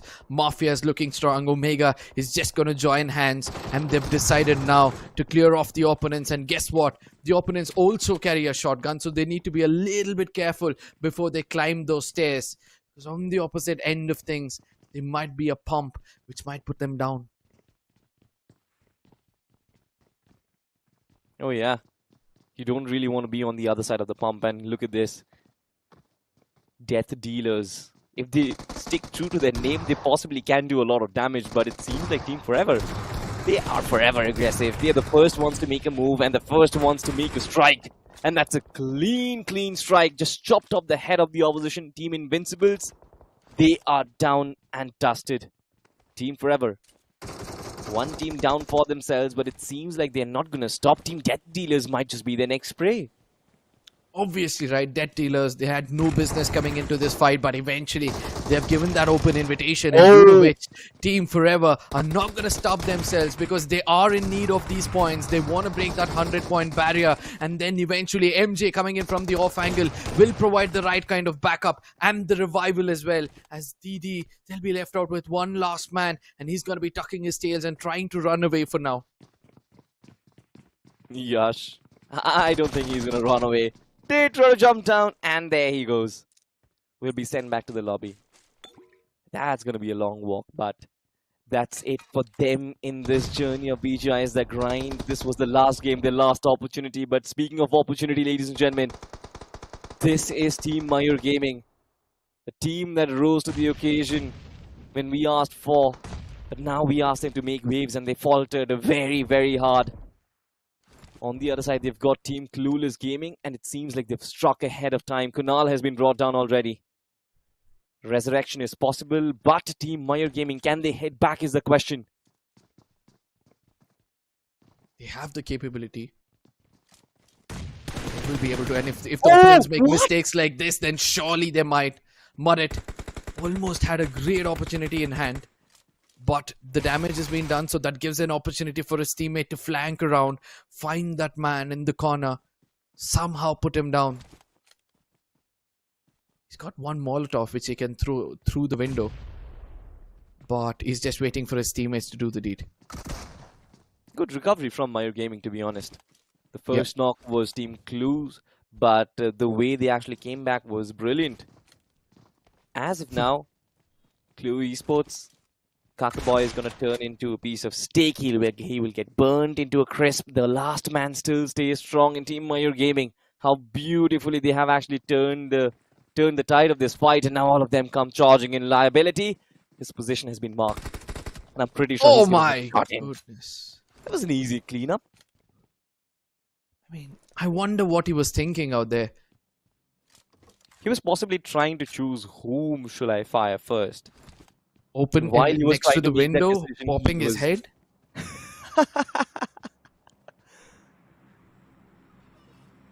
Interesting decision. Definitely not the correct one. But you know what? In that pressure, I believe you and me would have done the same thing as well. Oh, yes. At least he was silent. He was sitting in one place, and we would have been like chickens running around, giving away our location to every single player out there. I mean, that's why we weren't invited in the grind. We are trying our best inside the BGIS in-game qualifiers, ladies and gentlemen. But let me give you a sneak peek. We're not really doing much good over there as well. But these teams are GODX. They were doing pretty nicely so far, but it seems like Team Forever, they're on the hunt, they're on the prowl. Every single team that's visible, they are being hunted down right now. OS is on 4 frags already, and this is just the second circle. And this is how you play, right? 19 points is what they needed. And it seems like they're looking forward for some more. At least 3 more over here will make it 10. And the position points will follow with most of these teams getting eliminated. And always, I mean, it's good to see the IGLS stepped up. He's like, you know, I'm going to lead from the front. I'm going to lead by example. And you guys are just going to follow my footsteps. Oh, no. What? Again? GODX? They were just caught napping. Archit has been brought down once again. INF and Maxi. They're still standing tall, but it seems like Team Forever, they've just surrounded them from all different directions. Mafia in the close lines is going to clean up Archit. INF is going after Always, but I don't think he has an opportunity. And amidst everything, WS, Team White Shadow, one of these players is still alive, but that sneaky bugger, he will get cleaned up as well. Mafia joins alongside OS on 4 frags, but OS needs to be brought back up. They want to clean this up. Team Forever, they're slowly crumbling down. The pressure is amping up in GODX. They're turning back the tide. I don't think so. It's going to be easy. They might have done the damage against MJ, but they need to cross over from that compounds, to do the deed. And I don't think so it's going to be an easy one. And that is why Mary is taking that longer route, coming in from around the buildings and getting closer to MJ. But will Mafia reach him first, or will Maxi will be able to reach him first? And it's a question that needs to be answered, of course. Maxi trying his best with the DBS in hand. One pump was shot as a precursor, but it did not hit its target. Mafia is in position with the S12K as well. Omega has reached his destination. The revival is back up. But now Maxi and INF. Oh no! Good position from INF. Hit him from the back lines. The blind spot coming in true, but Team Forever, they are prepared. The shotgun connects as well, and Mafia quite low on HP. INF definitely has done a very good job for his team, but now it's time to clean him up. On the other side, Max, his partner, has definitely been shot down, but Mafia, what a drop shot that was. In Team Forever, they've cleaned up bootcamp without a single elimination on board. Always wanted this place. He always fought for bootcamp ever since through history, but this OG master has finally found his home ground, and he is here to take his throne for himself.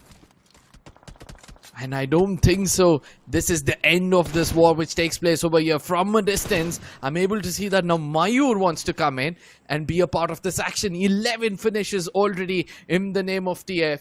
You thought that there won't be action left out, but it seems like the drama still continues.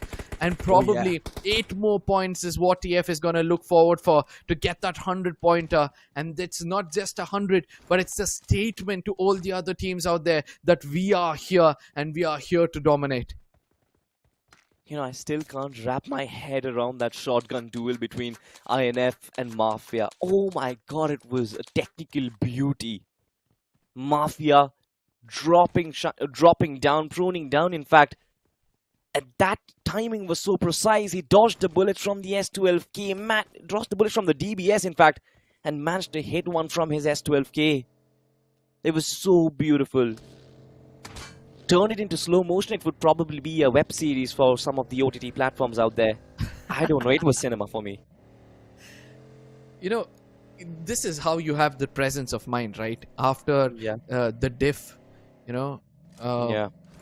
it becomes much more easier for you to use that S12K in close range. He knew all I have to do dodge is the first bullet from that DBS, and then it becomes easier. You know, but I hope that things get easier for Team X Park as well.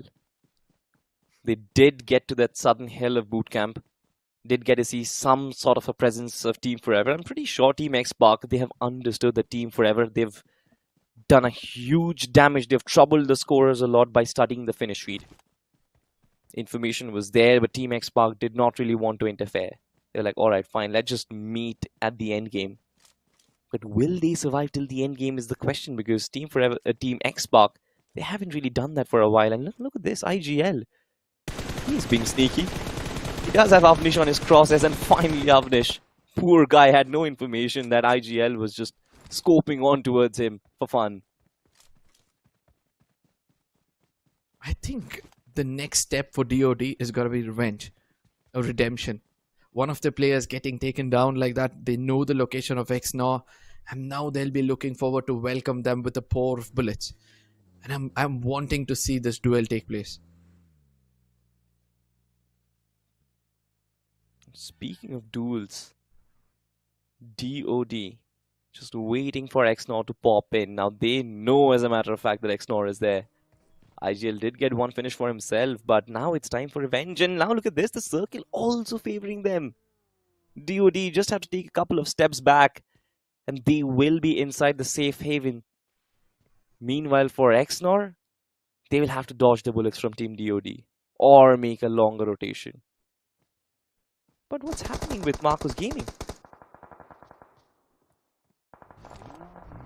I have no idea.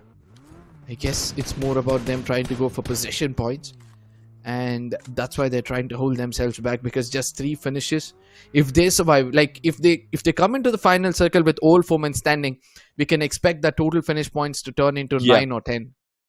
So I guess that is what the IGL is trying to do, holding them off, waiting for them to, you know, somehow survive, and then when the time is right, go ahead and strike. Contrasting approaches, but we do have the other contrast in front of our screens. Team Forever, ruthless forever. Sarang from the flank, of course, did try to do some damage, but it seems like MAYUR Gaming had other plans. A third party which takes down the most important flank the Team X Park had set up, and now Team Forever have a free roll. It's a walk in the park for them to clean up the rest of the players. 1 man down already, the rest will try and nade up. Mafia has been brought down. That's good news. Team X Park, will they be able to handle the pressure? MJ from the left, while the rest of the players from the right.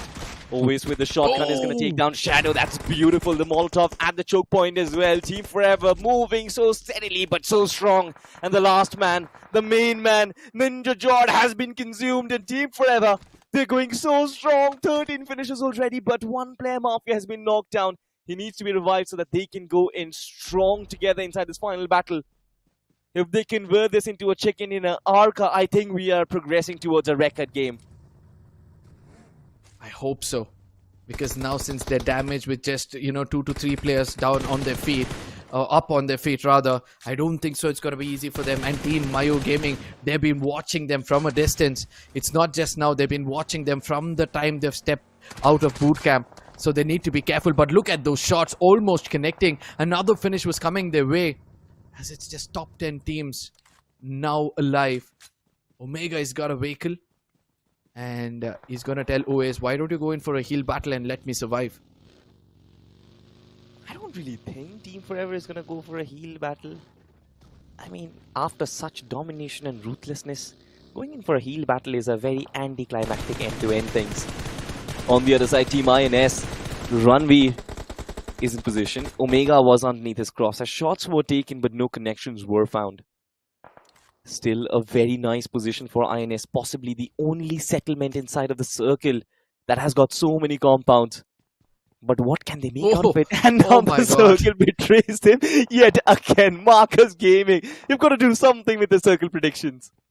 Oh yes, and they have that compound for themselves, the hard compound. The first team to reach that right to the center of the circle, they have the highest chances of getting that chicken dinner. And by the looks of it, I think DOD will be stepping into that hard compound. Let's see. On the other side, Team GODSGIVEN as well. They will have to eliminate themselves, eliminate the backstab that is coming in. Evolution MIZORAM as well, just trying to hug the backlines of the blue zone. Have found Team MAYUR Gaming out in the open. The vehicle explosions is going to knock 2 players down, but garnering those finish points is really important. This is the opportunity where they can push up, get those finish points on board, and then move on from there. They will have to get inside a good position, a good hard cover for themselves, but I don't really think that's going to be easy. The circle is extremely out in the open. On the other side, Team MAYUR Gaming, it's Kunal all by himself pushing up against Team INS, and that's how he's going to fall. Arca, what exactly just happened? I guess it was a third-party scenario as well, right? This is a kind of a circle where many crosshairs can reach you. Many bullets can reach you for sure. But MAYUR Gaming on the other side, Kunal is just going to heal himself and make sure that he runs into the circle. And INS are showing their back, which is going to be a little bit of a trouble as Mortis is now inside of that circle. He might restrict the complete squad of MAYUR from making it inside. But can he do it?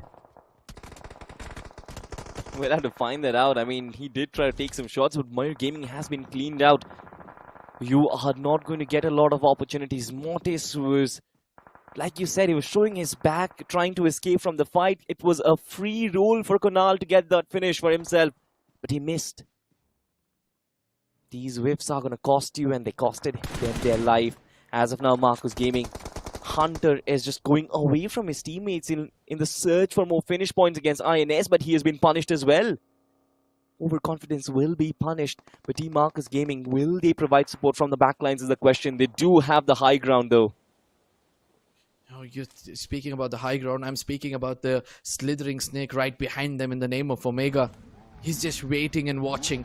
And if he gets a chance to strike, I know he's not going to step back from doing it. His aim is to make sure his team gets into the top 3. And they have that 19 points in their pocket to hit the 100-pointer. Communication, it seems like there's a problem between Team INS because Morty's just dropped down on the vehicle without his teammate giving the call, and Marcus Gaming very calmly punished that. They still have a couple of players who are still surviving, but Marcus Gaming, they know, they understand that that fight with INS leaves the other territory, the right-hand side, quite open. They do not want to give Team XNOR the breathing room as of now, so the smokes have been laid down once again. And I'm pretty sure the utility has sort of run out as of now. Final circle falling in a no man's land, and this is going to be a very interesting one. Obviously, XNOR have that great opportunity because of that high ground. Now they'll be able to dominate the teams below, but the only problem they have is to their left side, and that is in the name of Marcus Gaming, who wants to get another chicken dinner in their name and probably make sure that they end the day with the greatest note possible. Speaking of the greatest note, I think for Evolution Mizoram, for them this game has been brilliant. They have the right end of the circle as well. You can see it on the minimap. But for now, Team XNOR, they're charging up against Marcus Gaming. They want to stop their free roll. Step has been spotted. Cover fire from Demigod is there. But look at this. Team XNOR, they're fighting like an artillery warhead. Demigod has been brought down. Beautiful shot behind the tree. And now that just leaves them with one player standing.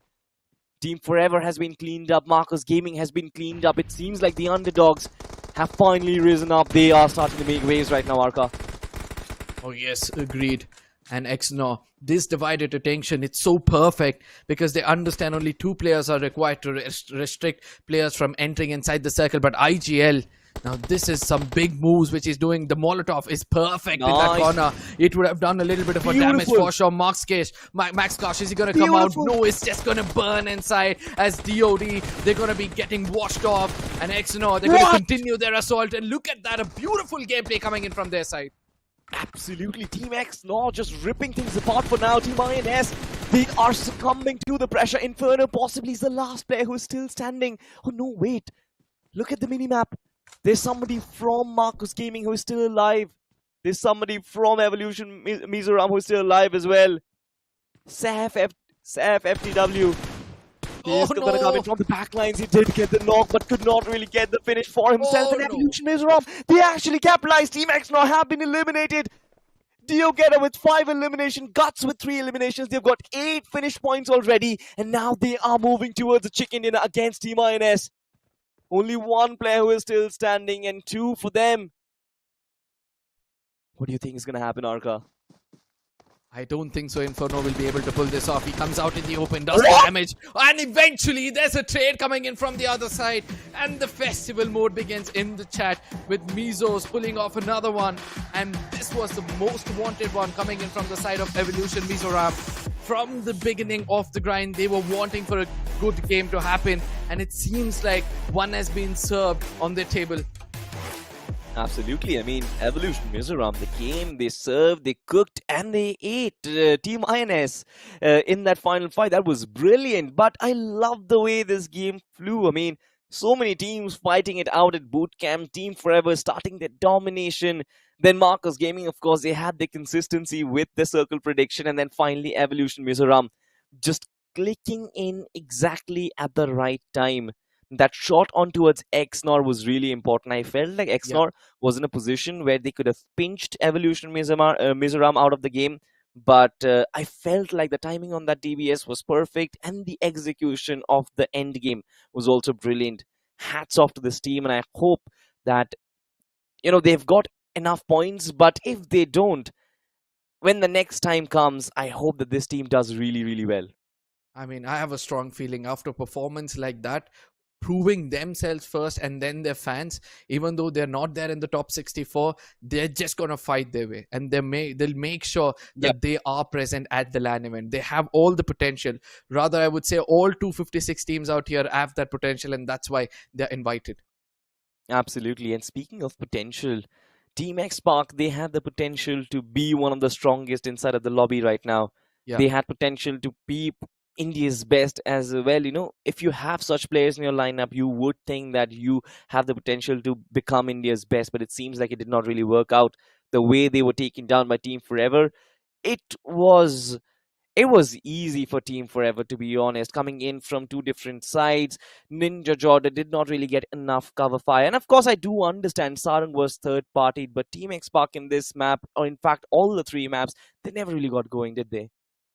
I mean, they were concentrating on finish points, right? In the map of Erangle, we saw it was a clear statement, 10 plus finishes. And then they were like, you know what? If we get an average of 30 by the end of the day, it's going to be enough. In the map of Miramar, that was a big choke, if you ask me, because, traveling in a buggy, you are inevitable to get taken down. And then in the map of Sanhok, yet again, they make the same mistake, overcommitting to a fight rather than concentrating on getting to the center of the circle. But yes, it's the lesson they've learned the hard way. No matter how much firepower you have got, you need to be present at the right corner, because in this game, being in the right spot at the right time is the most crucial thing to do. Absolutely. But of course, ladies and gentlemen, the one player who was at the right time, at the right place, of course, I'm pretty sure there's going to be huge competition between Oasis and Mafia for that MVP title. But is there someone else? I do remember one player, Ghetto from Evolution Mizoram, also with 5 eliminations. Yeah. I have no clue who the MVP is going to be. It actually is Oasis from Team Forever. 6 eliminations, 46% finish contribution, and 10% map impact. This man, I think, has checked all boxes. He is an assaulter, he has led his team from the front, he's been the MVP, and now as an IGL, he's also doing such fabulous stuff. I've never really said that a player can be all-rounder, but I think if someone comes closest to that description, I think that will be Oasis. Completely agreed. And he's going to be joined by many greats of this game. Mafia is going to be one amongst them, his teammate. RIP Divide was trying to do his best from the other corner for RIP Gaming.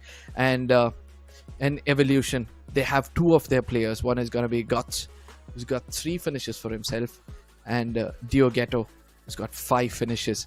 And map impact, look at that. Everybody have very close to the 10%. Yeah, but ladies and gentlemen, let's just move towards the point standings and understand if Team Forever have actually done enough in this game. Not a lot of position points. It's so simple. 13 finish points and 1 position point. 14 points in total. But Evolution Mizoram, 9 eliminations and 10 position points. What a scintillating performance from this team. 19 total points to actually go with. And XNOR as well, just closely following up with 12. We've got Team INS on 10. Marcos Gaming on 10. Consistency coming in from Marcos Gaming. Ruthlessness coming in from Team Forever. And an unexpected but a very pleasant comeback coming in from Evolution Mizoram. I mean, Evolution Mizoram last week had around 11 points in total, but this time around, in a single game, they go close to 20 points. And trust me, they're going to be happy with this performance. Yes, Marcus Gaming, again, consistency comes their way. Every single game, they've got 10 plus points. So a 30 plus pointer from this team is going to be a very, very, big pat on the shoulder. But again, the second half of this table, a little bit of disappointments obviously is going to be in the name of RIP Gaming as well as Team X Park. Yeah, disappointment for X Park, disappointment for Clue Esports, for Team White Shadow, for Invincibles as well. As all that they've got is nut. You've got FINTOX Esports as well on 1 point, GODX on 1 point, Death Dealers on 3, X Park, like you said, on just 3 points, in RIP Gaming on 3 points as well. I'm pretty sure the Team X Park camp is going to really understand things a little bit more, try and analyze where exactly that they go wrong.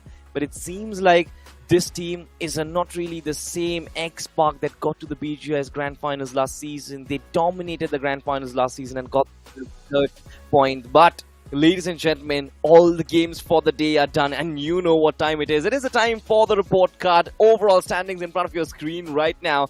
Marcus Gaming and Team Forever dominating at the very top. a chicken dinner each for them. 45 total points for Marcus Gaming, 43 for Team Forever. Team INS with 34 points. Really happy with this team, really happy with their performance. And then, of course, you've got Evolution Mizoram, 22 points and a chicken dinner to work with. This is such a healthy side. This is something which you would want to see, Arka. Oh yes, obviously, right. A good balance of both the undergods and the experienced teams to be in the top 7, and also, you know, a good learning curve for all the rest of the teams who are on the second half of the table. But yes, Team Xbox see that 19 finish points, way better than that of Team INS on the 3rd position. But with just 1 possession point shows that they were in no position of thinking of even, you know, the smallest thought of making it into the 3rd or the 4th stage of the map itself. Yep, you've got Do or Die, one of the teams who had a very good platform for themselves set in week 1, but now they are also struggling on 17 points. They'll have to rely on other performances. But on the second side, you've got Team MAYUR, 12 points, RIP Gaming on 12 points. Not really very happy with Team MAYUR's performance, considering that they've had an incredible past. FINTOX Esports as well, we were talking about them. 9 points for them. GODX on 9 points. Clue Esports on 6 points. Death Dealers on 6. Team White Shadow on 3. And Team Invincible. Wanted a lot more from this team, but a 0 point required from 3 games. Not really the best of performances, Arka. But overall, it's been a fantastic day. And it seems like with that many points acquired, Team Forever, you had a very big question, Arka, if this team is going to cross that 100-point mark. You're a math genius. Have they done that? Nope. They fell short by 5 points, and just 5 points. And I was hoping them, you know, they needed 19 points, if I'm not wrong, and they reached 14, short of 5 points. But still, they have crossed that 90-pointer, and I don't think any other team will be able to reach that big number as of now, because the rest of the groups, yes, there is a great opportunity and big opening, but they'll have to do something miraculous to, you know, come up and overcome the point standing to be on the top.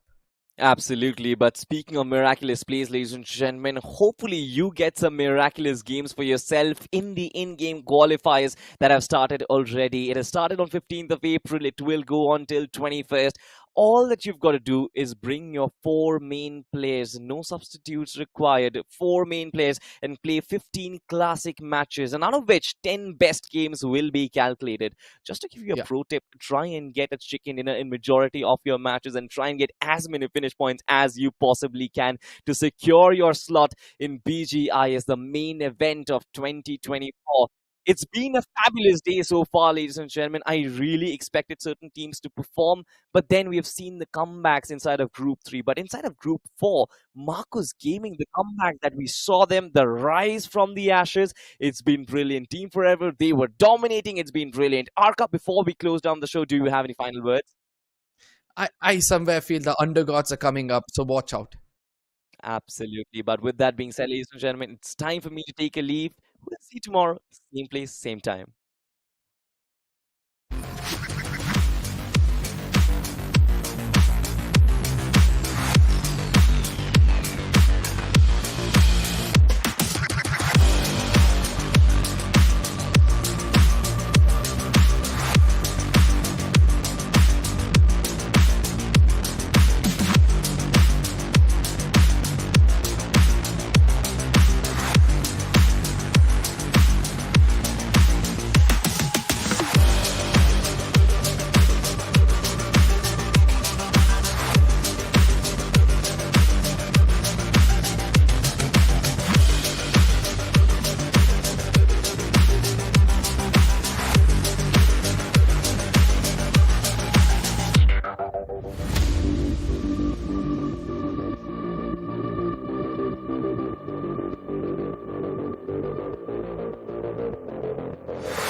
Right right right right left left left left अरे यार railway track की तरफ ले left left left left झाड़ी के पीछे चले झाड़ी के पीछे अरे यार राइट जल्दी जल्दी